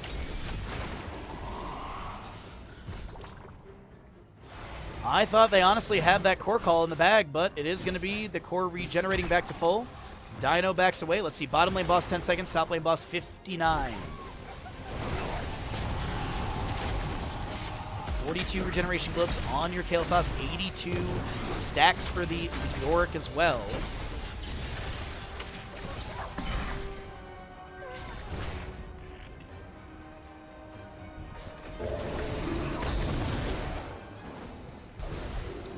No core shielding available. And here's the thing to mention too. If you push in your null pack camp, it actually can give negative armor to the core. It can actually give you that minus 20 armor on the core. So bottom lane boss is going to be scouted by Hazu. I think he revealed the recall. As he checks bushes. Auto? Ooh, unfortunate. Ancestral gets applied to that Kael'thas. The Buried Alive is going to be there as well, but Brightwing blinks the side. Does she have a Soothing Mist? Unfortunately, they do run down Brightwing. Li Ming is going to have some Arcane Orb and Magic Missile connecting onto the enemies here. And that null pack is going to be cleared away. Uh-oh, Zeratul wrapping around into mid lane. Singularity Spike onto this Leoric as the totem comes down. And Zeratul still going in for a possible kill. Manages to take down Leoric. That's a reason for Li Ming, and the Wave of Force coming out as well. Disciple looking to back away. The Gentleman Material will be connecting onto Rhaegar. Li Ming gets a reset, blinks in. Iron Skin from Johanna denies some of the damage, but that is still going to be Zeratul coming through. Tyrael, Aldruin's Might forward, the Jet Propulsion from Blaze, and that is going to be a... Finland! As the members of Skibidi Exodia advance into the enemy core. All 3 keeps have been taken down, and this is going to be a map 1 victory for them. Disciples got to be careful as they have 165 HP. And they blink into the core and die. I don't think it really matters. The death timers are a little too long for any sort of defense to come out from Storm League Enjoyers, but Skibidi Exodia will have your map 1 in our second best of 5 of the day. Winner goes to the grand finals. GG, well played.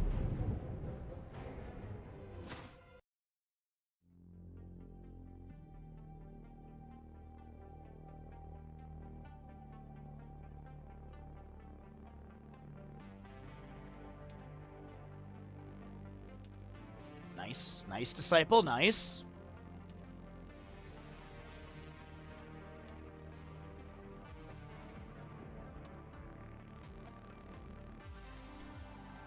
Alrighty, 7 subs away from our goal. If you'd like to help us hit that for the 4th movie night in the month of July, and help us support Here's the Storm. If you happen to have a Prime Gaming available, if you'd like to use your Prime Gaming, it'd be super appreciated, as that also helps us continue to bring you full-time streaming, casting, all that good stuff.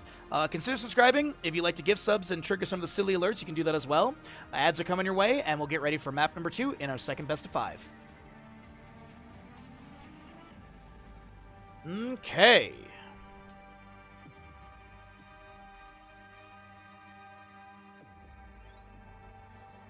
So score updated left side.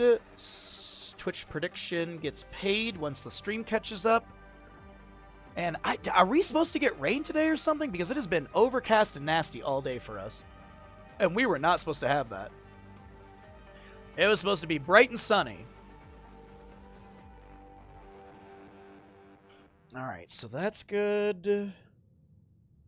That's all set as well. Alrighty. Where do we go to for map number 2? It looks like the losing side opted in for map pick first pick priority. So winning side of Skibidi Exodia will be having our map choice. Maybe they go to Warhead Junction. Maybe they take us to Warhead Junction or Guard. Nope, they take us to Dragonshire. Of course they do. Of course they do. Why would they take us to a fun, silly map when they could play Dragonshire?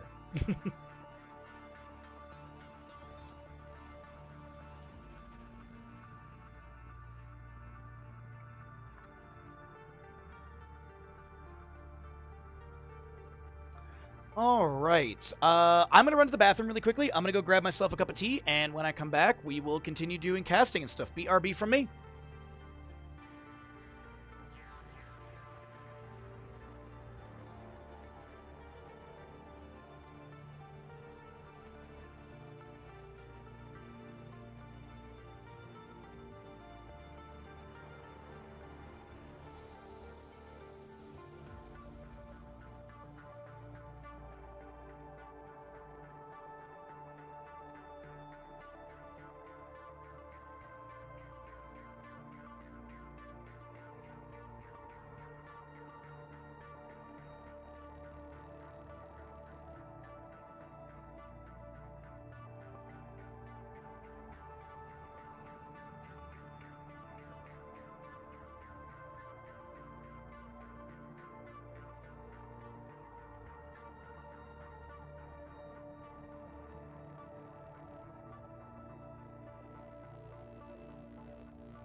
Okay.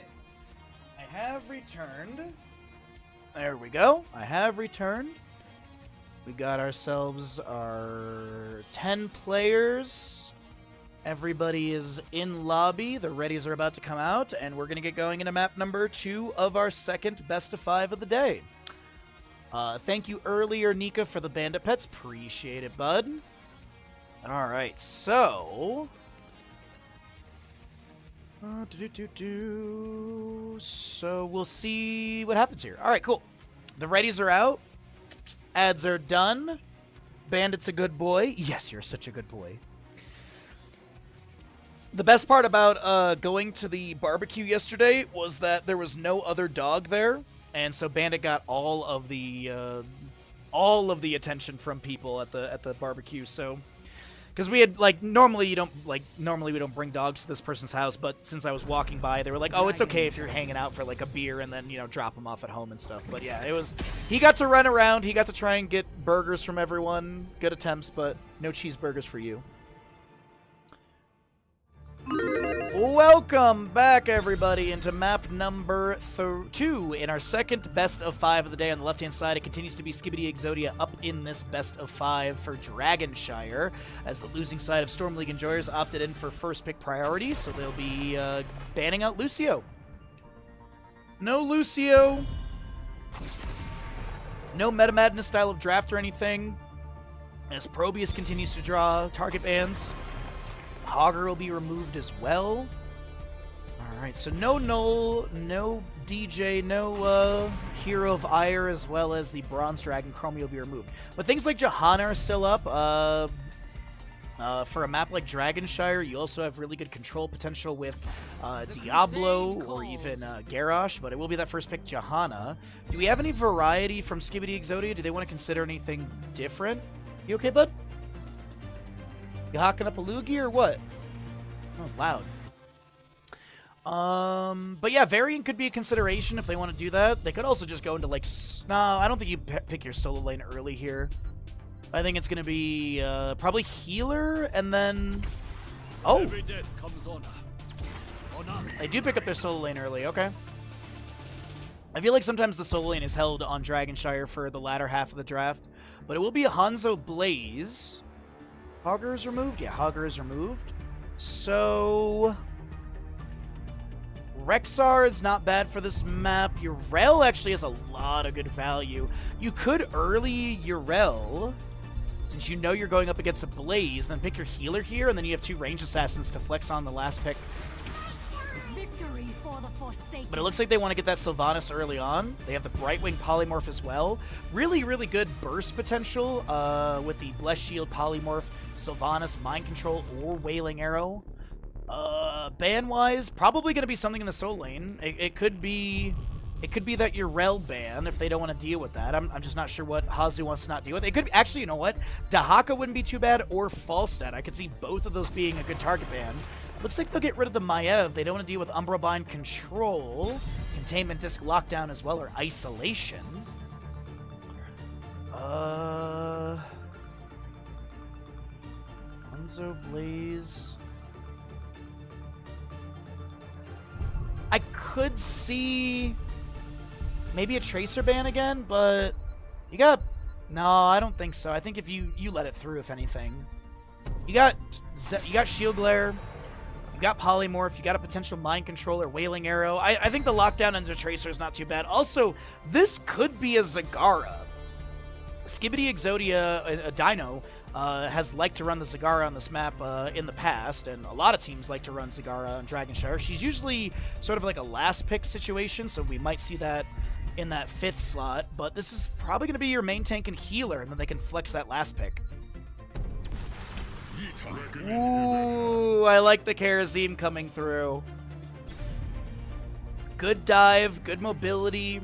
If you need to pivot into Divine Protection, or Divine Palm, you can definitely do that. Divine Protection, Uther's level 20, as you get last 2 picks on the right side. Need that solo lane into Blaze. Leoric is also a decent option, too. Like, Leoric is not bad. It will be the Rexar.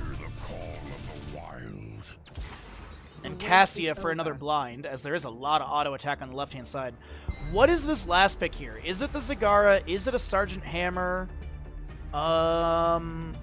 Do they actually grab Orphea and then they have Hanzo, like, because right now it's Disciple on Hanzo, but you have role swaps, so we could see Disciple on that Orphea and then Hanzo played by Dino. That's very much doable. I don't hate that. Orphea would be mitigated a little bit by some of those blinds, though. Where will we end up this time? I was not anticipating a Lost Vikings in any way, shape, or form in this draft. What? So, this is gonna be interesting. Let's get into it, everybody.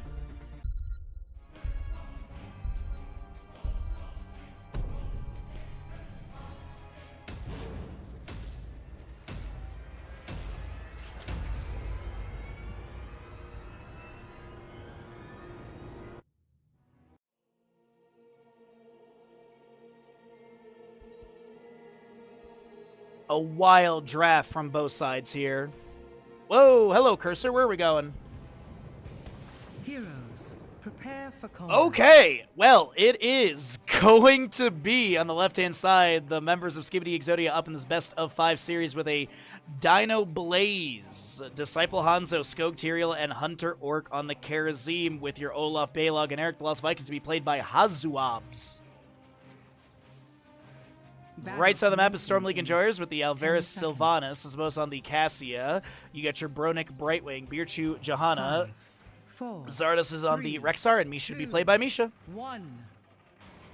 Unleash the dragon. It's Hazu. You always anticipate Vikings. I mean, fair, but also I thought everything was set up. It was a great bait. Early Blaze. It's like, oh, yeah. Hazu plays Blaze again. Yeah, he did that last game. He's going to solo lane. He's been solo laning for this squad since Murky Cup. Oh, my God. The Jet Propulsion Massive Splash. Not going to find a kill, but still wildly high splash stun value. Vikings will be up against the Rexar Misha top lane. As we do have the Adrenaline Stimpack Olaf the Stout, a Target Practice Hanzo, Justice for All, and Iron Fist Karazim.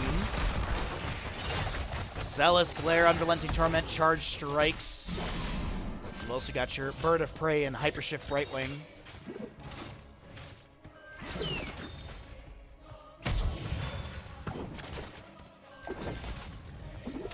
Alright, Viking Horde Tracker looks like it's working currently, and first Dragonite's up and available. Karazim is diving into the top lane. They're going to try and take down this Rexar, and they do manage to make the rotation in time. The Oil Slick goes down, and this is going to be a very low Hunter Orc using a couple Breath of Heavens and maybe tapping well to then rotate and assist to clear out this wave.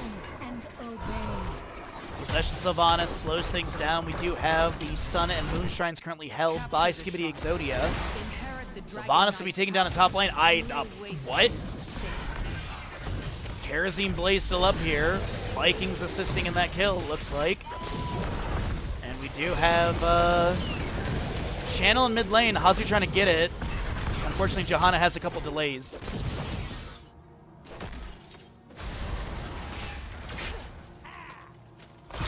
Shield Glare delays out the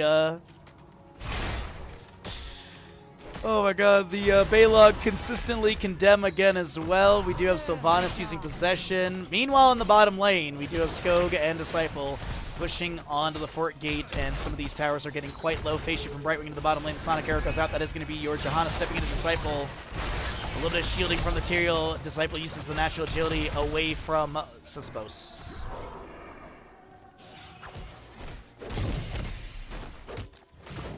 Okay, so the Vikings continue to hold top lane. Misha and Olaf having a back and forth here, and Olaf kind of losing out as he's going to get some armor, but he sticks on the point. We do have Cassia controlling the Moon Shrine in the bottom lane.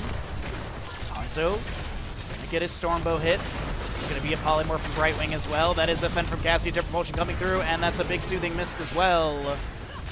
Face from Brightwing canceled as Johanna Subdue has been completed. Scatter continues to go out. This is going to be a decent amount of damage onto your Johanna as we do have Blaze coming in with the Jet Propulsion. And Sylvanas will be picked off. This is 4-0 in kills. Still no Dragonite channelable in mid lane because the Rexar is here to delay things out. He's going to need to go deal with top lane at some point. It looks like we do have Hazu getting the first Dragonite 3.5 minutes in game time. We have your Dino Blaze in bottom lane as he is going to be working on this camp. We have Hanzo maybe assisting, a little Sonic Arrow out to get some vision of the enemies. Does scout out the Brightwing over here, clearing mid lane or bottom lane wave. Dragonite continues to open up mid lane. Fort Gate being worked on. Cassie with a little Lightning Fury thrown out. Savage Charge from the Dragonite doesn't have the gate down, so it does not get any actual connection for the displacement kick. Bottom lane minion wave plus Bruiser Camp. Looking really good to get the support down to 50%. Jet Propulsion misses on to the Johanna. Dino needing to reposition. Hanzo uses natural agility over the edge wall. And more scatters poke out here and there. Another condemn from Johanna. She has sub done, so she got that 70% slow. As Hanzo continues to work on that level 1, and we do have your Viking Horde tracker at 14 regeneration globes. This Eric, so swift, so brave. As long as he's moving, he's healing up. And he's going to run to top lane and be basically like a quarter of his health was gained during that run. Also going to be having your Baylog assisting Hunter Orc and Dino to grab the Siege Giants for bottom. Scatter gets vision. Disciple trying to get a stack or two on that level 1. I just want to see really quickly where the stacks are currently sitting. Needs to hit Rexar 3 times, Sylvanas 3 times, Brightwing 3 times. Has already completed Cassia and Johanna. Viking hurry up though. Cycle through some other numbers here as we're waiting for the 10 talent tier faster, of course, on the left-hand side with 4-0 in kills. A little structure experience as well. Play again from the Vikings, 7-sided strike, Judgment, Dragon's Arrow, and Bunker. This will be a possible camp invade. Misha charges through. Aldruin's Might over the wall. As this is that 10 talent tier, the Dragon's Arrow fired from literally bottom lane does connect. And this is your Hunter Orc looking to back away, condemned from Johanna. We do have Vikings running on in. Olaf, that's going to be a judgment from Tyrael. Blaze gets back on the point. They take down the Sylvanas and the Misha. Can they get the kill into this Johanna? Karazim dashes over the wall for the punch and absolutely will confirm it. Bunkers some by Blaze to eat some tower shots. The Vikings start spreading out on the map as it is going to be the objective spawning very soon here. Karazim looking to chase on to this Brightwing. The bottom lane fort is low. Can they get the chase kill into Brightwing? Siege Giants and Minion Wave are tanking tower shots. It's almost like there should be some sort of like defender's advantage underneath their own fort or keeps or something. Your team has destroyed a fort. Almost, but we don't have that in this game. So the shrines are available. Hazu's in position, and power is yours. this is immediately Hazu with the channel. No interrupt. Where are we going with the Dragonite, though? Are we looking for the mid lane fort? Vikings are pushing up top lane a little bit. Savage Charge kicks the Sylvanas away. Johanna set up for a flank onto Hanzo. Bless Shield does go out, but there's no one to follow up, and the Condemned doesn't even get the pull either.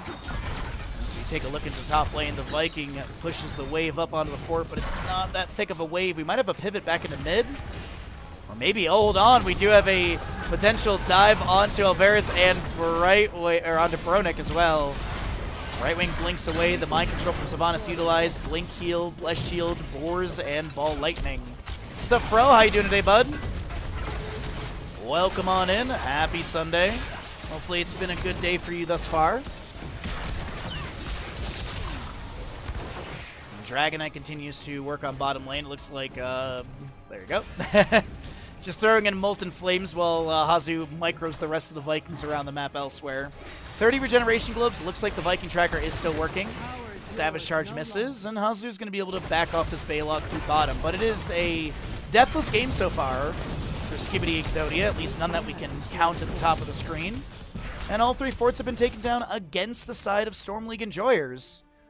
And as a reminder, this is the single elimination bracket. Winner of the series goes into the grand finals coming up next. Best of 5 for that as well.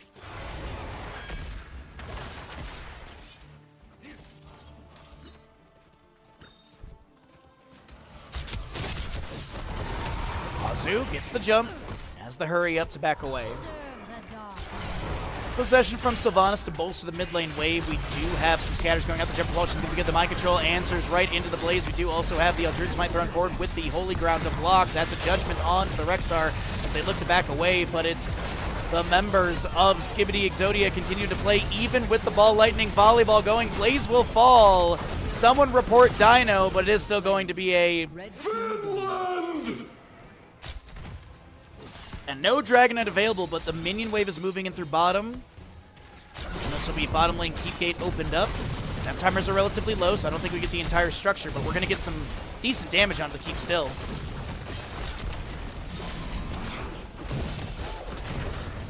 What's up, LaFacia? How you doing, bud? Good to see ya. And a lot more damage on this keep than I actually anticipated. Down to about 10%. Hunter Orc wants to commit and take this down, and we'll be able to do so with the allies around here. And the Dragonite is available once again. And 16 talents here as well for Skibidi Exodia with a massive 12 kill advantage. And let's see, how many Viking deaths have we had? We've had 2 Viking deaths the entire time.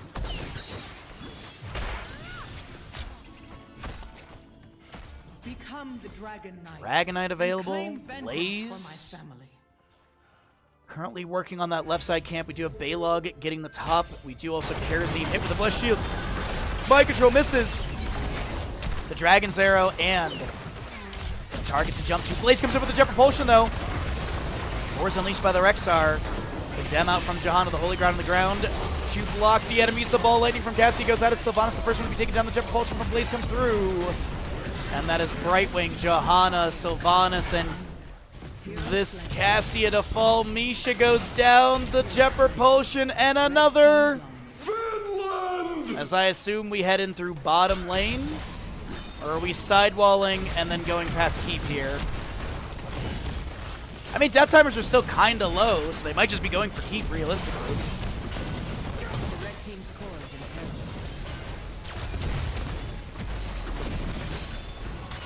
Blaze playing to the far side. It looks like they're going to move through mid lane keep and then go for core. Might have been able to siege a little bit faster here, but I don't think Skibidi Exodia are really too stressed out about this map number 2 right now, as they're going to Savage Charge, kick the Brightwing to the side.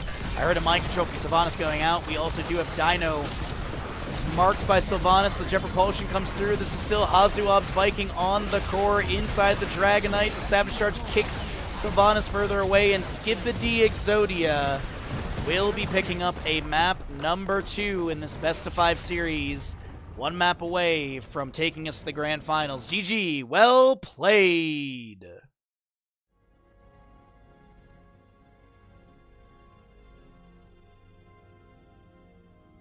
I'm about to bust.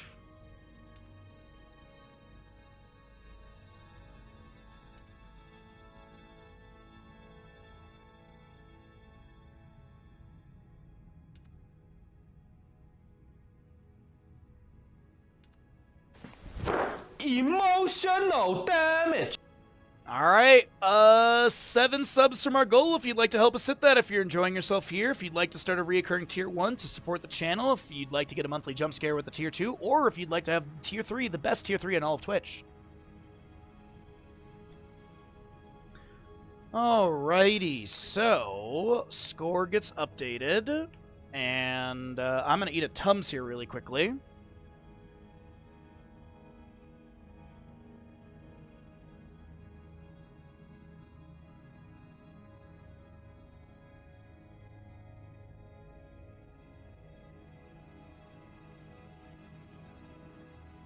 Got a little bit of heartburn today. Alright, so payout to Skibidi. Ads go, go, go. And map number 3 is going to be Towers of Doom. Also, you can see the sun's finally coming out. Overcast versus sun here. Alright.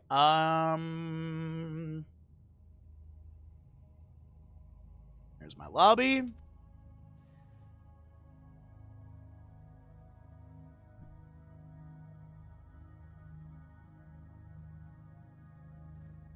Alright, players have stayed on the same sides. You like to see it. And then, my YouTube is pinwheeling, and I don't know why. Is my internet breaking? No. Okay, I don't know why. YouTube is pinwheeling. I'm gonna ignore YouTube. That's what I'm going to do. I'm just going to ignore YouTube. I'm just going to look away from that. All right, we've got our captains are set. First pick is set as well.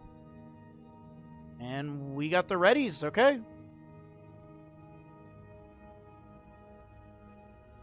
Good stuff. I think YouTube had like a little bit of a hiccup or something like that. Either way.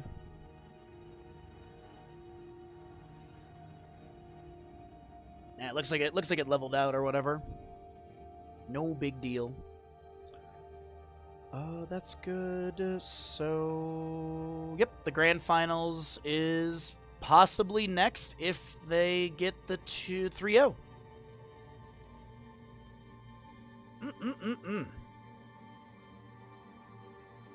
Really fantastic games today.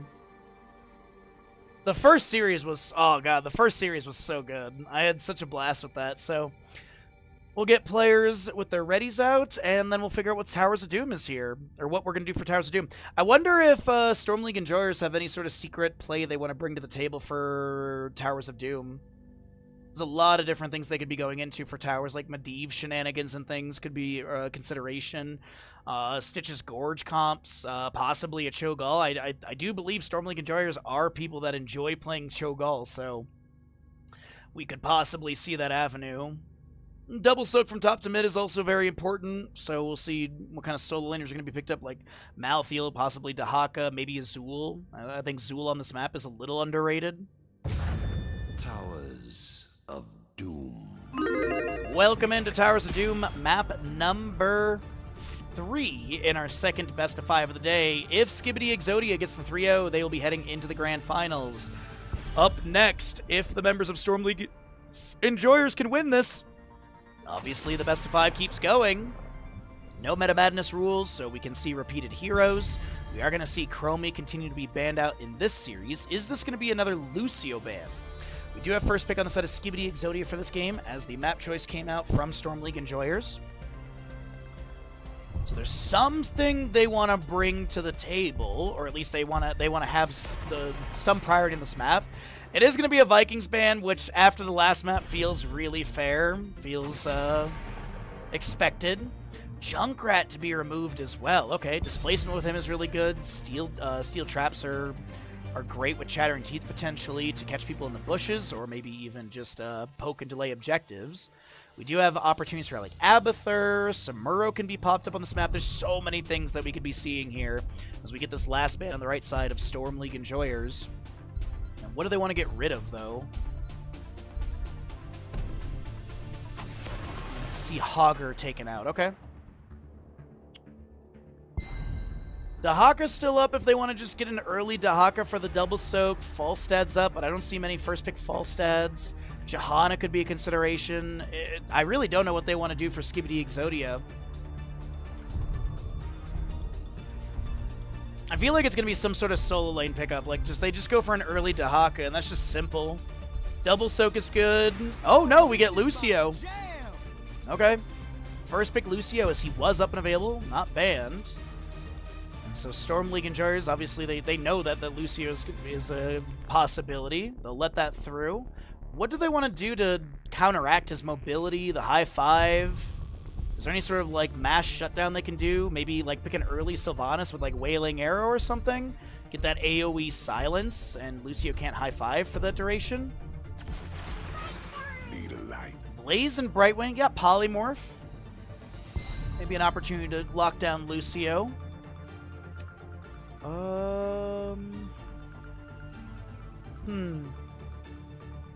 Do they want to play super aggressive and, like, run at the enemy? Or is it a little bit more of a control composition? Into the Blaze Brightwing. So we do see the Orphea. And we got that solo lane, the Dahaka. Obviously, Skibidi Exodia is going for the Cho'Gall. I mean, I'm having wicked deja vu. It's obviously going to be a Cho'Gall.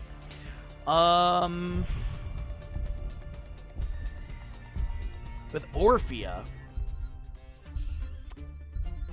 Maybe a Tyrael ban, unless they're considering it on the side of Storm League enjoyers. Tyrael wouldn't be too bad. Good mobility. Able to dive. You have Judgment, so then Orphea can then play into as well. Garrosh will be removed. So maybe Storm League enjoyers is considering, like, dive-heavy composition. Garrosh can kind of create a bit of chaos or disruption with Wrecking Ball and Groundbreaker onto diving heroes. Johanna will be removed. I feel like this is a Diablo game from a Diablo or a Nubarak, but I don't know if you really want a Nubarak into Lucio. I feel like the Cocoon's not gonna really hit the target. A Nubarak or Dahaka can also burrow. Maybe you can Cocoon the Orphea. I feel like it's a Diablo game, and I feel like this is like gas forward from Storm League enjoyers, and they play aggressive and just run at the enemy.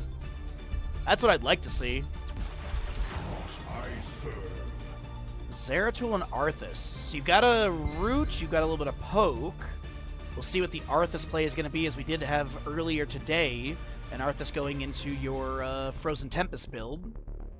Last 2 picks for the side of Skibidi Exodia. Falstead could be considered here. It's kind of...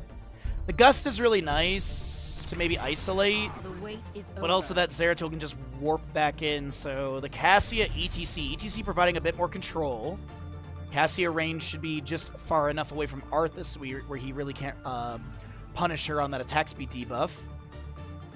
And also Cassia does have that armor, so it's good against the Zeratul. Last pick on the right side, I don't think it's a hypercarry Zeratul. I think there's some sort of... It's either like a Hanzo or a Genji, I feel like. I feel like they need some poke, some mobility. That'll be the Falstead, okay. Interesting draft from both sides. I think it's a really good draft from both teams, too. Let's find out, though, if Skibidi Exodia can make the map 3 shutdown happen.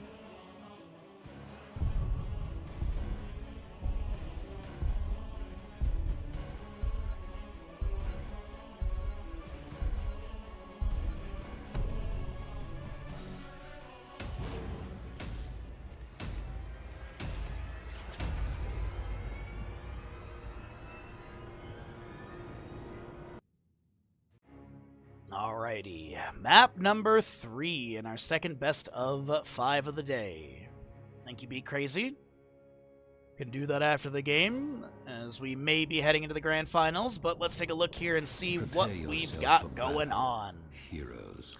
Left side of the map is going to be Skibidi Exodia with the Disciple Orphea, Dino Cassia, Skog ETC, and Hunter Orc on the Lucio, with also your Hazuab's Dahaka. Right side will be the Storm League Enjoyers down in the best of 5 series, looking for this map 3 rally with Alvarez on the Blaze. Zardas is the Arthas, Sesbos on your Zeratul, Bronek Brightwing, and Beerchu Falstead. 5, 4. Thanks for the redemptions, Be Crazy. Appreciate it, bud. 1. Ancestral Strength for the Orphea, Charge Strikes, Block Party, Acela Rondo. You do have that Borean Winds for the Arthas, as well as Enhanced Agility Dahaka. Q build Falstad. Do lose 8 stacks upon death, as we do have that drag initially. That's a lot of damage on to the Arthas, and he will be taken down. Falstad barrel rolls to the side. The hammering jumps up to 8 stacks. 30 for 30%, 80 for 80%, and 150 at 150. You only get your percents as you hit the thresholds. You don't actively get the percent. So it's currently, 0 right now, even though there's 10 stacks. But milestones cannot be lost, so if Falstead dies after getting 30, let's say he dies at 34, he'll just drop down to that 30 mark. As well as your enhanced agility for the Blaze and that Jet Propulsion and such missing on the Hazu here, as we do have your Shadow Hunter for the Zeratul at level 1 for the regeneration globes, as Lucio trying to harass onto the Falstead, who barrel rolls to the side. Arthas with the Frozen Tempest active, throws back the Death Coil.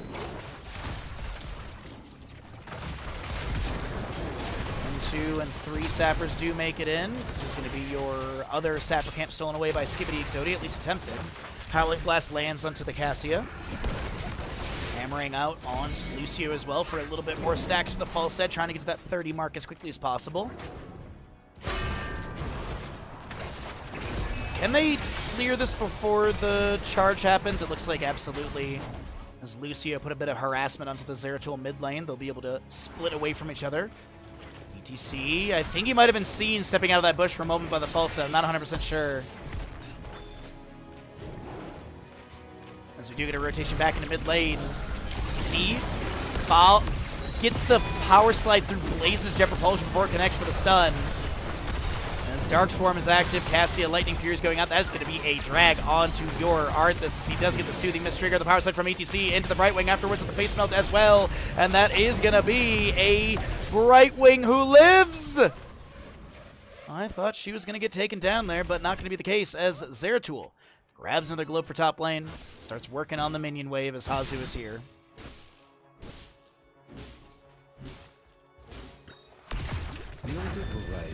The first altar phase, top left and right with the center with the center location as well. Nice face melt from Skog to deny the Jet Propulsion collision stun. 2-0 in kills, is leading a level lead. Probably going to be a bit more from the minion soak as well.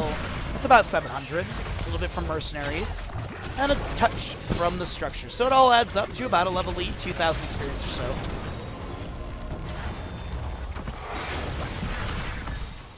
Lucio going for the right side. They're going for the 40-0 Dream, but Hunter Orc is very split from his team, is able to get that push off to the side. We do get left and center channel.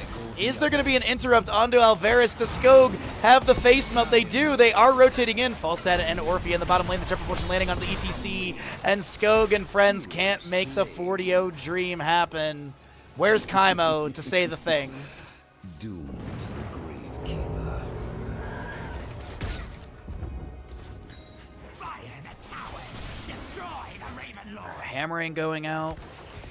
Left side camp is going to be started. Boombox from Lucio at level 7, providing armor to those inside, as well as healing or movement speed, as well as vision. And there's no timer on it, so I like to treat it like a totem. Or excuse me, a ward. Let's go ahead and cycle through the other numbers, though, because we are getting close to level 10s. Single objective in the bottom section, or the center location of the map. Sappers being worked out of the lane by Dino on the Cassia. The Haka Brushstock gonna be late to grab the steal on this, but maybe the team fight will yield something. Lurker Strain gets a bonk, Drag misses. Power slide from ETC, Soothing Mist from Brightwing. That's gonna be a push off from Lucio, Soundwave into the enemies as well.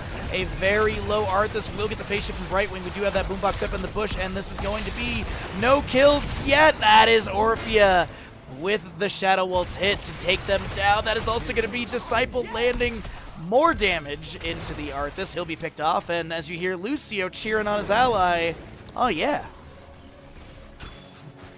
Kaimo 404. Yeah, he is. I haven't seen any Kaimoisms in like 5 days. I assume he's out in Colorado visiting his family. Yeah, it is 4th of July and such. Oh, laugh is up and available. Boss is up and available as you hear the laugh. As the hammering again flies out from Falstad, and let's take a look and see what these stacks are looking like for a few of these characters. Single altar, and it will be 37 stacks to the Falstad, 10 of 15 for your Zeratul, enhanced agility for the Dock at 3 of 10, and Arthas on 11 baseline, Frostmourne, Hunger stacks, throwing the Death Coil out. Arcane Flare from Brightwing does delay out ETC, but it is Eternal Feast, Mosh Pit, Isolation, and Valkyrie or Ball Lightning. Lucio gets the channel, 4 more shots in the enemy core, 36 to 28. As there might be a flank onto a few of the enemies here. Boombox from Lucio put out after. They were maybe looking for that power slide onto Falstad, but he will be able to position in a safe spot and not be taken down. High five from Lucio. It is Valkyrie, by the way, for Cassia. Might and Nerzim, Army of the Dead, Gust, Blink Heal, and Bunker as well. Eternal Feast activated, gets a couple ticks onto the Blaze. It zones the Brightwing back for a moment, but she wasn't able to step up anyways. That is a Valkyrie missing onto Arthas or Falstad. Next objective is going to be center and bottom locations. TC power slides into the bush, anticipating the enemy to be there, but this will be the boombox also revealing beforehand. Orphea clearing out left-hand side. We have Blaze still soaking top. Looks like Zeratul pushes up mid a little bit just to maybe put some pressure onto Hazdu, so maybe he misses a wave, but I don't think that's going to be happening, as we do have Zeratul getting a cleave into the bush, clearing out that boombox. A new one is placed on the enemy side as the Singularity Spike goes in to check. Jet Propulsion finds its way into Lucio. He has no high five target to get to, and a second kill over to the side of Storm League Enjoyers.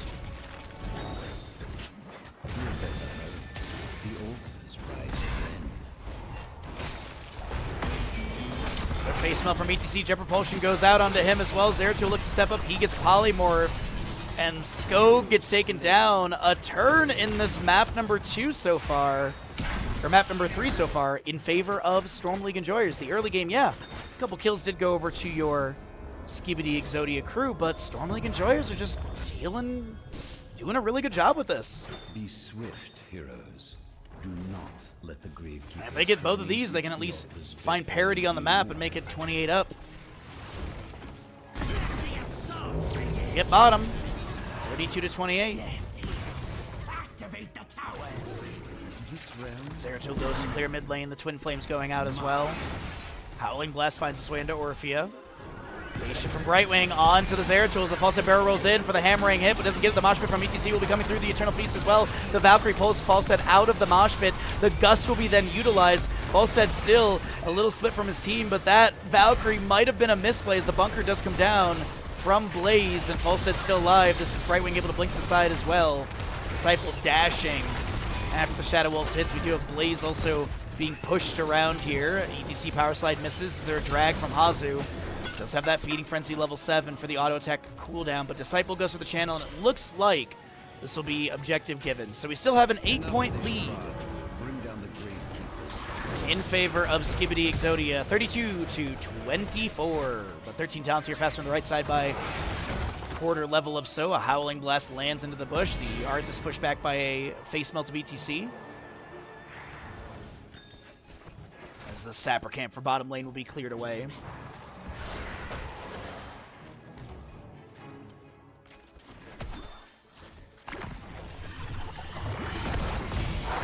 Valkyrie. I thought Alvarez was going to get pulled in by that, but not going to be the case. Lucio gets the push off and jumps over to his allies. Does have the heavy caster level 13. Orphea bottom lane. She is going to be able to back off. Yeah. C rotates in. Power Slide gets the Sun. Gust forced out by Falstead.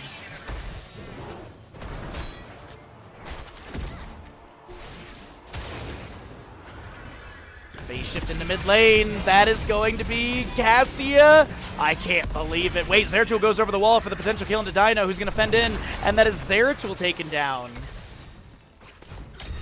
Jet Propulsion finds its way into ETC. There's going to be a Howling Blast to create a little bit more space. Power Slide lands onto the Arthas. Falstead barrel rolls over the wall. Mosh Pit up and available. Let's have that Encore level 13 single objective at the bottom of the map. And we could be looking at a 12-point advantage to the side of Skibidi Exodia here, as they actually might be going for more. They're not going to go for bottom lane bell tower conversion here. Okay.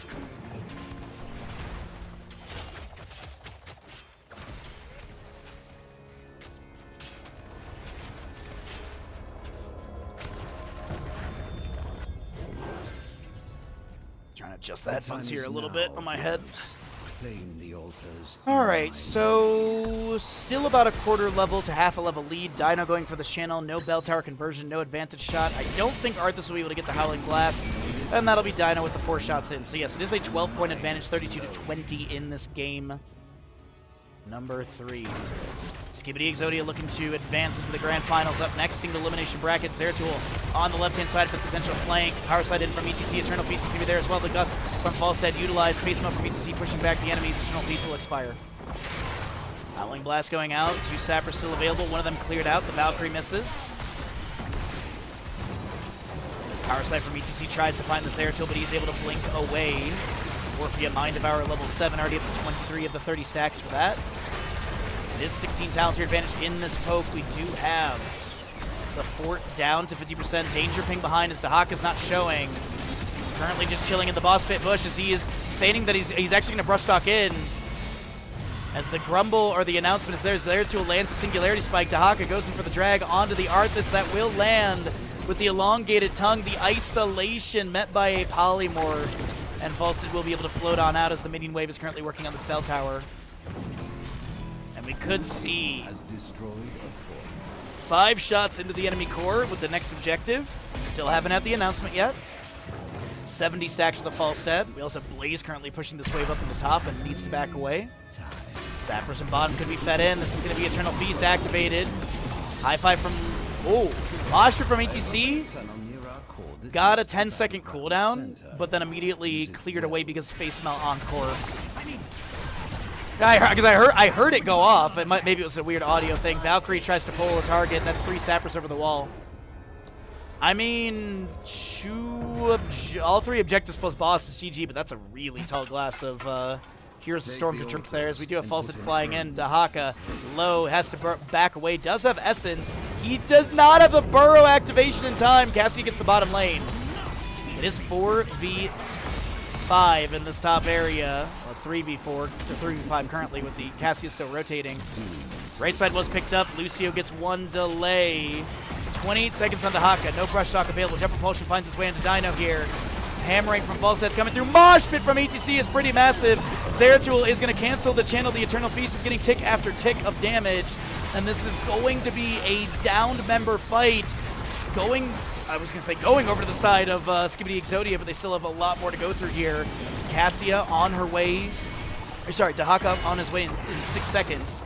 ETC is low. Orphea might be the next target as the Shadow Waltz allows her to back away. Zeratul goes in. Phase shift from Brightwing onto Zeratul, and he gets that heal needed. I think this is going to be the 6 shots in total going into the core of Skibidi Exodia. The Hawkeye, yeah, I think they just have to give this. They drag Arthas, but he won't make it into the death zone. And so a total of what's looking like 10 shots will go into Skibidi Exodia's core. They will also get this boss. 1 on Cassia respawn. Center teleport is up and available. Lucio Dahaka here. They're going to go for it. The drag misses. And I think that is going to be that. Blaze and bottom lane currently working on this structure. And we're down to 22 to 12. A 10-point game between these two teams in map number 3. 90 stacks for Falstad. 7 enhanced agility for the Dahaka. 31 baseline for your Arthas. That's this bottom right keep will be converted in favor of Storm League enjoyers. We've got the top lane gate taken down. Sappers are maybe going to be fed into this lane. Possibly able to get the entire structure taken down. Sidewall being removed by Disciple for maybe just a little bit bigger of a disengage window. Before the Singularity Spike activates, Haas is able to get that burrow to mitigate the damage. Next objective will be top left and right, since we do have 22 to 12 in core HP. Lucio harassing Alvarez over here, but Hunter Orc can't really set anything up. The Dread goes out once again.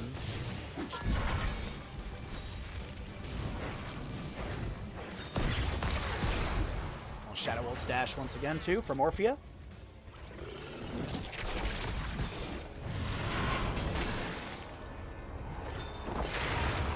Well, boss is up in 3 minute 33. No shot advantage to the point where it's a GG moment. It might just be a 5-3 trade. Not disappoint me. You see ETC maybe looking. Okay, the Eternal Feast does not hit in time. So we'll see just the trade on shots. 19 to 7. Show the Raven Lord the extent of my power. Yeah. A little bit of poke damage here and there. The Haka in bottom lane maybe putting the pressure onto Brightwing. Lands the drag, but there's no one here to really set anything up. The isolation was attempted on top of that. Lucio sets up the boombox. Is not going to be able to do much against the Brightwing there. Yeah, that was a...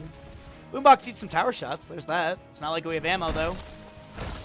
20 up on both sides. Eldritch Conduit. You do have that Titan's Revenge. Ride the Lightning Contagion and Mixing Fire with the Wind Tunnel. You also have your Shadow Stride, Invisible Friends, Legion of Northrend, and your Bunker, fortified by Blaze. Power Slide from ETC. Top fork goes down by Zeratul's hand, or Blades, as we do have a Valkyrie pulling in the Falstead, the Eternal Feast going out. Falstead barrel rolls to the side, ETC is going to be gusted away, and Blaze gets taken down just after his bunker expires by Cassia. Still 2 minutes.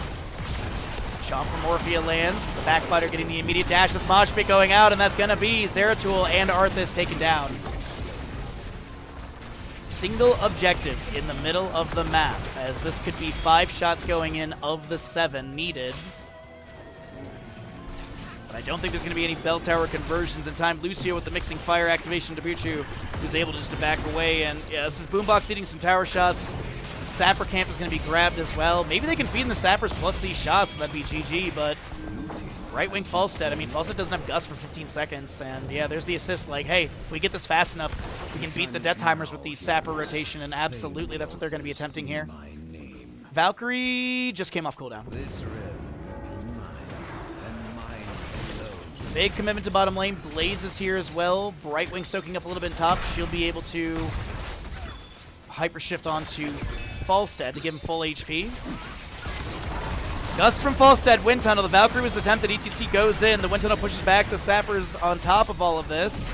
Waiting Flames from Blaze. They're trying to weaken these Sappers. There's a bunker summoning, and that denies the Sappers over the wall. The boss is up in 51 seconds for those wondering.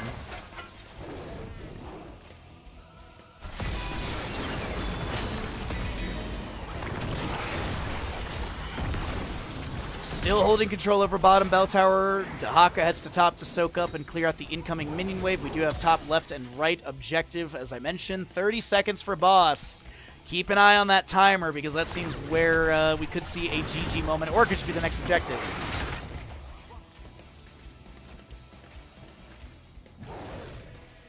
And really good defense, I agree.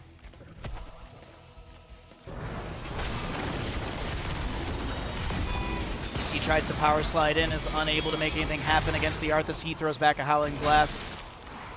And there should be the announcement really soon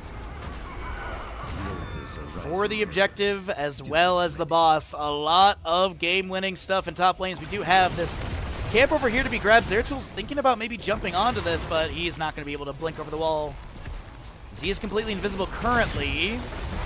High fives from Lucio. Zeratul goes in for the Lucio potential kill. The Wind Tunnel from Falstad activated. Moshpit from ETC interrupted as Lucio gets taken down by the Zeratul. Power slide through the Arthas. He is going to be stunned for a moment. Gets a patient from Brightwing. Disciple in this corridor trying to get away. Does they have a Shadow Waltz? No. This is going to be a Valkyrie pulling the Arthas up against the wall. The ETC falls as well. And Hazu goes down. Cassia the only defender. And Falstead flies to bottom lane to go deal with the Sapper camp, so it doesn't go over the wall. That is looking like Blaze will be able to get the conversion of the spell tower. Are we looking at 12 shots? Is it 7-2 after this? Yes, heroes. Activate the towers.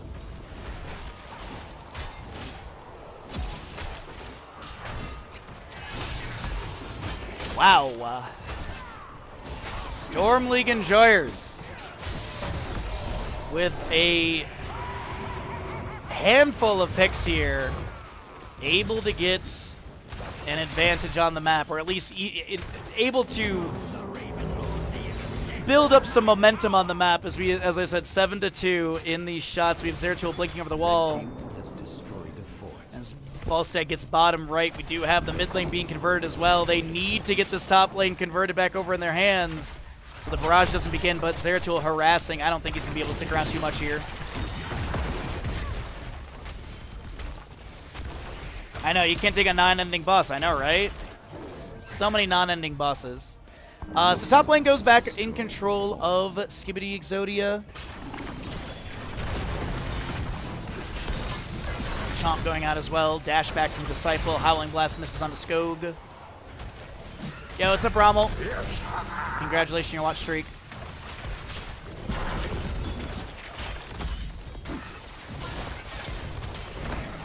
Alright, still working through this mid lane keep. Looks like it'll be poked down. Falstad does have some sappers moving in through bottom lane, and I think those did charge in already onto the gate, and they keep taking a little bit of damage. But conversion of bell towers over to the left-hand side. Next objective should be announced momentarily. And it legit could be GG's for either side. Uh-oh, that's a huge amount of damage into Lucio as you get the announcement of the objective. The altar is right. Yeah, what's up, Kathy? Welcome back. What a game so far. Indeed. Storm League Enjoyers making that case for map number 4. Valkyrie goes out onto the Arthas. He's going to be pulled in. Tower shots are there. The Wind Tunnel from Falstead. ETC is in the corner of the Army of the Dead with the Legion of Northrend. That's Dahaka with Essence active, but he just did not have that healing. And this is looking really good for Storm League Enjoyers to take us to a map number 4. Howling Blast goes out. Power slide from ETC. That is going to be Zeratul going for the initial channel. They take down Blaze in this sort of gap of heroes.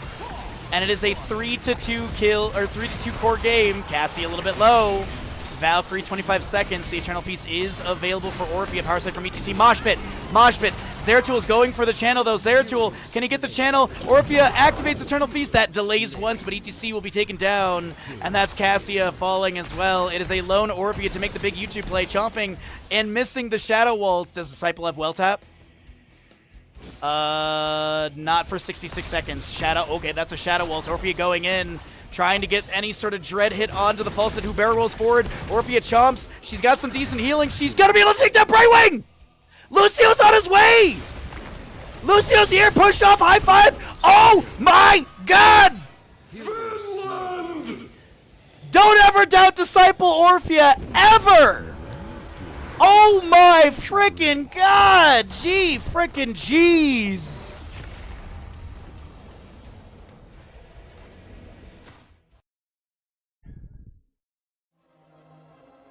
Clip it, ship it. My god.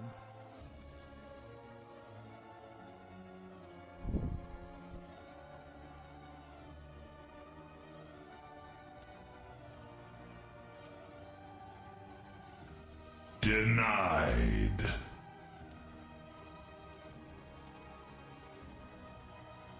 Clip it and send it to Disciple. Jeez, that was amazing.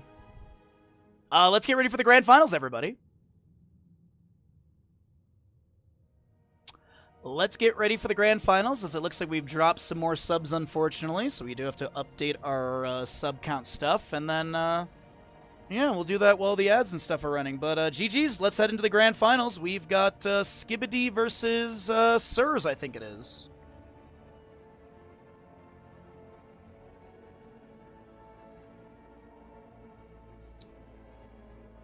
Alright, my god, what a game. Skibidi did win Towers of Doom. And, Remind yourself that overconfidence is a slow and insidious killer. Indeed. Well, if you'd like to help us hit our sub goal, we're trying to get back to 300 subs.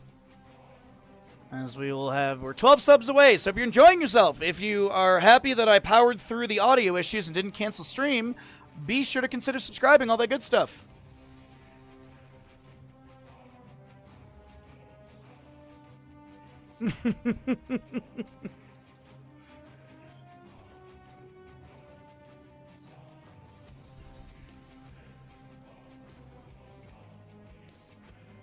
Alright, so grand finals up next, and it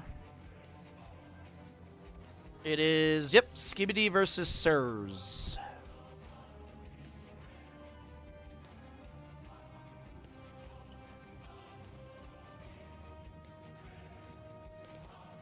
Man, oh my god, dude. Shadow Wall, Orphea going in, trying to get any sort of... Dude. Have some decent healing. She's gonna be able to take that Brightwing! Lucio's on his way! Lucio's here, push off, high five! Oh my god! Amazing. Absolutely amazing. Nicely done. Thank you for the clip. Oh man, that was a good one. That was a good one. Definitely peeking on this mic pretty hard today, but that is that. That was seriously so good from Disciple. Amazing.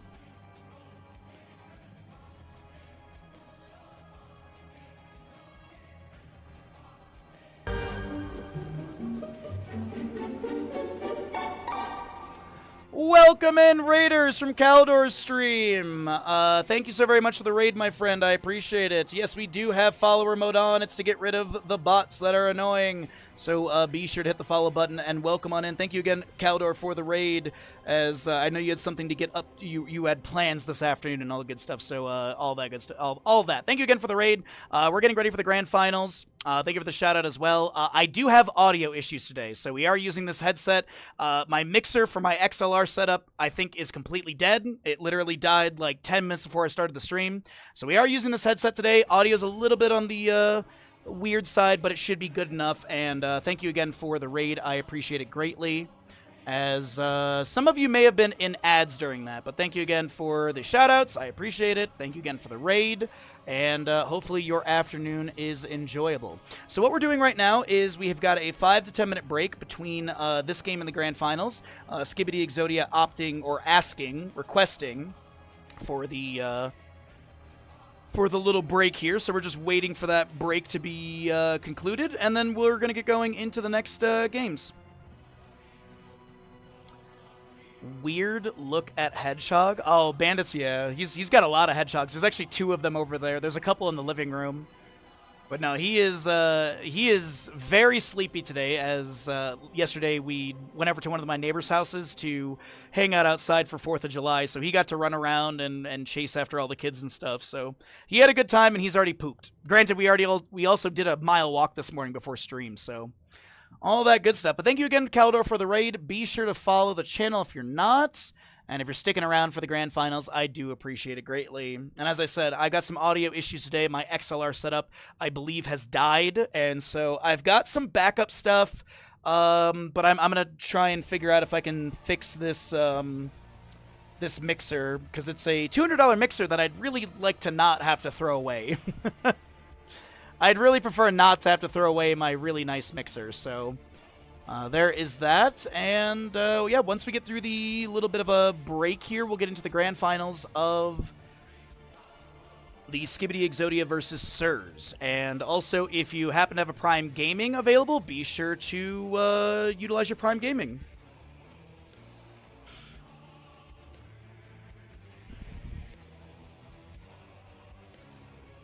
Alright, so I do have the right match lobby. And we will check out and see what it is. Let's see here. So teams will be on those sides so long as they actually do that. Alright. I don't think there's much more for me to mention for the tournament. This is, by the way, if you're maybe new to the tournament, or maybe you didn't hear about it from Caldor, so this is the Eternal Conflict. It'll be running for the month of July. We've got our, what I like to call, qualifier weekends on the, obviously today, the 12th and the 19th. On the 25th and 26th, we're going to be getting into our double elimination playoffs. It'll be a Saturday, Sunday for the top 4 teams from the playoff section, or episodes, as it actually says on the Wikipedia. Yep. So that all looks good. That's exciting. And I already see that the match bot has begun. So we got ads out of the way. Nice big chunk of ads. We don't have to worry about those. We've got your scores and everything set. And there's no map bans, so once we get the coin toss, we'll figure out where these teams want to go and who's going to get first pick and get our lobby going. Exciting stuff. Big shout out to Ravencourt for running another amazing tournament. And is there a Clips channel or anything like that?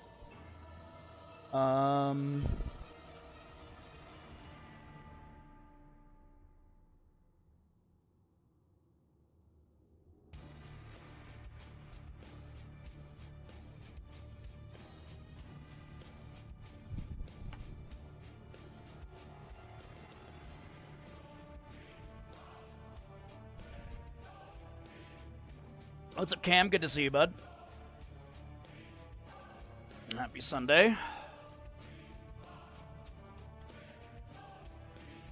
Alrighty. And then also, this upcoming week, schedule-wise, Tuesday we've got Heroes casting.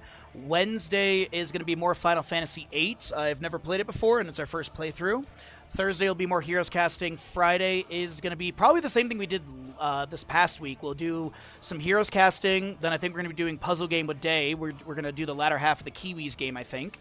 And then Saturday will be our cooking stream. We're going to be making bitterballen or croquettes. We're going to do kind of a couple different variations for it. And then Sunday will be more of this tournament. So a lot of really good stuff going on today, or this week. And thank you again for Caldor raiding over. As I said, if you're new to the stream, be sure to drop a follow. It costs you $0. It's a 0-minute follow. It just helps us get rid of the bots and makes my mods' lives a lot easier. But we're just waiting for the one player to ready up, and then we'll get going into this grand finals. And actually, I guess we can put grand final in the stream title as well. That way people know that it is going to be the last map of this series. But hopefully you've all had a great day. Hopefully it's been a super fun weekend for all of you, and you're looking forward to more great stuff coming up next week. I think GDQ has begun as well, so that's always exciting. And thank you again, everyone, for the follows. I really do appreciate it. Yo, what's up, Bill? Good to see you today. Good to see you. Sorry, I have pings in Discord. Oh, I know what that ping is. Okay, whatever.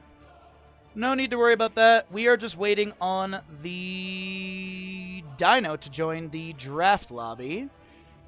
They did say they needed a 5 to 10 minute break, and we're about approaching that time. But it should be a pretty close matchup between these two teams as well. I believe Sirs had a 3-0 against both of the teams they went up against.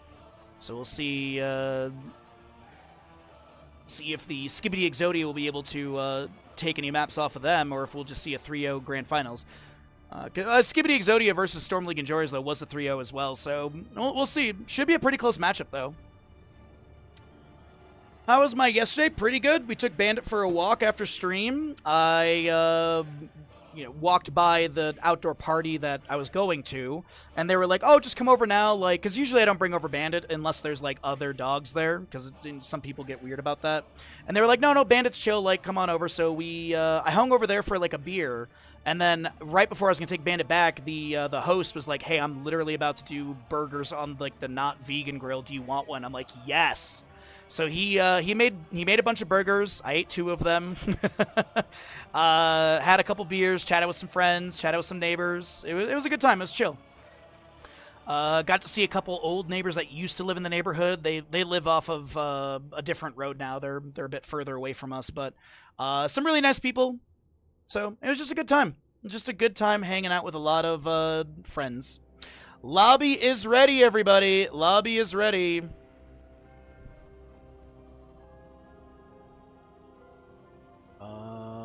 Let's see.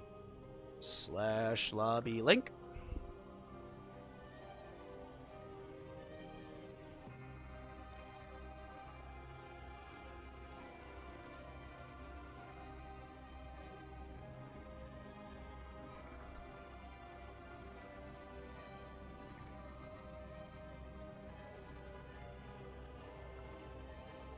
All right, looks like it is going to be... So Skibidi is going to be on the right side, it looks like. And we'll have Sirs on the left. Oopsies. Scale that down just so it matches, because we do have to scale down Skibidi ever so slightly.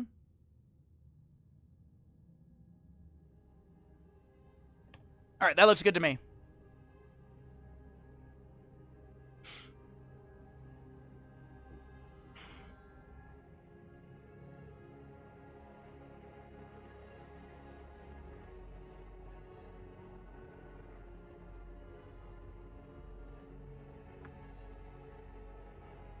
Cool. So Alterac Pass will be map number 1 of this series. So which team wins Alterac Pass?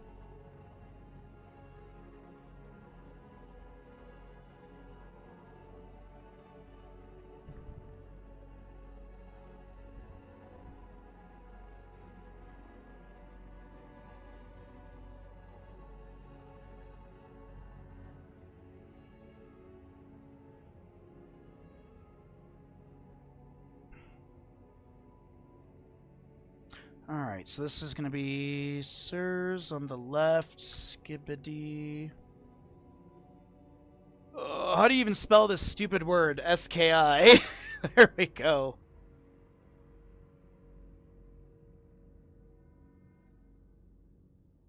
Okay. That's all good. That's all set. We're just waiting on players to get into the lobby, and then we're good to go. Alrighty. Thank you, everyone, for your patience. And I think while these players are going to jump in the lobby, I'm going to go grab myself a...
Alrighty, thank you for your patience. Sorry, I just had to grab myself some water. We had some Bandit redemptions right before the raid as well, so thank you again.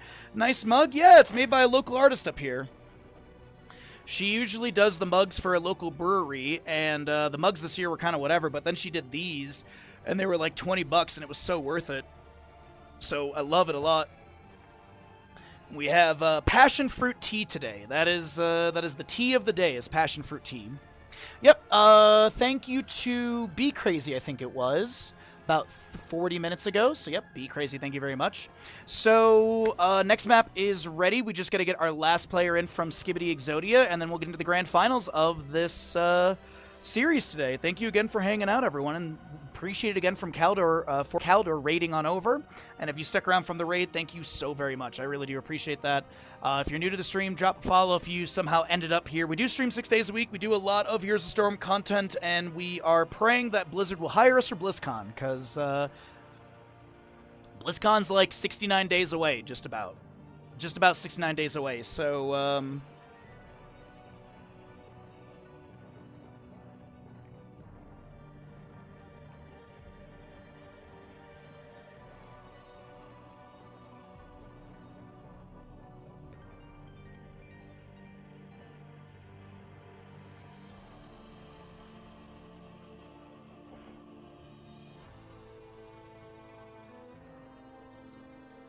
alrighty, lobby's good. Everyone's here. And we should be good to go. Cool. We just need readies from the players. First pick is set correct. Yep, Skibidi Exodia has it. Cool. Readies are out. Let's get into it, everyone. Thank you again, everyone, for hanging out. We do have some audio issues today. We're not actually using this mic. It is this mic here. So the audio is a little on the weird side. I think my entire mixer's dead, but we'll figure it out after stream. Not much I can do now. Welcome in, everybody! The grand finals of our first qualifier for the Eternal Conflict. On the left-hand side, it's going to be Sirs. On the right, it's going to be the Skibidi Exodia crew. No map bans to talk about, no meta madness, draft restrictions, and we're going to have first pick over to the right side of Skibidi Exodia map choice coming out from the side of Sirs.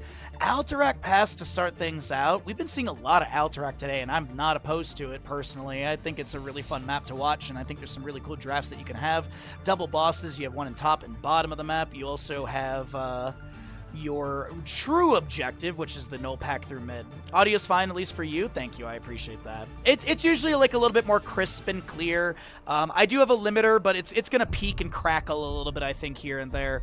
Just because I'm not used to using a headset mic, so I don't really have good settings pre-made for that.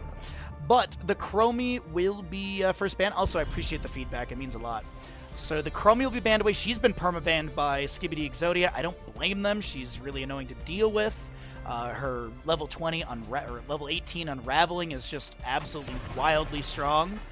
Minus 50 spell armor after 1.25 seconds just feels busted to me. But Blaze will be banned away. Chromie and what else will be removed by Skibidi Exodia? Will they get rid of that Lucio that has plagued them in the past? Not sure if they want to do that, or if there's maybe something else like a Hogger to remove. It is first pick on the side of Skibidi Exodia, so if anything, they probably want to force out the Hogger ban from Sirs, and they'll get rid of the Brightwing. So maybe Hogger ban, unless they're okay with letting it through? He is really solid on this map to be able to get the objective for that mid lane we were talking about. BRB, I know, right? It actually upsets me. Because in the first best of 5 of the day that went to a map number 5, we had Classic, Garden Terror Classic, Warhead Junction, Blackheart's Bay, and Curse Hollow available. Guess where they went to? These kids these days. What, are they like playing for money or something? No, they gotta play for our entertainment. Hogger, though, will be that first pick as we were talking about. We do get a Rhaegar and a Hanzo on the left-hand side. Really good scatter value and poke. Good for poking on the objective as well as getting camps, possibly boss. Rhaegar just a solid healer through and through. As we take a look and see what do we get for Skibidi Exodia for the last 2 picks on the right side. Or no, the next 2 picks on the right side before we get into the mid-ban phase. You've got a Shockwave possibly a Hortipole, maybe a Light Bomb direction. Oh, this is my jam. So we'll see a Lucio with the Anubarak. I do like that aggression. That is a very mobility-forward composition, bit divey as well. I feel like this is either going to be a Dino or a Hazu ban. It could be like a Vikings ban. I could definitely see that as a ban. I could also see a Tracer ban as well. Just not sure what they really want to lean into, though. Yeah, the Tracer's just going to be a target against Dino. Feels like just a safe ban, just to make sure that you don't have to deal with her. Maybe they're not going to have any blinds on their team either. You could still take main tank Mei for a blind. You've got Arthas as well for his attack speed debuff and movement speed debuff, but we'll see what we get ban-wise on the right side. I could see this being it could be a Li Ming ban, actually. Li Ming does break targets out of the cocoon pretty quickly. Tychus ban is also a consideration. Might just be a main tank ban, realistically, though. I'll get rid of Maev. Umbral Bind, Containment Disc, as well as your Fan and Knive poke as well. So into the Hogger and Nubrak Lucio. You don't have Johanna available. No Blaze for the solo. Leoric could force Hogger to do early Hog Wilds. We could see a Dahaka for the global. Could be Dahaka fall set if you really want to go double global on that. We will get Shimada Bros, Yrel for the solo lane. And last pick will be a flex. Might be Garrosh, because DK does like to play their Garrosh, but they also like to play Mal'Ganis too, and Mal'Ganis is in a pretty decent spot until we get our upcoming PTR patch going live, where he's going to get his Will of Trachondris rewards nerfed, as well as his Blind as a Bat nerfed as well. The last two picks, I mean, it could just be like a sustained damage dealer and a mage. We actually get like a bruiser assassin. I kind of think Thrall blends the two categories a bit with a Li Ming as well. Pretty good draft on the right side for Skibidi Exodia, as this main tank on the left side will be what? As I said, we have the opportunity for Mal'Ganis. You could be going into the Garrosh as well. I'm not 100% sure what DK wants to run here, and they're going to go Diablo. Okay. Pretty simple draft on both sides. I guess you could say hyper carry draft for the members of Skibidi Exodia. But I think Thrall, as I said, he does kind of blend between those two roles a little bit, so he'll be able to step up. We do have those Shimada Bros. A lot of dive, a lot of pressure. It's going to be a good game number one. Get your gambles in. Here we go.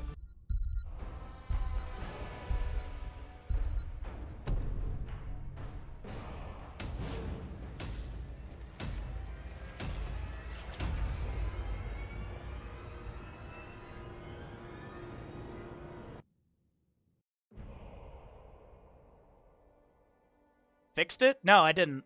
It's not fixed. My mixer's dead. I'm pretty sure my mixer's dead. This is literally just a different headset. Left side of the map is going to be Sirs with your DK Diablo, Scion the Genji, Casper, Yrel, Nano Hanzo, and Scorch Rhaegar. Right side is Skibidi Exodia with your Skog Anubrak, Hunter Orc Lucio, Disciple Hogger, Hazu Obs Thrall, and a Dino Li Ming.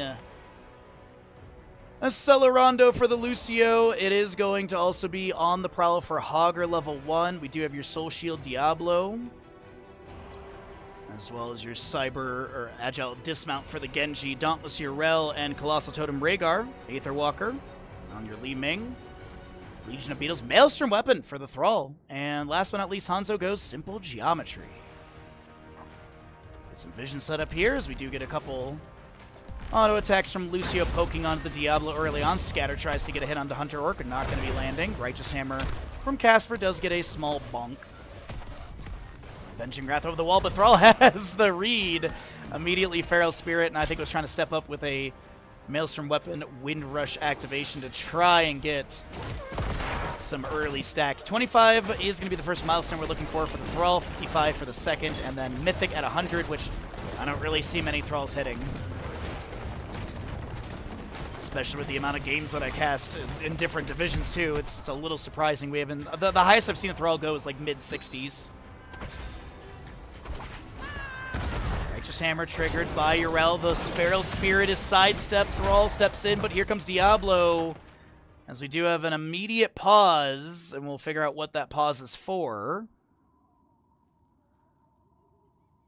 Flip into pause, true combo.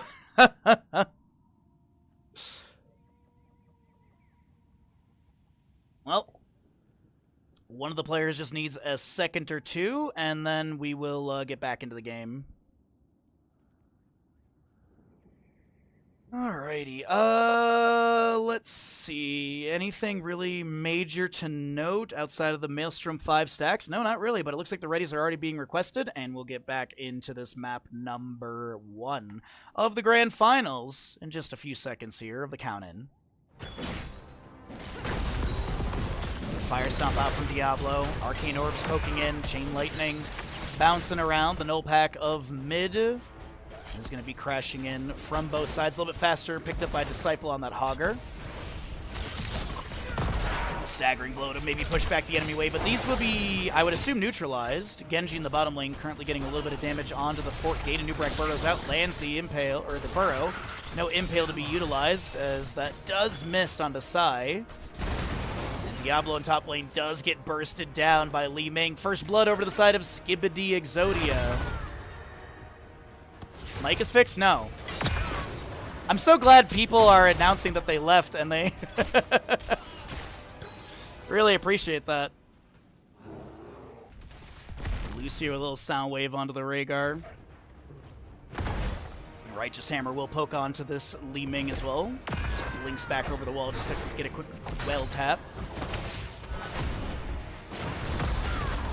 The Arcane Orbs flying in from Li Ming, as well as Magic Missiles trying to poke onto Casper in this top lane and thin out the wave, but Yrel is just constantly pressing into Dino, and this will be some free siege. Dino is maybe looking to step up if there was a potential recall to get rid of, but ends up just going for the wave clear. In the bottom lane throw, though, trying to back away. Urge is utilized. The Feral Spirit goes out. The Chain Lightning to try and get the trait to trigger, but it doesn't work out. The Horde's keeping some of our soldiers prisoner. Get ready to free them. Hanzo is going to grab left side camp, right side, of course, already picked up by Disciple, as I talked about in the draft. That's going to be that Hogger easily able just to burn through the true objective of the map and then feed it back into mid lane. Maybe get some siege here. DK has rotated in. Shadow Charge mitigated by a Hog Wild. The Easy Throw Dynamite will go out as well. Lucio with a couple autos onto DK just to get that dismount. Dino starting to work on one of the Jailers. Lucio clears that away. The Jailers won't respawn until the channel happens. 25 seconds necessary for the first objective. As Genji dives onto Lucio, he gets the push off. Hunter Orc able to back away.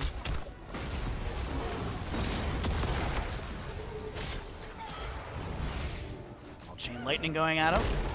Nubrak actually gets Shadow Charged into the edge of that wall. Stoke manages to land that Impale and is able to back off, but Disciple is going to be taken down, and Hunter Orc cheering on their own ally being taken down. Nano gets chunked by Dino. Is there going to be a follow-up? Actually, it's going to be into Dino, who's looking to back away, but that is a Stormbow to take down Li Ming, and this will be channel of the objective to the left-hand side of Sirs for the time being.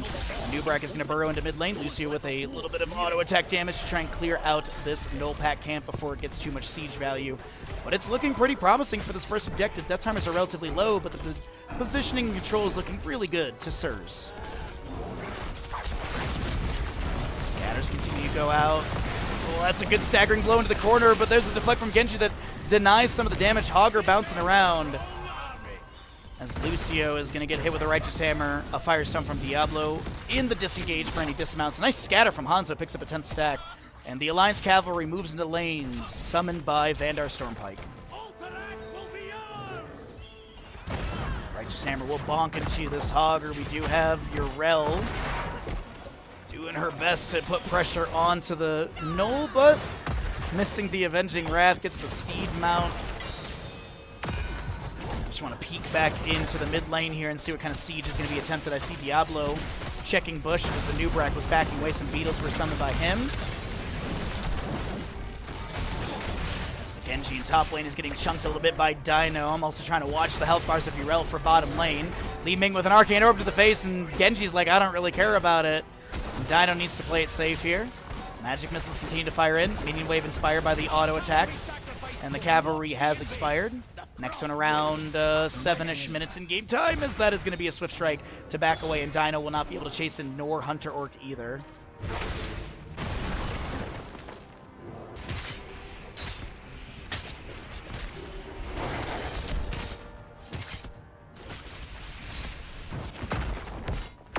So it's gonna be a quick level 10 soon for both teams. Let's go ahead and cycle through the other numbers. A little bit faster on the side of our blue squad. Genji Swift Strike out of top lane, will not be taken down. Diablo here as well. And Genji gonna do his best to clear things out, try and save that last tower. 10 talent to your left side. Diablo has his reduced soul consumption. Dragon's Arrow in bottom lane misses as Yrel goes over the wall with the Avenging Wrath and bonks onto Hazu, resetting whatever Frost Pact stacks he had at level 4. Apocalypse, X-Strike, Ardent Defender, Dragon's Arrow, and Ancestor will be heroics on the left side. As the next objective is going to be in the latter half, or the lower half of the map. That's going to be an Apocalypse from Diablo. Despite Disciples able to back away, the Ancestral applied to Rhaegar, staggering blow from the Hogger. Once again, this is going to be a very low. Genji goes in with the X-Strike with like 100 or something HP, and that'll be Li Ming getting the kill. The reset comes through. And another kill will give another reset over to Dino, who wants to chase in further, but too many enemies have backed off, and it does not look like a third kill will happen. But Diablo's Souls being reset is pretty big. As Hogger has this siege camp on the fort gate of mid lane to reduce some armor. Disciple gets the Hog Wild to safety. And we jump into bottom lane and see what kind of siege value Li Ming and a few friends are able to do into this fort gate. More of our soldiers are taken prisoner. Let's take them back. Nice Feral Spirit going out. Fire Stomps from Diablo as well. Sonic Arrow. Just gets vision of the enemy, but obviously they're not going to be on boss here. Hogger doing what Hogger does best on this map. Grabbing this camp. Rhaegar Hanzo will be working on the left-hand side, but it's obviously going to be a lot longer for that. And with the mid lane pressure applied, Hogger heads to top lane to push back against Casper. Get him out of there. And Dino is just going to be able to get some Arcane Orb poke and clear into mid lane. We do have an Impale onto Diablo as Skog and Hunter look to back away. 17 stacks for Thrall on the Maelstrom weapon. As I mentioned, 8 more to go for him to be able to get that first milestone for the damage increase as well as mana cost reduction. And also there's a movement speed bonuses, right? Yeah. Dragon's Arrow lands, the X-Strike from Genji, the Apocalypse from Diablo, the Ancestor will connect onto your Genji as the Avenging Wrath from Yrel does go out onto this Anub'arak. He pops Carapace and won't be taken down after the burrow.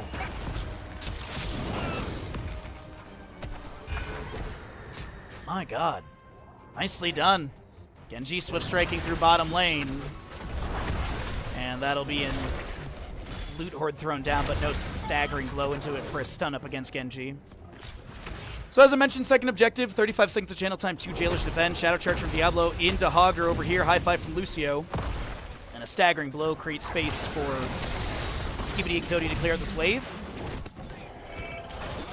And disengage without losing anyone. Thrall heads to top lane. Yrel continually pressuring this lane, and Hazu's going to do his best to clear this out, and he will be easily able to do so. The fort's going to be down to about 75% health or so. Another Shadow Charge from Diablo. Rhaegar lunging in. This is Righteous Hammer out from Yrel into a Vindication. Scorch going for the channel. No interrupt onto Scorch, by the way. Chain Lightning poking. Staggering blow misses. Another Righteous Hammer. Be a Burrow Charge onto your Rhaegar just after the Cocoon expires. The Shockwave from the flank. Feral Spirit misses, but the staggering blows there. The Dragon's Arrow might be enough for Scorch to be able to back away. Gets the Globe of the lane, and Anub'arak is the one to be taken down. Some chain heals going out to the allies. Genji deflect. Uh-oh. Staggered up against the wall. That's a reset for Dino. Can they make a few more kills happen here, or at least another kill happen to force the enemies back? It is 4v4 currently. But it's a Genji for Anub'arak with the takedowns. 1 stack for Shuriken Mastery needed. Symbol Geometry's done. 94 stacks for Diablo. The Apocalypse is going to find 2 targets. Staggering blow. Hogger gets the spin, but will he be able to back away? Absolutely. They prioritize Hazu, and he loses whatever level 4 Frostwolf pack stacks he had. Ouch. Another Shadow Charge from Diablo into the Lucio. Burrow in from Anub'arak into the Impale, and DKO is going to be taken down.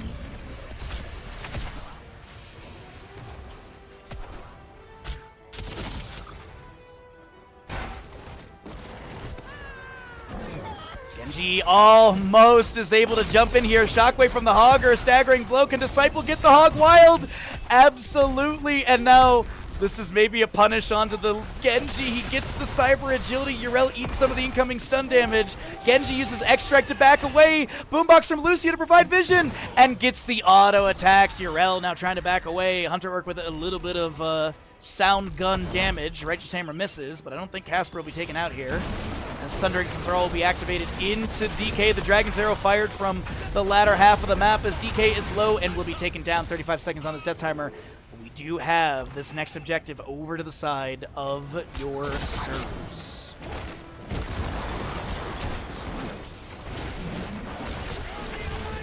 This is going to be the Avenging Wrath and a Disciple. Dino trying to get away here in the mid lane. Lucio amps things up and is able to heal those two. I really thought we were seeing a double kill. The mid lane fort will be taken down as the objective does push out in favor of Sirs.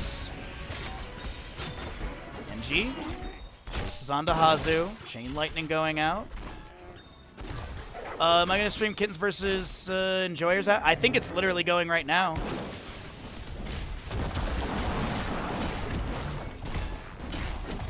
Shurikens from your Genji firing out here, as this is going to be your Hogger in top lane. Bounce it around up against the Yrel. Diablo making his rotation into top lane. Might be looking to play into this Hogger once the fort goes down.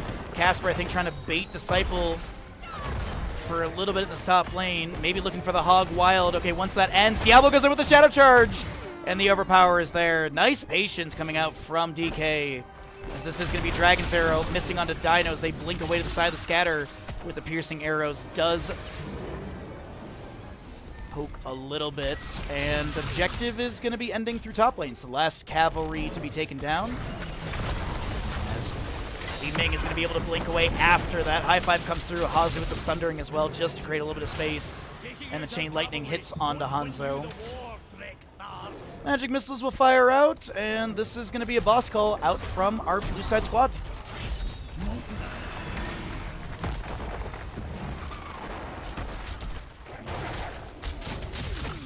Looks like it's going to be trade, though.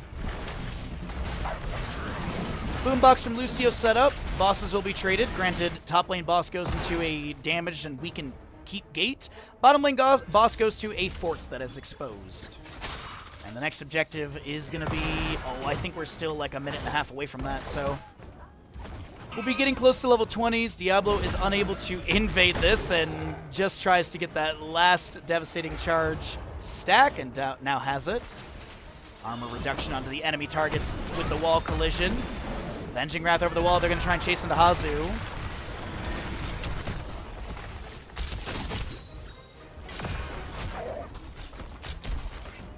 So bottom lane boss is worked on. We'll take a look at this later. I want to see top lane boss. This Hogger's actually clearing out the Reaver minion and such, as Reaver minions do have 50 physical armor. No increased damage into structures, but still just able to tank a lot of damage. So that is Yrel in mid lane taking down the Dragon's Arrow to maybe make a play into this, but Yrel is unable to activate Ardent Defender. It looks like it was just Sundering used for the potential kill. No Cocoon or anything activated. And Thrall 3 stacks away from getting his movement speed buff when Windrush is active, as well as the 40 extra attack damage. Sonic Arrow misses the delay. 45 seconds of channel time. 3 jailers to defend in this third objective. Genji pushing up a bottom lane wave. 7 seconds on Yrel. Might see Genji actually starting to rotate out of bottom, as he does inspire the minion wave and then mounts up and starts heading in towards the objective area. Yrel on her way as well. Li Ming blinking forward. Diablo gets stunned for a moment. A Nubrak burrow charge goes in. Shockwave also to be utilized, as this is going to be a 12-second channel still. Cocoon onto Yrel. She'll be broken up by the Rhaegar. The Righteous Hammer going out. Scorch trying to get the channel really quickly. Impale from a Nubrak to set that bed of barbs. That's a Dragon's Arrow, maybe creating space for Genji to get the X-Strike out. They lose the objective, but can they get a team fight? As Thrall, Hazu Ubs does go down. Avenging Wrath again, met by a staggering blow. Disciple gets the Hog Wild right next to Diablo, who has the Shadow Charge into the wall. And mid lane fort goes down during all of this on the right-hand side for Skibidi Exodia. Sirs with a pretty decent map number 1. They're obviously not going to have this objective, but I don't think it's going to find a ton of siege value. Urella's going to play it safe in top lane, as I don't think she sees many of the enemies. Bottom lane for it. Looks like Genji's going to be able to take that down. The minion wave is unable to get the last little bit of damage, but Genji's surely able to. So you got Reaver minions periodically in all three lanes as Ardent Defender for Urel is 76 seconds. Wave of Force. Casper is not going to be able to back out. Wait a minute. Diablo Shadow Charge. Lucio is not going to be able to get anything, and now Li Ming needs to back away. Casper, Divine Steed, avoiding some of that. Impale, stun potential. Diablo is going to be killed, and Urel is inside the cocoon again. Ancestral, 32 seconds. Is there a quick chain heal for Casper? There is, but they're dead. And Nubrak burrows onto Scorch as well. As this is your Rhaegar almost taken down by the Lucio. As Diablo comes out with the Shadow Charge, that's a lot of damage on DK, who does not have full souls. Has to use the level 20 Hellgate to back away the bullseye from Hanzo, landing into your Nubrak as Nano looks to back away, but the staggering blow. Disciple throws in every little bit, and Hazuab's kill steals with the Sundering at the end. What's up, Tom? Good to see you, bud. Welcome in, everybody. Thank you if you stuck around from the raid from Kaldor. I appreciate it.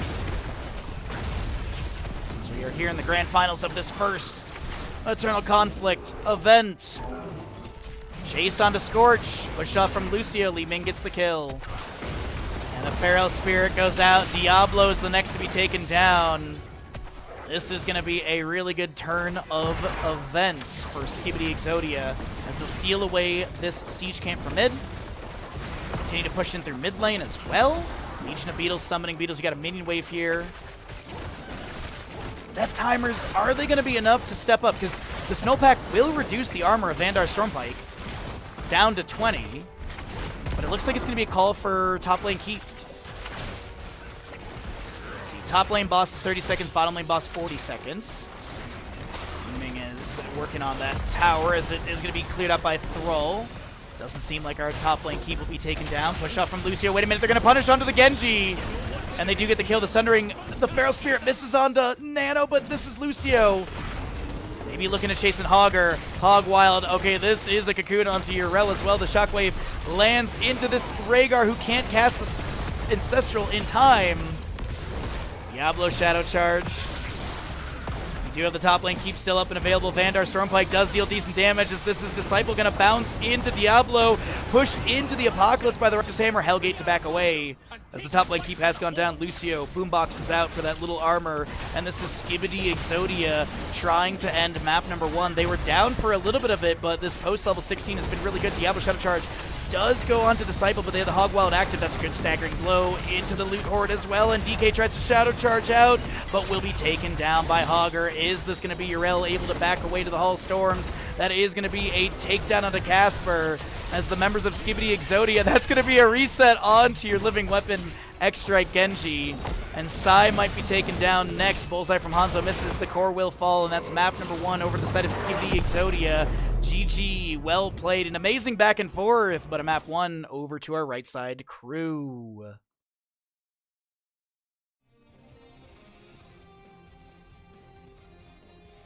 All right, we're going to go ahead and roll out some ads. We'll show you all the stats and everything first. If you happen to have a Prime Gaming available, please do consider utilizing it. We're trying to hit back up to 300 subs in the channel, also to give us a 4th Discord movie night for the month of July. So if you have a Prime Gaming available, if you enjoy the stream, if you're enjoying Here's a Storm casting, if you want to support the channel, every little bit helps us out. Please do consider it. We also have a bunch of silly alerts for other subs, like gifted subs and things like that. We also have the best Tier 3 alert in all of Twitch. It's not a bait. It's not a lie, it's the truth. Anyways, ads are coming your way if you're not subscribed, and we'll get going into map number 2 in just a moment.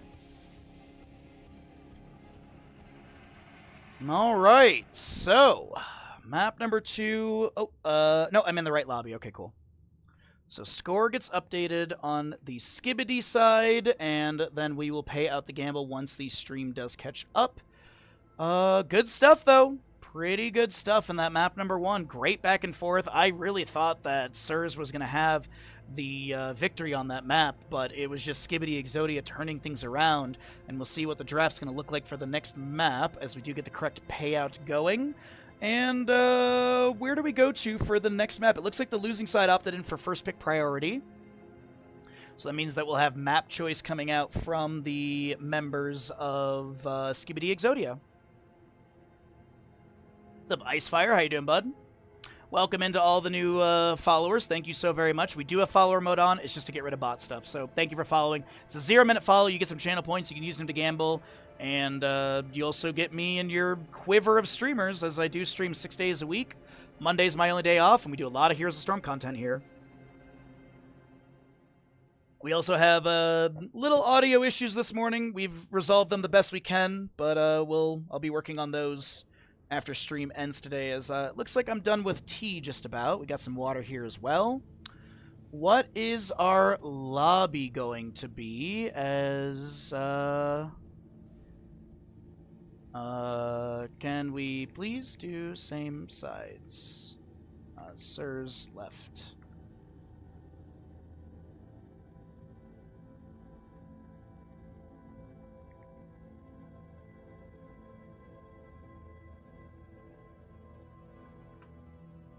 Okay, they're swapping the sides because they're amazing and I appreciate them so very much. It's beer 30. It's 11:42, which is honestly kind of fair. If this goes to a map 5 or if we hit our sub goal, then sure.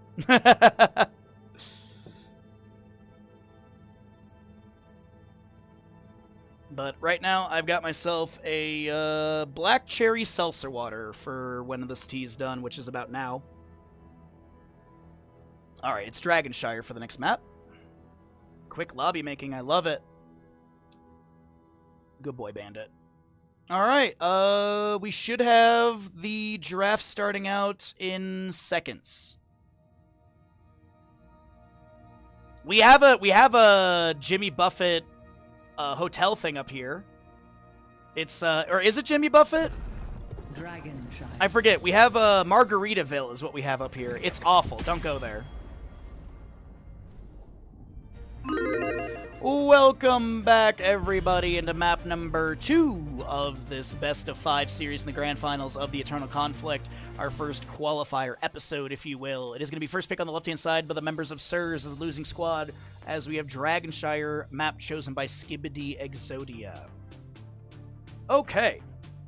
I believe, yeah, map 1, it was first pick over the side of Skibidi Exodia, as that's how they got the Hogger. So we are going to be seeing a little bit of a difference in draft start here.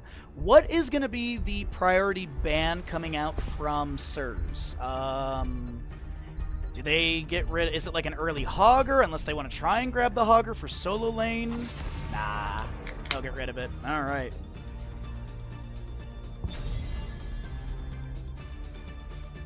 So Hogger is your first ban.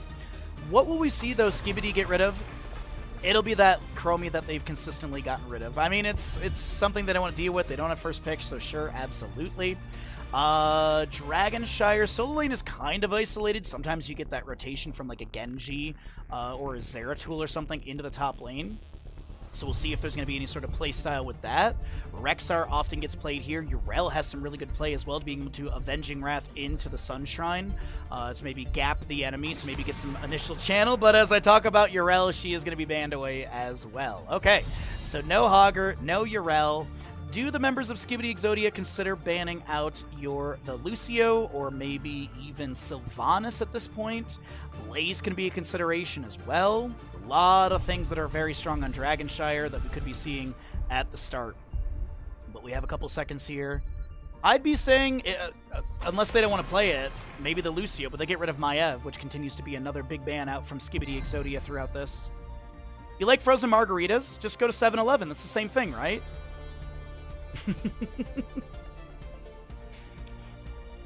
Just go get a fifth of 5 o'clock and just dump that into your slushie. What do we, though, get for this first pick? Is it just a standard Blaze? Need a light. So Blaze will be the start for the left-hand side of Sirs, and Lucio's still up if they want to lean into it for Dragonshire. Could go for that early Lucio, maybe Johanna with it. Depends what they want to do for their main tank, but I think you could easily go into like healer and main tank for this. I think that'd be a solid draft before you get into the mid-ban phase. Doesn't really show a ton of your draft theory or direction. Every death comes honor. With honor redemption. Hanzo Lucio's not bad. The Lucio mobility, as we saw in the last game, is really good. Hanzo has got some great poke potential and such. So we'll see what we have for the remaining draft on the right side with that Hanzo.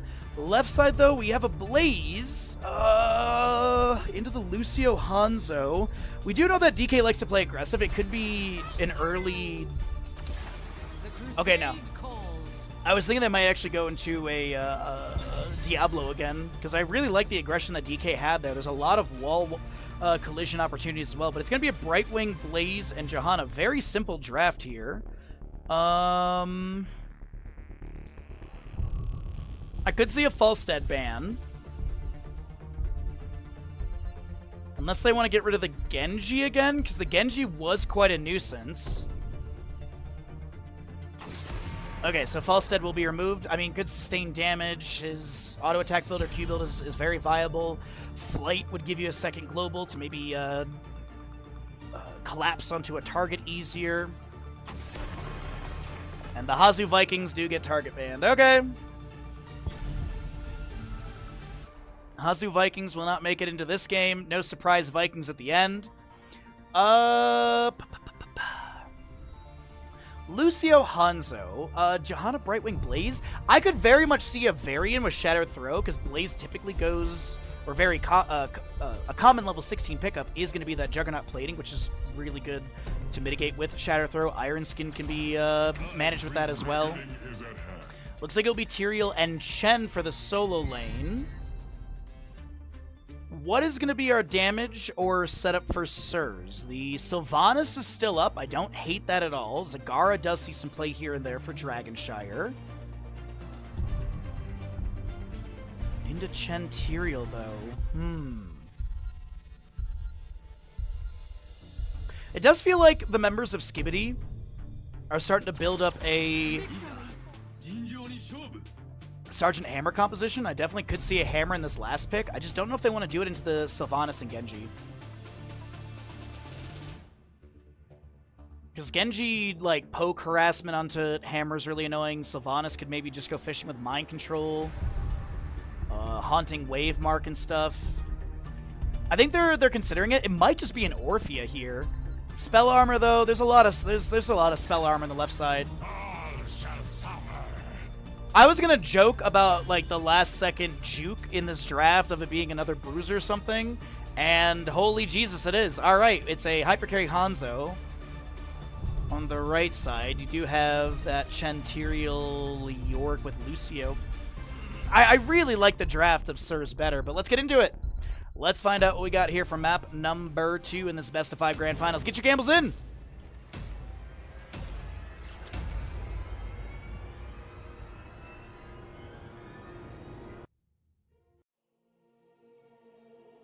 Oh, hey, and if you happen to work for Blizzard, I'm available for BlizzCon casting. I do live in the state, which probably makes things easier.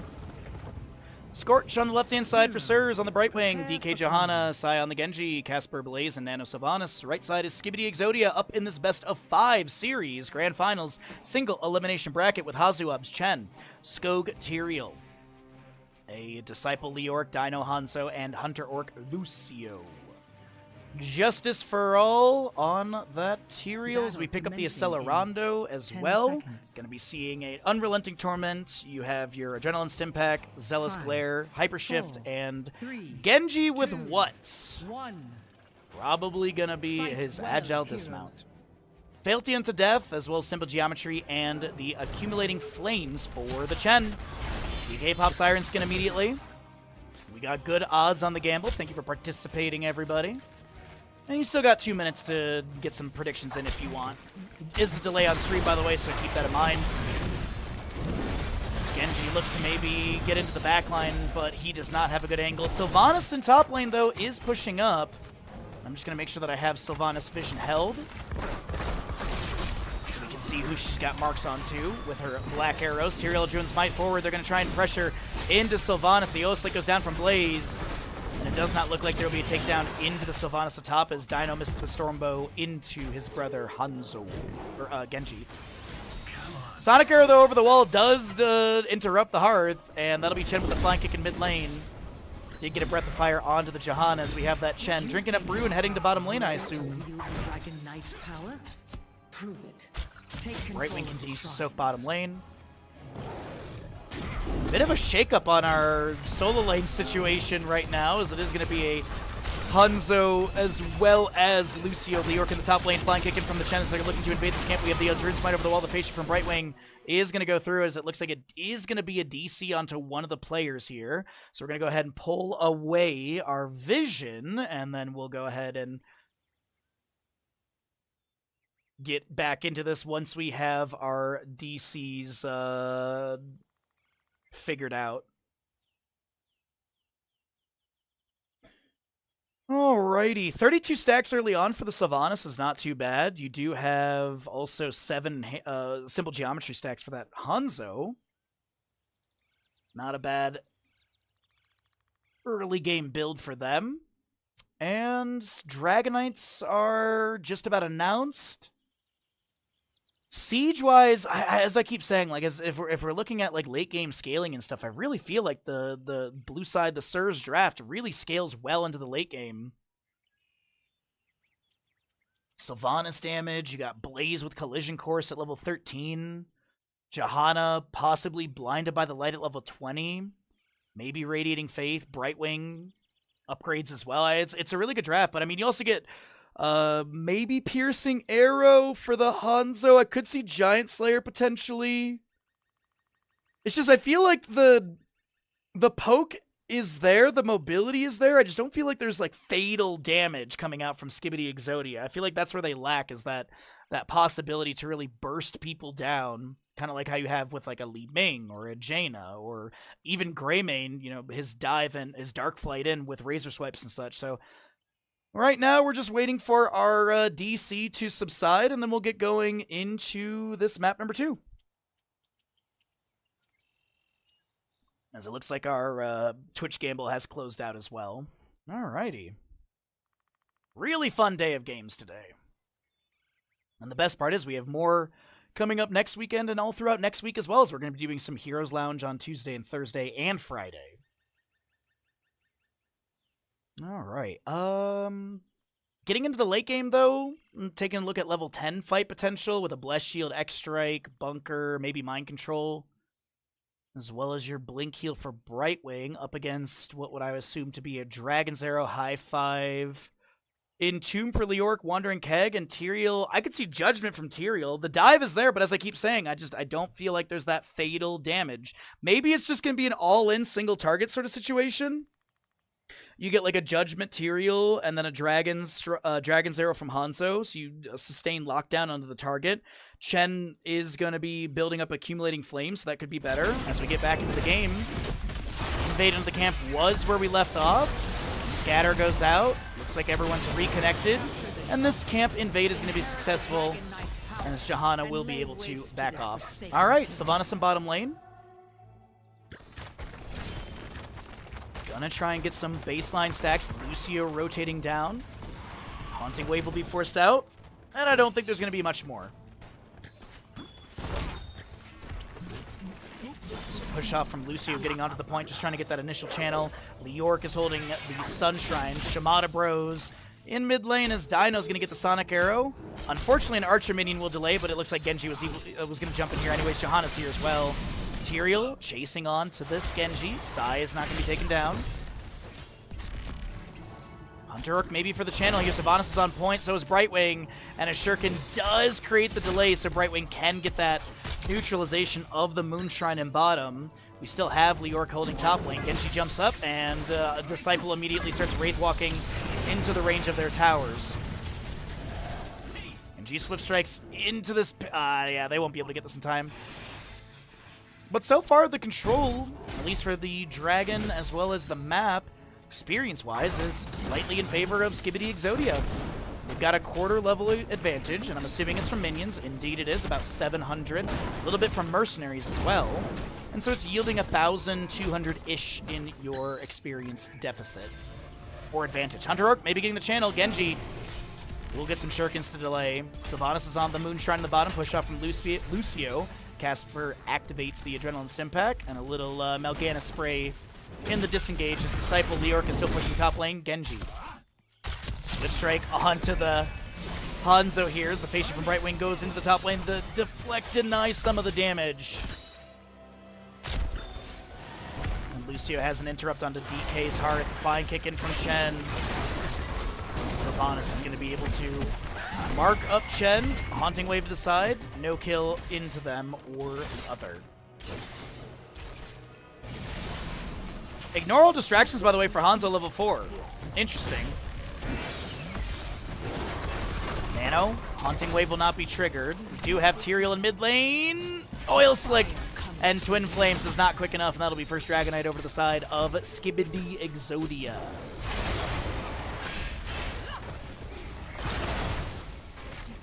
So they got Leorc pushing top lane up against the Blaze. They've got Tyrael inside the Dragonite. Meanwhile, on the bottom, Lucio, Hanzo, and Chen are pushing onto the fort gate as well. Scorch, a little bit low. The Siege Giant will continue to rocket boulders into this fort gate. That'll be cleared out by Johanna. And it looks like Sylvanas was chasing onto this Dragonite. Tyrael trying not to give Sylvanas too many base stacks for free.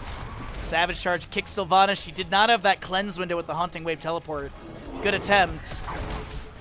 The flying kick from Chen goes in. The push off from Lucio. The Dragonite has expired. Druid's Might from Tyrael thrown in with the Burning Halo level 7. And we're going to be getting into level 10s in a moment, so let's cycle through the other numbers as we typically do. Hanzo is going to be in the bush with Lucio to get the first blood onto Sylvanas in the rotation. Good gank or surprise as another camp will be stolen away. Skibidi Exodia playing this well. Unfortunately, Blaze will be able to get the kill in top lane with the assistance of Genji. An unrespectable 1v1, but Scorch in mid lane. Soothing Mist is going to be activated. Push off from Lucio with the Sound Wave as well, and that is going to be a dead Fairy Dragon through mid. 2-1 in kills. Blaze Oil Slick for the flank. Leorc did have vision of this. He's going to be able to cheat some death. Flying kick from Chen. Leorc Wraith walking to chase in. It is Judgment, Wandering Keg, Entomb, High Five. Is it Dragon Strike or Dragon's Arrow? What are we getting here for this Hanzo? As this is Casper caught inside the cocoon or the Entomb, and a few members dive and get the kill. It is going to be Dragon's Arrow, so you have that AoE stun. And our next Dragonite phasing should be announced pretty soon.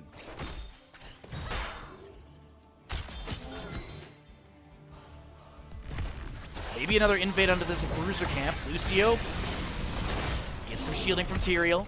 Push off the wall. Leorc has the drain applied to DK. Disciple unable to get the full duration as the Chen uses the sidewall to fly and kick out. Did go Withering Flames at level 4. That does have a 60% spell power debuff for a significant 4 seconds. One of the highest spell power debuffs in Heroes of Storm. Massive.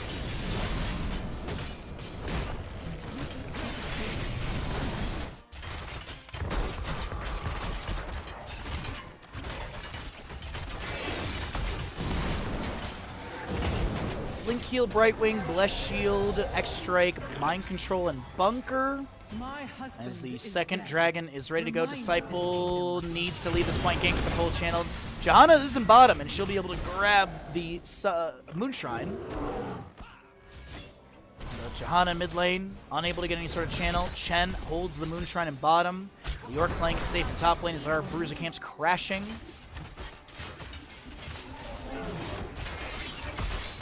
Box to check the bush. The Eldruin's Might is there as well.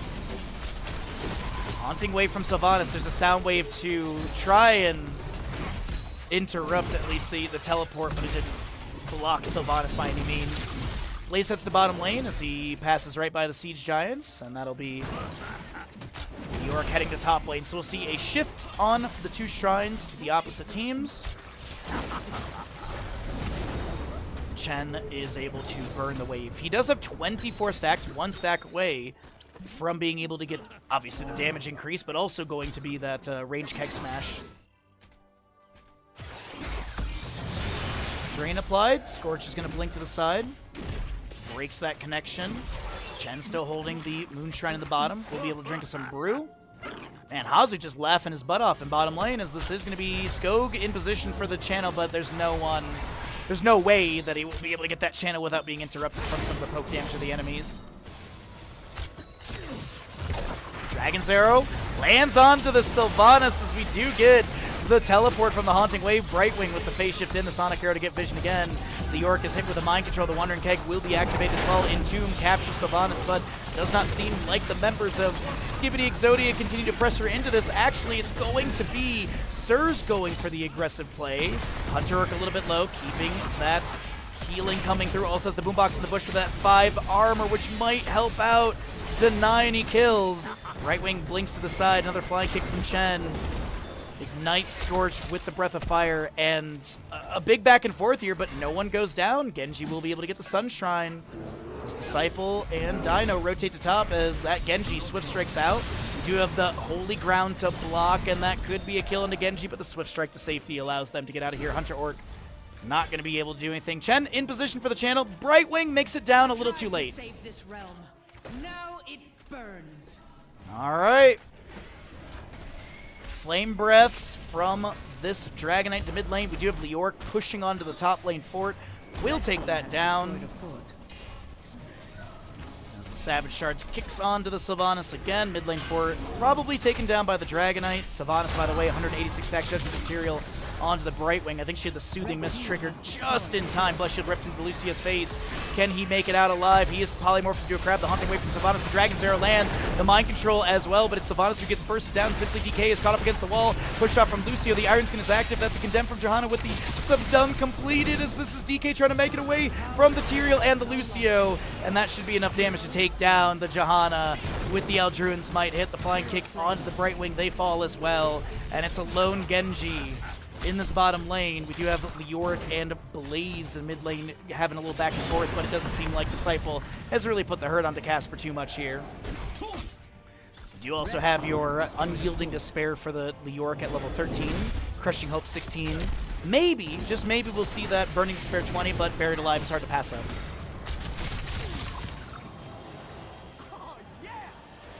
I agree, Hunter Orc.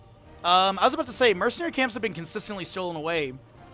I think we've had literally this camp is the only mercenary camp picked up by the squad of Sirs. Kind of crazy if you think about it. It is off cooldown again. Siege Giant camp will be grabbed. Sylvanas in bottom lane is not going to be ganked or anything. I think that's what they were maybe attempting, but this is going to be a rotation for this camp. The Wandering Keg is available. The Dragon's Arrow will land. Chen, Polymorph for a moment, the Holy Ground, and they do steal this away once again. Another camp steals. We do share the stats for that one. The Entomb from Leoric missing. There is going to be a Dragon's Arrow in all of this. DK getting chunked, but not going to be taken down by the Leoric. Drain the X-Ray from Genji coming through. Disciple a little bit low. There's going to be a Mind Control that lands onto this Chen. We also have Tyrael falling, and he'll try and get some death time reduction down to 32 seconds. Chen, Wandering Keg, rolls away. The double blow picked up by Disciple in the retreat. And another Dragonite is here, ready to go in mid lane once the Moon and Sun Shrine are channeled by one of these two teams.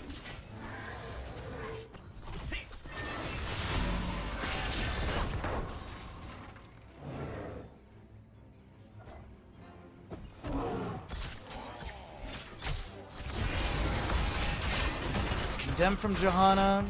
Anchors in the bush. There must always be a Dragon Knight. Dragonite is ready to go here. Chen drinks a brew. That's a Mind Control immediately into his face. Flying kick to the side as well. And the blue health bars are the ones that are slightly dropping here. Chen does have some stagger damage applied, but some Lucio heals will be good enough to build back up Hazu's health bar. We also have Disciple in top lane holding the Sun Shrine. Blaze maybe looking for a flank. Chen will, I think, scout that out. Haunting Wave forward from Sylvanas, the Judgment from Tyrael. There's an X-Strike from Genji. Just absolute chaos as Blaze is going to be mashed into this corner. Hazu just trying to create this opportunity for a kill as the Jet Propulsion lands onto Hazu. Wait a minute, the high five from Lucio. Blaze Bunker will be good, but wait a minute, Leoric. Leoric is going to rotate in, the Skeletal Swing misses. He has the drain applied, the Brightwing Blink heal, the Jet Propulsion, and they will be able to back away. I can't believe it. No one dies on either side. As there's your 16s and stacking if you want. Lucio with the push off to maybe chase in. The Mind Control misses, anticipating Lucio to continue going in on the enemy. Leoric is in position for the Dragonite. Blaze is not here, and that should be Dragonite again to the side of Skibidi Exodia. Where do they take this bad boy? Mid lane is slightly damaged. Sylvanas, though, clears out the mini wave quite quickly. Tyrael applies a little bit of shielding. Dragonite Molten Flames playing this really safe 312 stacks for the Sylvanas on the baseline of the 400. This is going to be a Chen in bottom lane. This little boombox from the Lucio, so Hunter can literally heal in mid lane. Has the boombox from bottom. Mind control onto the Dragonite, goes for the Savage Charge. Nano so very low, that's a judgment from Tyrael onto this Brightwing, who blinks away. Meanwhile, on the right side of the screen, does Blaze trying to make something happen in the flank position. Wandering Keg will push, as we do have Tyrael able to dive in deep and get that kill, but the high five from Lucio, the boombox, the X-Strike does take down the Tyrael. Deflect from Genji will come through, and that'll be Tyrael using trait onto this fort. We do also have Chen unable to chase further onto Casper. The Blaze was able to summon Bunker. Lucio is going to try and push off and get out of here. That's Hunter with the high five. Shield Glare won't be enough. Flying kick from Chen. The mid lane keep is low, but won't be taken down by this Leoric. He's going to be able to back away. Genji jumps in. That's a big skeletal swing with the paralyzing rage. And Leoric will be able to set up the kill for Hanzo into his brother, Genji. Is there going to be a mid lane keep takedown? Because Boombox can be utilized here to tank tower shots. You have the minion wave coming in, and the damage is there. My doubt on Skibidi Exodia with their potential for burst and kills is very much apparent. It is also going to be that Burning Despair for Leoric to see that swirl around him, as well as you can see the level 20 talent. But it is Mixing Fire, Bullseye, Purifying Brew, and Angel of Justice for the Tyrael, I assume. Give you that cooldown reduction as well as range increase. 2-level lead. Another Dragonite phase, I think, is still like a minute or so out. All right. And Chen brings Pandemonium. Bottom lane camp is grabbed. Speaking of camps, I just want to see once again. So, yeah, we have had a mercenary. Oh, yeah, there was this camp down here that was grabbed. Possible invade over here. Danger ping from one of the left-hand side. Members of Sirs. And, yeah, they grabbed this. I think Boombox is super underrated, honestly. I know so many people go reverse amp, but there's so much good value with Boombox. It has no timer on it. It can tank like about 8 to 10 shots, I think, from a structure. And you have armor to allies inside, and you can literally leave it in the solo lane and then go heck off and do something elsewhere. And you can heal up your solo laner as, if they stay in that circle and you have healing active. It's just super underutilized, as we have a Death Bridge push from the members of Skibidi Exodia. Sylvanas is done with her baseline stacks. Dragon's Arrow goes out. Soothing Mist from Brightwing will be activated to mitigate some of that stun value. Entomb from Leoric will capture DK, who gets the face shift from Brightwing. A Wandering Keg trying to push Brightwing around as Scorch is a little isolated, blinks over to one of the allies. And maybe Hazu just trying to burn those blink charges as the high five from Lucio comes through. We do have the 20 talents here on the left-hand side with the Invisible Friends, Radiating Faith, Fortified Bunker, Dark Lady's Call, and Genji is going to be Living Weapon. Tyrael, by the way, is going to be going to shielding at level 20, excuse me, as we do have the Bunker Summon. This is going to be a Mind Control going out as well. Hazu trying to drink up some brew. Flying Kick and trying to get out, trying to utilize this armor from Lucio. Wandering Keg up in 25 seconds. Can he get to the minion? Nah, he can't. Tyrael's going to get hit with the Swift Strike, as it is going to be the defensive Angels gain 50 armor for 3 seconds. Each time Tyrael damage the hero with a basic attack or a basic ability, increase the duration of the armor bonus by 0.5 seconds. All right, a couple later game kills coming out from the members of Sirs, which is huge. Try me.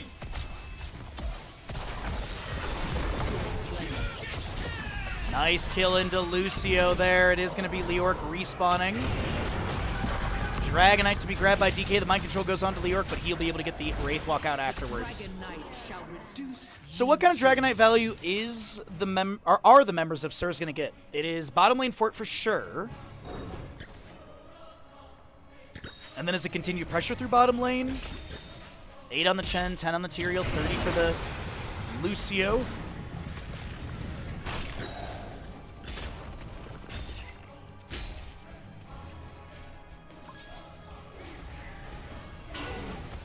Lucio up in 18 seconds. Bottom lane fort easily taken down. Dragonite is going to siege in. 79% and 55 seconds left.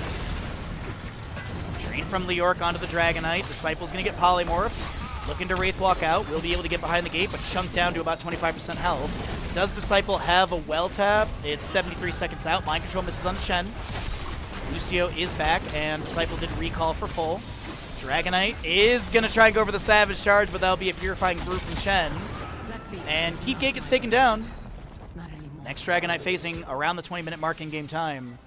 This is map number 2. It was looking really good for Skibidi Exodia, but some late game plays have really turned things around. I mean, I gotta say, the Death Bridge push was risky. They do get the keep, so it is constant catapult pressure in top and mid, which is nice.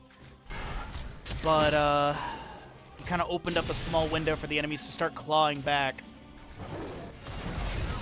Mind Control finds his way into the Leorc. He has the Drain applied. As he looks to Wraith Walk out, but he'll be taken down. Of all the people to lose, Leorc's not the worst. He can cheat death. He did miss the Drain in his ghost form. As the Lucio and friends are going to set up in this bush, maybe to get a gank. Puts a boombox in the opposite bush. But it is going to be the members of SIRS currently working on this bottom lane siege giant bruiser camp. Catapults top lane managed by the Brightwing. We've got this bruiser camp over here to be grabbed. Bottom lane wave is being pushed up. It's going to be seen that there's a Johanna, Genji, Sylvanas here. Sylvanas level 4 did go into the Haunting Arrow, so she can activate that right here and lock down this keep if they want. Dragon's Arrow just goes right through the enemies. The Soothing Mist from Brightwing will be utilized, though. The Swift Strike from that. Genji comes through the Mind Control, misses onto the Chen. I thought they were actually going to take down Hazu there, but not going to be the case. Judgment from Tyrael.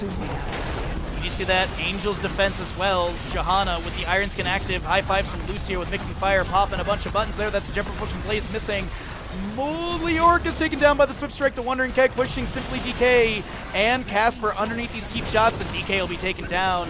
Swift Strike from the Genji picks off the Chen. So you do get a 2-for-1 in that aspect. Mind Control misses. Meanwhile, trying to stop the backs because we do have these catapults on core. Earn his power Harassment and into the destroy enemies. your enemies. As the Dragonites are available for contest, Lucio just trying to pressure. Blaze just making the physical rotation back to the Hall of Storms. Back to the core. We do have these 2 catapults on from the top lane fixated. And those are going to get some damage. Scatter from Hanzo bouncing around. Stormbolt lands into Hanzo.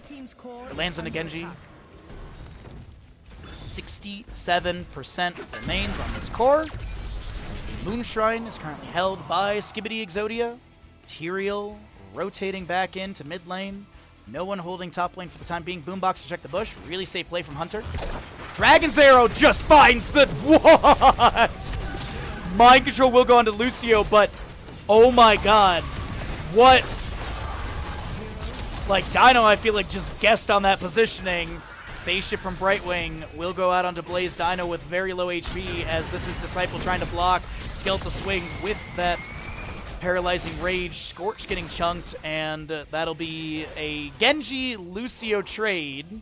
Johanna heading into bottom lane. Chen for mid lane. Can he get this?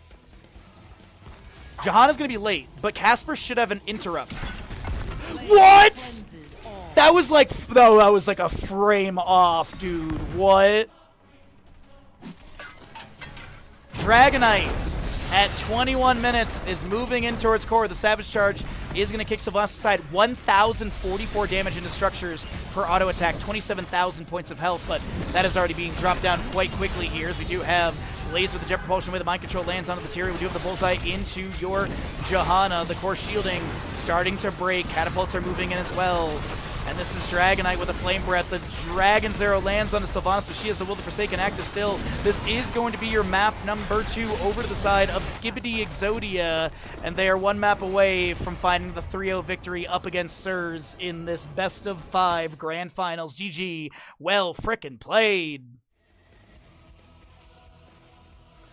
And as I said, we are 12 subs away from our goal. If you'd like to help us hit that, it's much appreciated. Every little bit helps us sustain full-time streaming, bring you casting commentary, and all that good stuff. So please do consider using your Prime Gaming if you have one available. If you'd like to start a reoccurring Tier 1 sub, that does help us out. Also, hit our monthly Partner Plus, so we can get a 60-40 split on our Tier 1 subs.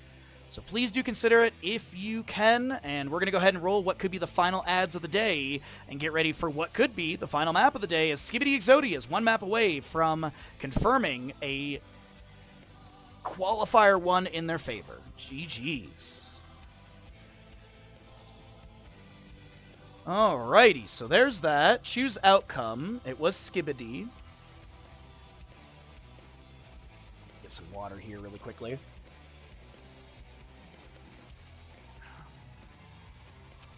We'll let the stream catch up and then get going into the next map, because it looks like the losing side opted in for first pick again. So Skibidi gets the payout, score goes up, ads get pushed, and then once we get a lobby, I'm going to run to the bathroom because I have not gotten up since the start of stream almost. Oh wait, no, I did get up for the second cup of tea, that's right. Where are we heading into? Garden of Terror Classic! Garden of Terror Classic is going to be the next map. Yes! Yes, we get to see one of the unique maps for this. Alrighty, players are on same sides. I appreciate it so much. I'm going to run to the bathroom and get a little bit more water.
Garden of Terror.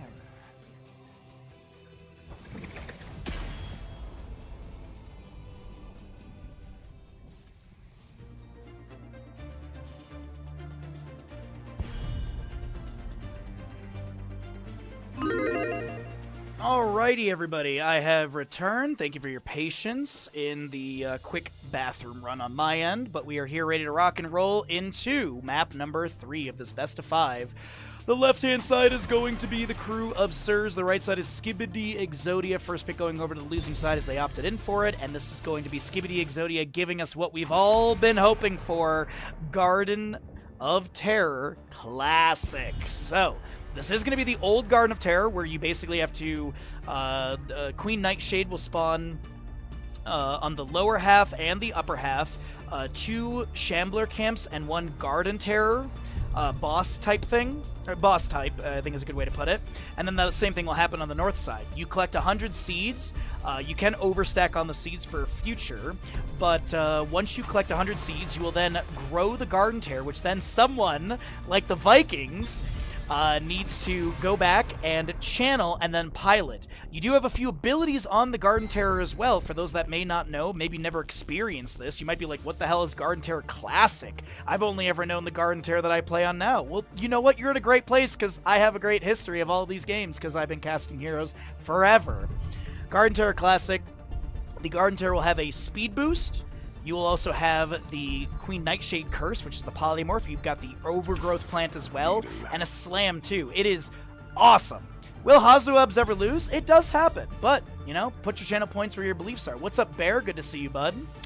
As a reminder, we do have a little bit of weird audio today. My XLR microphone, the mixer for it is dead, so we're currently on a Corsair headset. Shout out to Corsair for making great products that I can easily swap to and be able to continue casting for all of you, because I was having panic attacks this morning. But we have got your Lucio as well as the Vikings ban. First pick Blaze goes over the side of Sirs, as Skibidi Exodia will be banning out Maiev and Chromie, pretty standard for them. Right wing Jahan is going to be the 1-2 pickup, not too crazy there. And what do we have with the Blaze for Garden Terror Classic? You want Siege, you want Mobility, you want to be able to grab these seeds. Maybe a Zeratul will show up, Victory for the Forsaken. but probably towards the latter half of the draft, I think. Sylvanas is really good for Siege Amplification.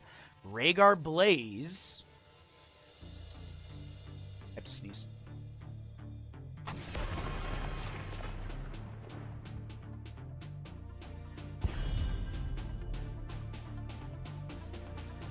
Okay, I got the mute and everything, excuse me. So this will be Tyrael banned away. I don't think it's going to be a Cho'Gall, but a man can dream. Hogger removed, another solid one. Oh, you also get to see the old camp formations too. There's so much protection around the camps as well.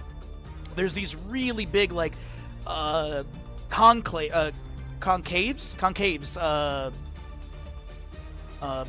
available. I think conclave is a religious thing. Yrel with Johanna Brightwing, and then a Falstad.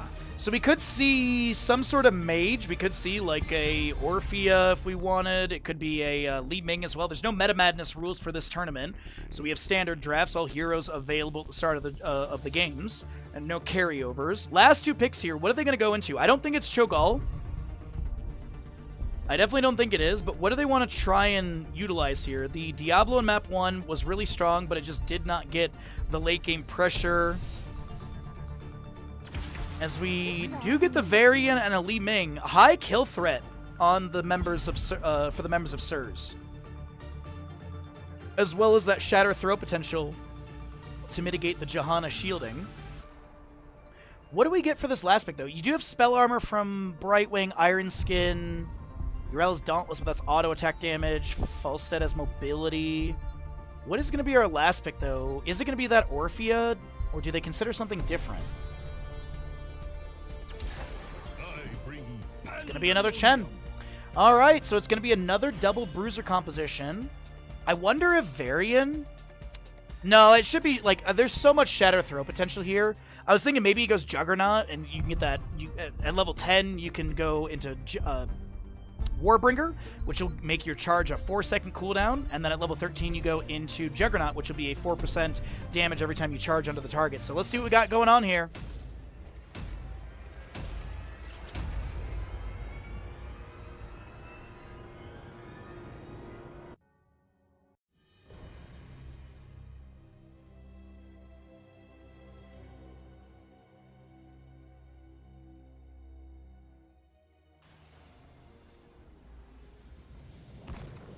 The battle begins shortly, heroes. All right, it could be the final map of the day. Get your gambles in, as you still have a good 4 minutes from when you're hearing this. We do have a delay on stream, so keep that in mind.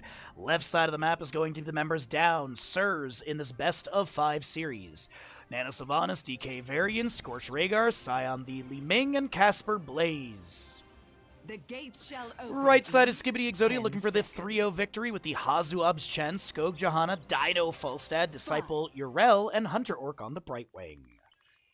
We got a little pause at the start of the game here. We'll figure out what the issue is and then get you back into this map number 3. And it looks like it was just a itty-bitty pause. The readies are out, and we just keep going into this. But we do have your Accumulating Flame, Zealous Glare, Frequent Flyer, Light of Karabor, and a Brightwing Hypershift, Adrenaline Stimpack, Aether Walker, Colossal Totem, as well as your Overpower Variant and Unrelenting Torment for the Sylvanas.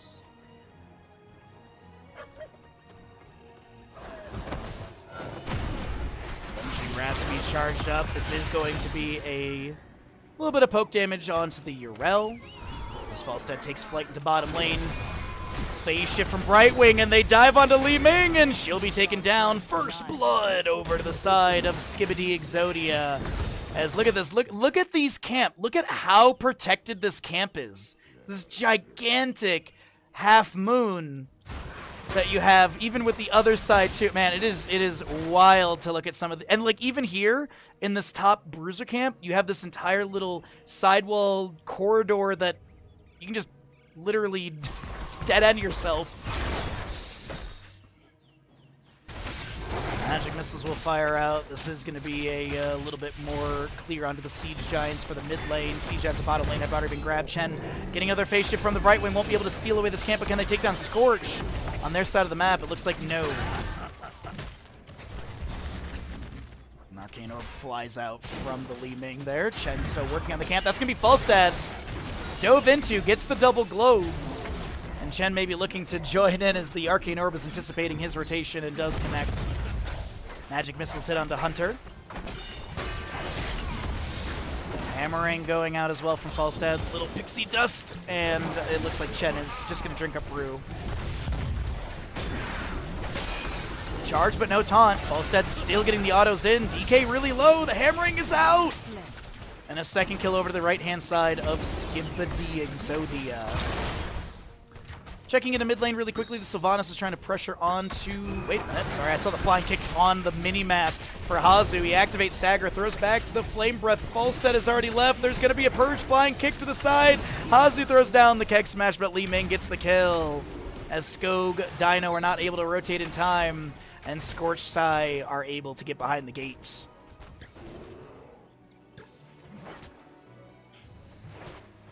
Oh, also, by the way, the little plant dudes are, they've got faces and everything. And also, everyone's about to be reminded how dark the night was during this phasing. As it's going to be who turned out the lights in just a moment. Sylvanas is still getting damage onto Johanna mid lane. Chen with the flying kick. Nano was maybe baited. Keg Smash, phase shift from Brightwing, the polymorph, but no kill into Sylvanas. Varian maybe going to try and catch Dino in the rotation. Oh god, that's dark. Dino gets the barrel roll. I think I hit the vision button at the wrong moment there, but either way, this is how dark the night was. And here's going to be the two smaller camps. You can see on the bottom right of your screen, 33 to 12. Obviously, the smaller camps are going to yield a bundle, and then you have the Garden Terrors who drop quite a few. All right. Hammering out from Falstad.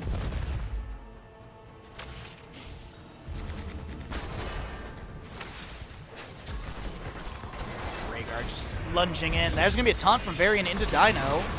Falstad actually tries to turn the tables onto this Li Ming, and they do get the kill. A third kill over to the side of Skibidi Exodia. Condemned from Johanna. Flying kick from Chen. Nano gets chunked again. The Haunting Wave will not be enough as the Shield Glare from Johanna will be able to take down the Sylvanas. What's the overkill on that? It was 40 overkill. 33 to 29 as it looks like the bottom lane terror will be picked up. Varian steps up. He gets polymorph, but I don't know if he's going to be taken down here. He's trying to poke here and there. Flying kick from Chen. Flame Breath goes out as well, up to 17 stacks for Chen. As the hammering from Falstad goes out, it is Seeker up at level 7. The Jump Propulsion Blaze misses the Condemn from John. It will pull in a couple enemies. No Subdue level 4 as it is Hold Your Ground. And that is the Rhaegar next to go down. This is also going to be a Chen Flame Breath into a flying kick. They have the polymorph on to Casper, who looks to get out of here. Shield Glare goes out. The auto attacks are there. And is there another auto over the wall? No hammering or anything. Iron Skin from Johanna just to continue picking up these seeds. We do have Johanna working our way through this. We'll see if they can get the Garden Terror.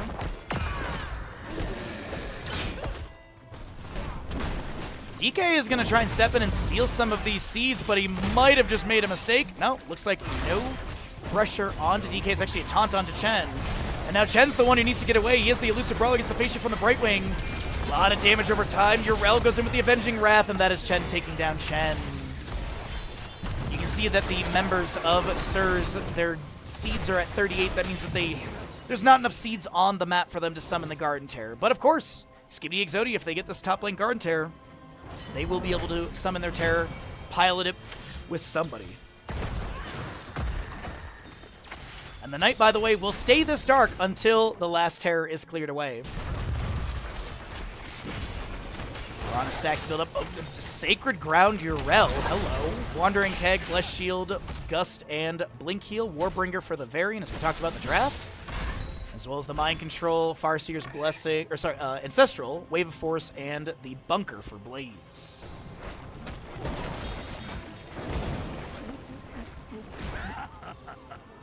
I hear a Phase Shift Brightwing. That'll be onto the Jahan up top lane. Marked by the Sylvanas a little bit. Polymorph from the Bright Wing. Condemn. That's going to be very unable to use the Warbringer over to one of his allies. The Mind Control will land onto Chen. Jet Propulsion to follow that up. But it doesn't seem like there's going to be any further fight to be had.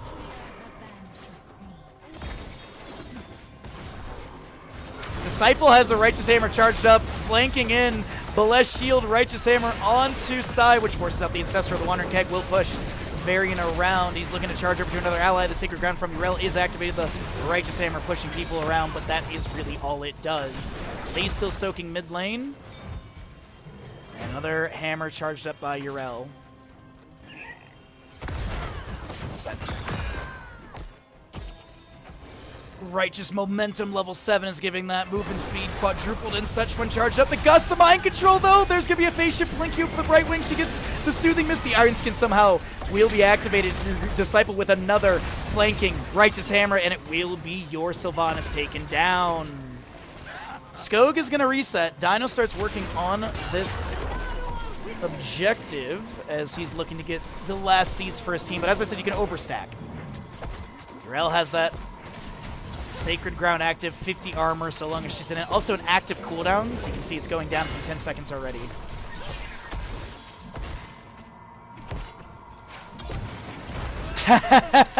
Varian tries to step in to steal.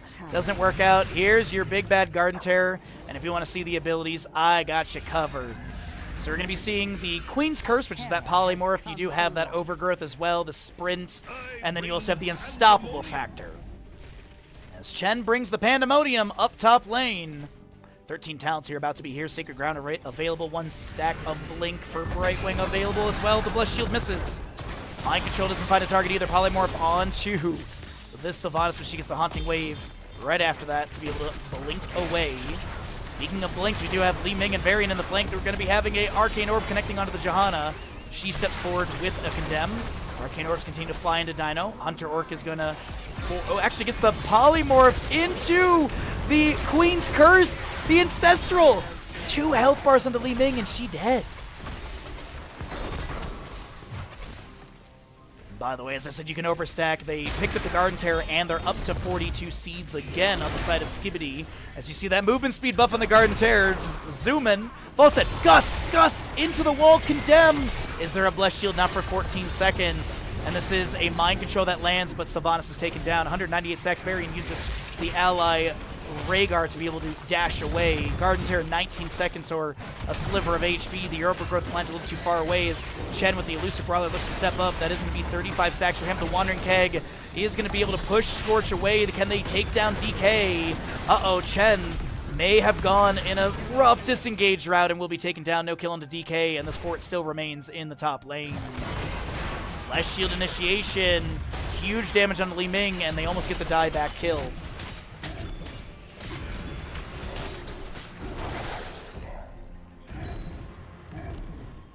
So my glasses are digging into the edge of my head today, so I'm gonna I think I have to cast this without my glasses on. Jet Propulsion misses. Oil Slick's going down for the slow. Disciple trying to get out of here. Righteous Hammer is charged. Mind Control will miss.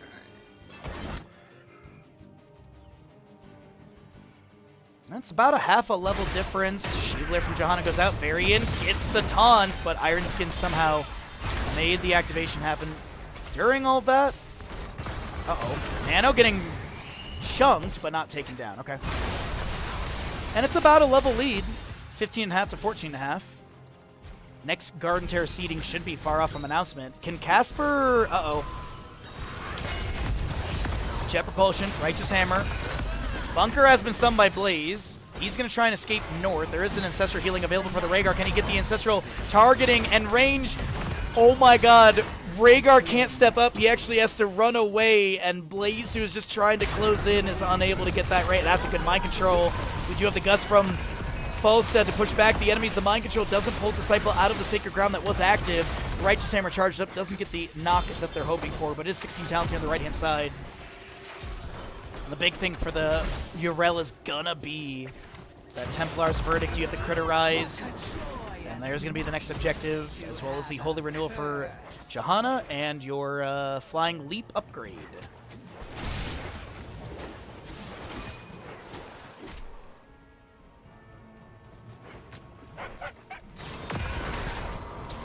Magic missiles are flying out.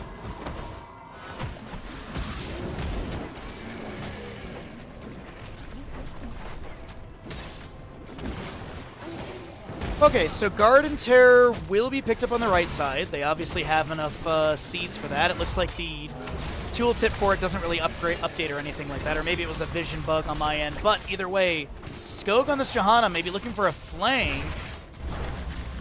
Gotta be careful because you do only have... You have a certain amount of time to be able to get that channel. Wandering Keg into the wall. Gust to push back further enemies, and that is going to be a kill into the Rhaegar. Is there a timer on this? Maybe there isn't. Maybe I'm misremembering. Maybe they got rid of that timer. Oh, there it is, 47 seconds. There is a timer on it. Okay. My children. So it looks like we do have 95 on the left-hand side. And Hazu gets back inside the Garden Terror. Big play attempt into this Johanna and Brightwing in mid. Brightwing blinks over to a minion, the Haunting Wave, the wave before us, and that's Brightwing taking down. Skog will also fall. And now the Garden Terror is just kind of awkward. Because you don't want to step up into Sylvanas and give her free stacks. You want a siege, but it's currently Yrel getting some value in bottom lane. And false set, sorry. Arcane Orb, charge, taunt. Nice kill. Garden Terror is going to try and get some value through mid. There's going to be the Polymorph Seed, the Queen's Curse. A couple autos here. Overgrowth Plant will be utilized. Yeah, they're just trying not to give free stacks over to Sylvanas, and apparently you can use voice lines in the inside the Garden Terror. Face shift from Brightwing, but they got to be careful. Your Varian's rotating in, and so is the Sylvanas. Blazes here, Sacred Ground from Yrel. Brightwing trying to back away. Rhaegar has the potential lunge, the totem, and that'll be Brightwing taken down. She just respawned, I feel. And this is Chen in top lane. The Garden Terror has expired. He's going to try and get a little bit more value in this top lane. And Sylvanas has the mark, 310 stacks. That is Johanna in bottom lane. It seems like Skippity Exodia is falling apart here on their map trace of Garden Terror Classic.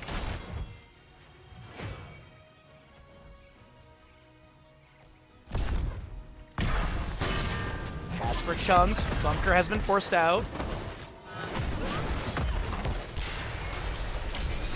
Jet propulsion to try and get away. Falstead flight feels risky, and they're going to cancel it. Okay. I was about to say. Bottom right fort went down. Dino gets a couple autos here and there, but he's going to look to back away. 12 seconds on the Johanna respawn. And Chen plays the safe in top lane, is able to back off fine too.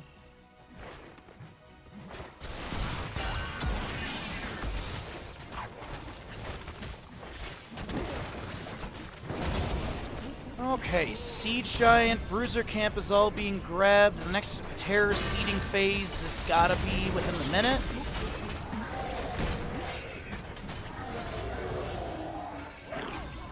Easy grab onto the Bruiser Camp. Okay. Some pressure for lanes, even though there's been some later game kills and more experience in that department from Sirs, it is still going to be about level 20 for Skibbity Exodia by half a level almost. Falstead taking flight. Where are we heading to? Hops in. Polymorph by Brightwing. Condemned Johanna. Can they take down the Blaze? His bunker is down for 3 seconds. Ancestral does not hit in time. That's a 10-second cooldown as the Garden Terror seeds are going to be up in 2 seconds. Mid lane fort falls. Falstead barrel rolls over the wall. Maybe looking for the Gust. DK gets cleansed by the Rhaegar. Purification level 7 is not picked up. It is going to be that grounded totem. And you do have that bottom lane camp pushing in, but meanwhile, in the Shambler side of the map, this is going to be Chen grabbing these seeds. It looks like south side as well. Invisible Friends, Seraphim, Frequent Flyer, or Epic Mount actually, as well as your Radiating Faith and Purifying Brew. Garden Terror over here is available for capture, or the seed, excuse me, is ready for channel. Growing in. I just want to see what the timer is once it actually spawns. It is minute. Okay, so you literally have a minute. Okay.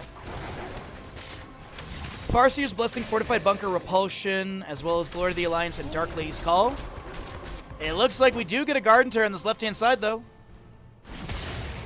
rest of the seed camps are going to be finished out. Right wing picks up these seeds. Chen is back in position for the Garden Terror on the right side. Garden Terror on left will be grabbed as well. All right.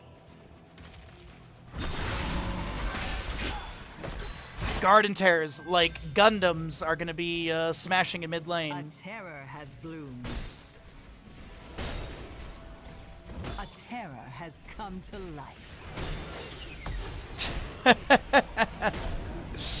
The Garden Terror is trading a couple autos here and there. Varian in bottom lane looking to put the pressure under Urel. Falset flies in with his epic mount, and the Li Ming needs to blink away. This is now going to be Ancestral applied to the Rhaegar. The Farseers will get another half bar of health effectively. The Europa Growth plant in bottom lane. The Mind Control misses. 12-second cooldown currently for that, as we do have Sacred Ground from Urel activated. Shield this from Johanna coming through. We do have the Flesh Shield out from Johanna into the enemies as well.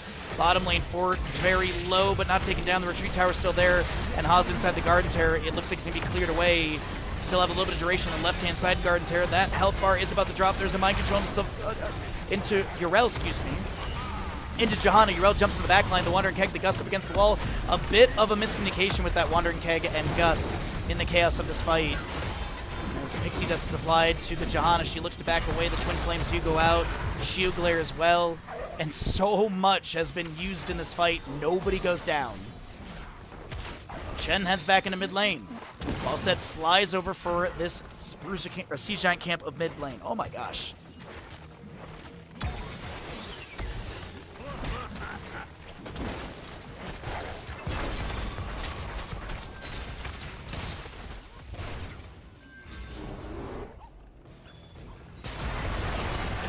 Good condemned Sacred Ground. I heard a Mind Control somewhere in there, but it's Shield Glare to take down the Varian. Flesh Shield follows up, and that's gonna be Rhaegar next to go down. Mind Control up in 3 seconds. Can Casper get away with the Jump Propulsion? Bunker up to 25. Falset flies in, and that's hammering out. Mind Control misses. It is 2-member defense, as we have Keep Gates still up and available all around the map, and it might be a mid lane pressure since we have the Minion Wave, Catapult, and Siege Giants that member Dino grabbed. Oh, it's the Unstoppable for the Seraphim right there as the Disciple stepped up and ate that Mind Control. 20 on Varian, 23 Rhaegar, 30 for your Blaze, as we saw Disciple diving in deep. Wave of Force pushing. And this is going to be your mid lane keep taken down. I see the seeds as Falstead uses the epic mount to fly on over. 215 stacks, by the way, for Falstead for his mythic 300. So he has the first 2 milestones for the 70 additional damage for the 20 and the 50, and then 125 on that mythic if he can hit 300 by the end of the game. Still 85 to go on that. But it would be 195 total additional damage as maybe an invade onto this camp. Falstead will scout it. Blaze is going to show in top lane. That might be the green light to try and find a fight around this north side seed encampment. Blaze is still working on wave. Avenging Rat charged up. They find the Li Ming. The Blessed Shield misses. Righteous Hammer pushes. Mind Control misses. That's going to be a fight from Falstead. The Ancestor will be applied to your Sylvanas. She dives to the left-hand side. The Farseer's Blessing does help out. The health bar of the Sleeping. The Wandering Keg is pushing Rhaegar up against the wall. The Condemned from Johanna pulling people in. Scorch is able to jump inside the bunker. The Gust comes out from Falstead, and Dino says, this fight ain't going our way. But meanwhile, in the bottom lane, you do have some decent siege coming through. Danger pings. Wandering Keg over the wall with that range Keg smash from 25 stacks. Casper to Hearth back. It looks like they're going to cancel that, as more seeds will be gathered. Bottom lane wave has a massive arch around, and that's getting tons of damage onto this keep. Li Ming will get the Hearth. And this keep might not be taken down, but still it's going to be down to about 10% HP or less. Chen is heading back to go channel the objective. Looks like we're seeing Hazu calling for the bottom lane seeds as well. My push party. Shh. Push party. Urel pushes top lane. Maybe trying to bait the enemies to rotate up here while Chen takes this Garden Terror and we'll go get more seeds with it. team has destroyed a fort. This is actually really funny to me, because you can see where the Garden Terror is as the enemy. So they just see Hazu currently in this, just getting more seeds. It's also interesting you can't see that. Am I in the right vision? Yeah, it was, okay.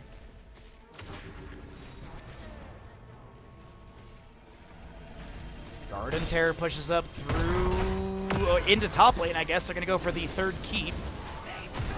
Gus from Falstad was really nice there. So Hazu's currently on top lane keep. It's 4v4, but a Garden Terror floating around 370 stacks on that Sylvanas baseline. As the overgrowth plant will be cleared away. Garden Terrors are going to have... Let's get cooking. This is funny. No, respect the Garden v Garden! Handshake! Let's get cooking. Oh, the voice line spam is so good here. I love it. There is stuff happening elsewhere on the map, but this is more entertaining to watch. It's over for now. But don't get So you do have the Queen's Curse Seed. Shen is going to try and get the Wandering Keg out of this, and we'll be able to roll away. Keep on rolling, partner, as we do have bottom and mid lane being pushed up, but I don't think this is a call to end. 23 minutes into this map, as I'm going to snooze some ads so you guys don't get ads in the middle of this game, because it is intense. Let them fight exactly.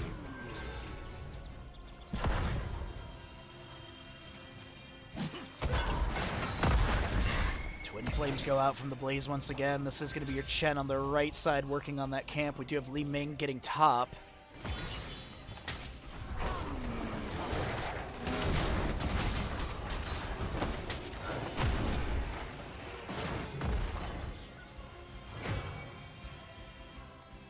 What is the setup here?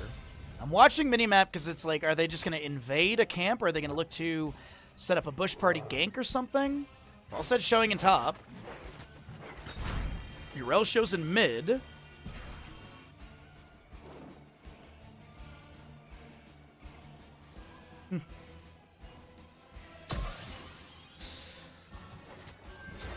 Five kill difference as well. All right, Chen gets that camp. Bruiser camp for bottom.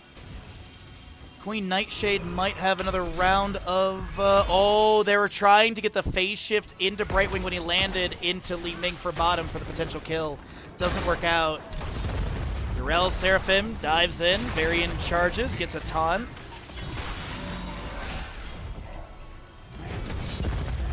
Some talents, if you haven't looked at them in a little bit. We're getting close to Sylvanas being done with her baseline. Blue team's core is under attack. Siege Giants continue to press in through this lane. Magic missiles fire out.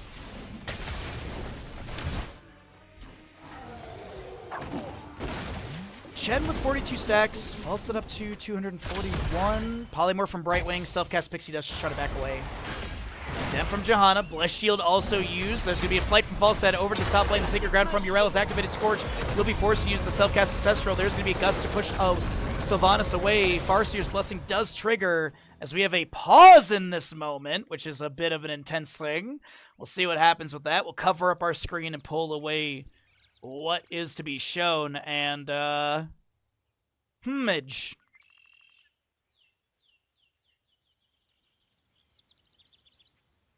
Might be some lags today here in the Nexus, as it is not the first time we've seen some lag spike potential. Let's take a look at my West Coast USA internet, and 190 is average for me, but I mean, you know, if they feel the lag is here, then no worries to them.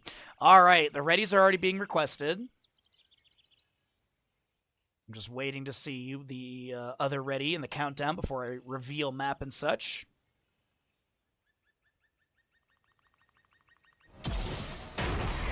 Taunt from Varian into the Urel, and there's a Wandering Keg that saves.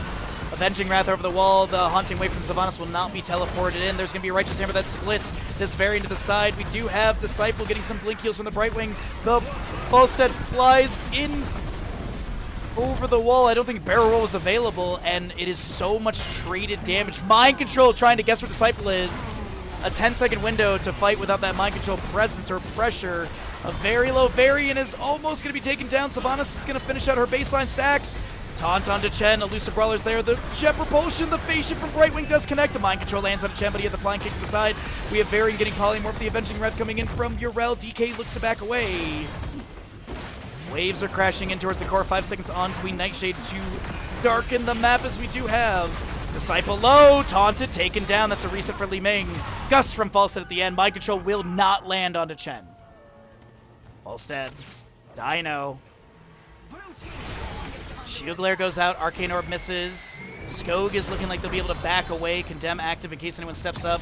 Brightwing blinks away as well. Chen is currently taking down a top lane keep. Lay's dealing with bottom lane. Falstad is in this bush. Gonna do what? I don't know about this play. Phase shift from Brightwing. Haunting Wave from Nano will not be able to trigger. The Zimmed will Forsaken to run away. The Mind Control does land. Nano's going to try and make a big play. The Blink heal from Brightwing. The Wave of Force, the Ancestral will come through. That's going to be a taunt onto Brightwing, and she'll be taken down. Chen is currently on core trying to end. Hazu is currently trying to end right now. He's got Wandering Keg available if he needs to roll away from the enemies. 27 minutes. Urel down for 12. Brightwing down for 53. This looks like it will be Garden Terror 2. Possibly both teams, actually, because it is going to be split on the setup. Yo, what's up, SD?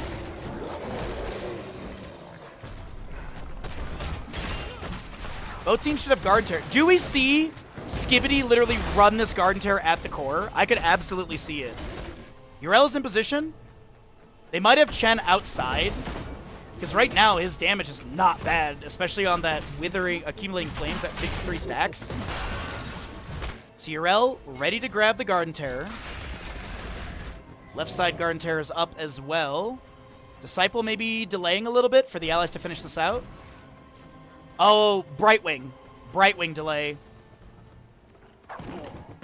Keg Smash does not hit. Okay, Garden Terror is here. Speed boost is utilized. Are they running straight at the core? Because this is currently blue team vision, and they can see where the Garden Terror is. Johanna and Falstad pushing in through bottom lane. I feel like this is a bait, so Falstad can try and go end core. Varian's back at the Hall of Storms. Whoopsies. I was like, well, we're not a max zoom. Yes, we are. Johanna pushes bottom lane. Rhaegar immediately starts rotating back with Varian as well. Dino trying to play just ever so slightly out of vision. Falstad flies. Falstad flies. They're looking for the kill into Li Ming immediately. Mind Control misses. Garden Terror advancing through this mid lane. Queen's Curse Polymorph Seed is there.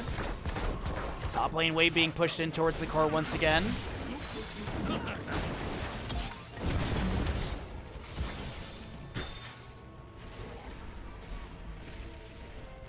Some sprays. Alright, the map continues.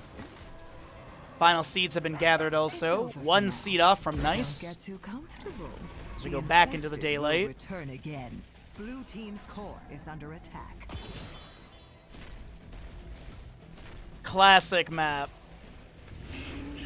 Garden Terror sprinting towards the core? Or are they trying to bait this Garden Terror over here to clear it out? John is fully invisible there with the Invisible Friends. That'll expire in a moment. Actually, Hunter Orc resets the invisibility. Scorch. Hammering goes out. Ancestral's available. Wave of Force. That's going to be a Varian charging in. See the miss from Brightwing coming out. That will be a Bless Shield out from Jahan as well. Sacred Ground down to the ground. The Mind Control going out. That's Ancestral Healing applied to DK. The Wandering Keg pushing DK around. And that Farseer's Blessing does splash to a few allies. The Bunker Sun by the Blaze as well. Avenging Wrath still inside this Sacred Ground for the 50 armor. Urel actually steps out. She'll be taunted by Varian afterwards. Mind Control lands into the Johanna. Shield Pop Iron Skin gets a face shift from Brightwing. Siege Camp is still being contested. Falstad, no Gust available. And it'll be Siege Camp given away as we enter into 30 minutes plus on this map. Top lane wave is crashing onto the core, and those catapults are going to get significant damage into the shielding, and someone needs to go deal with them because right now, catapults are dealing over 1,000 damage in structures. Let's actually take a look back here. 1,360 damage in structures as Falstad flies for this camp and is I don't know about this. It's a 1v3 here, bud. Even if you get the phase shift from Brightwing.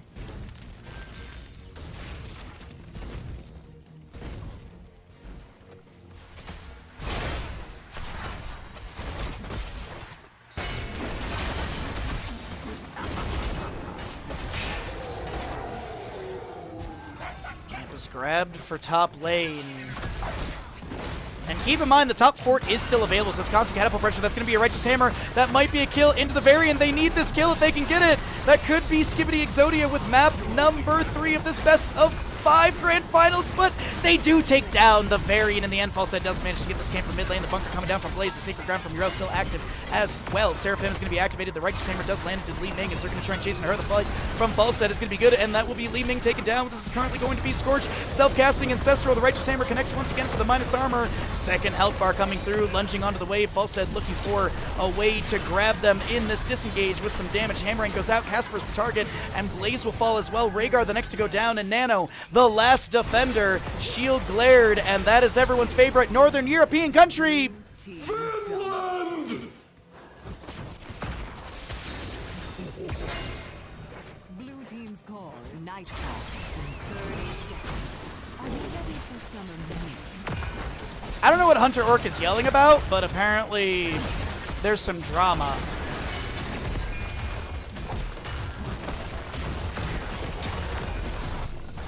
Map number 3, almost 33 minutes in, is going to go over to the side of your Skibidi Exodia, and they take the series in a 3-0.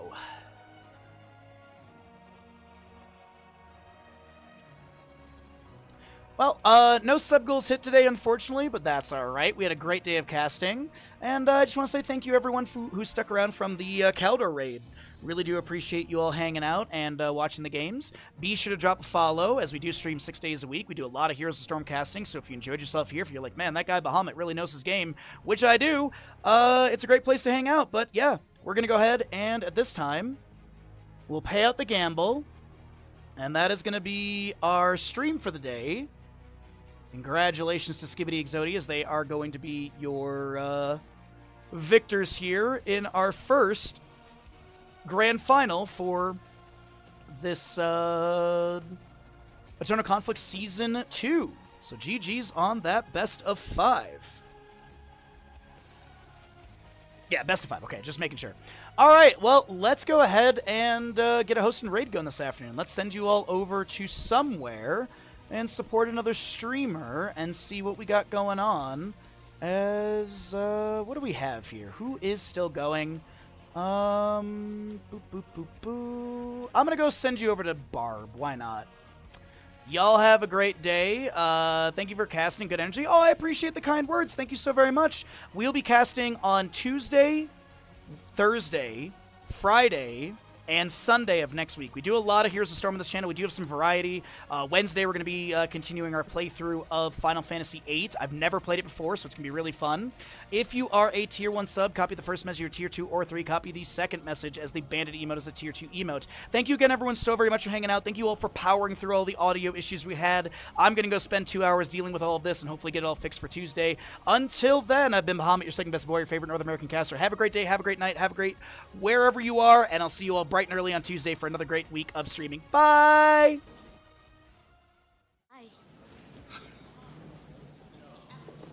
Have a lovely day.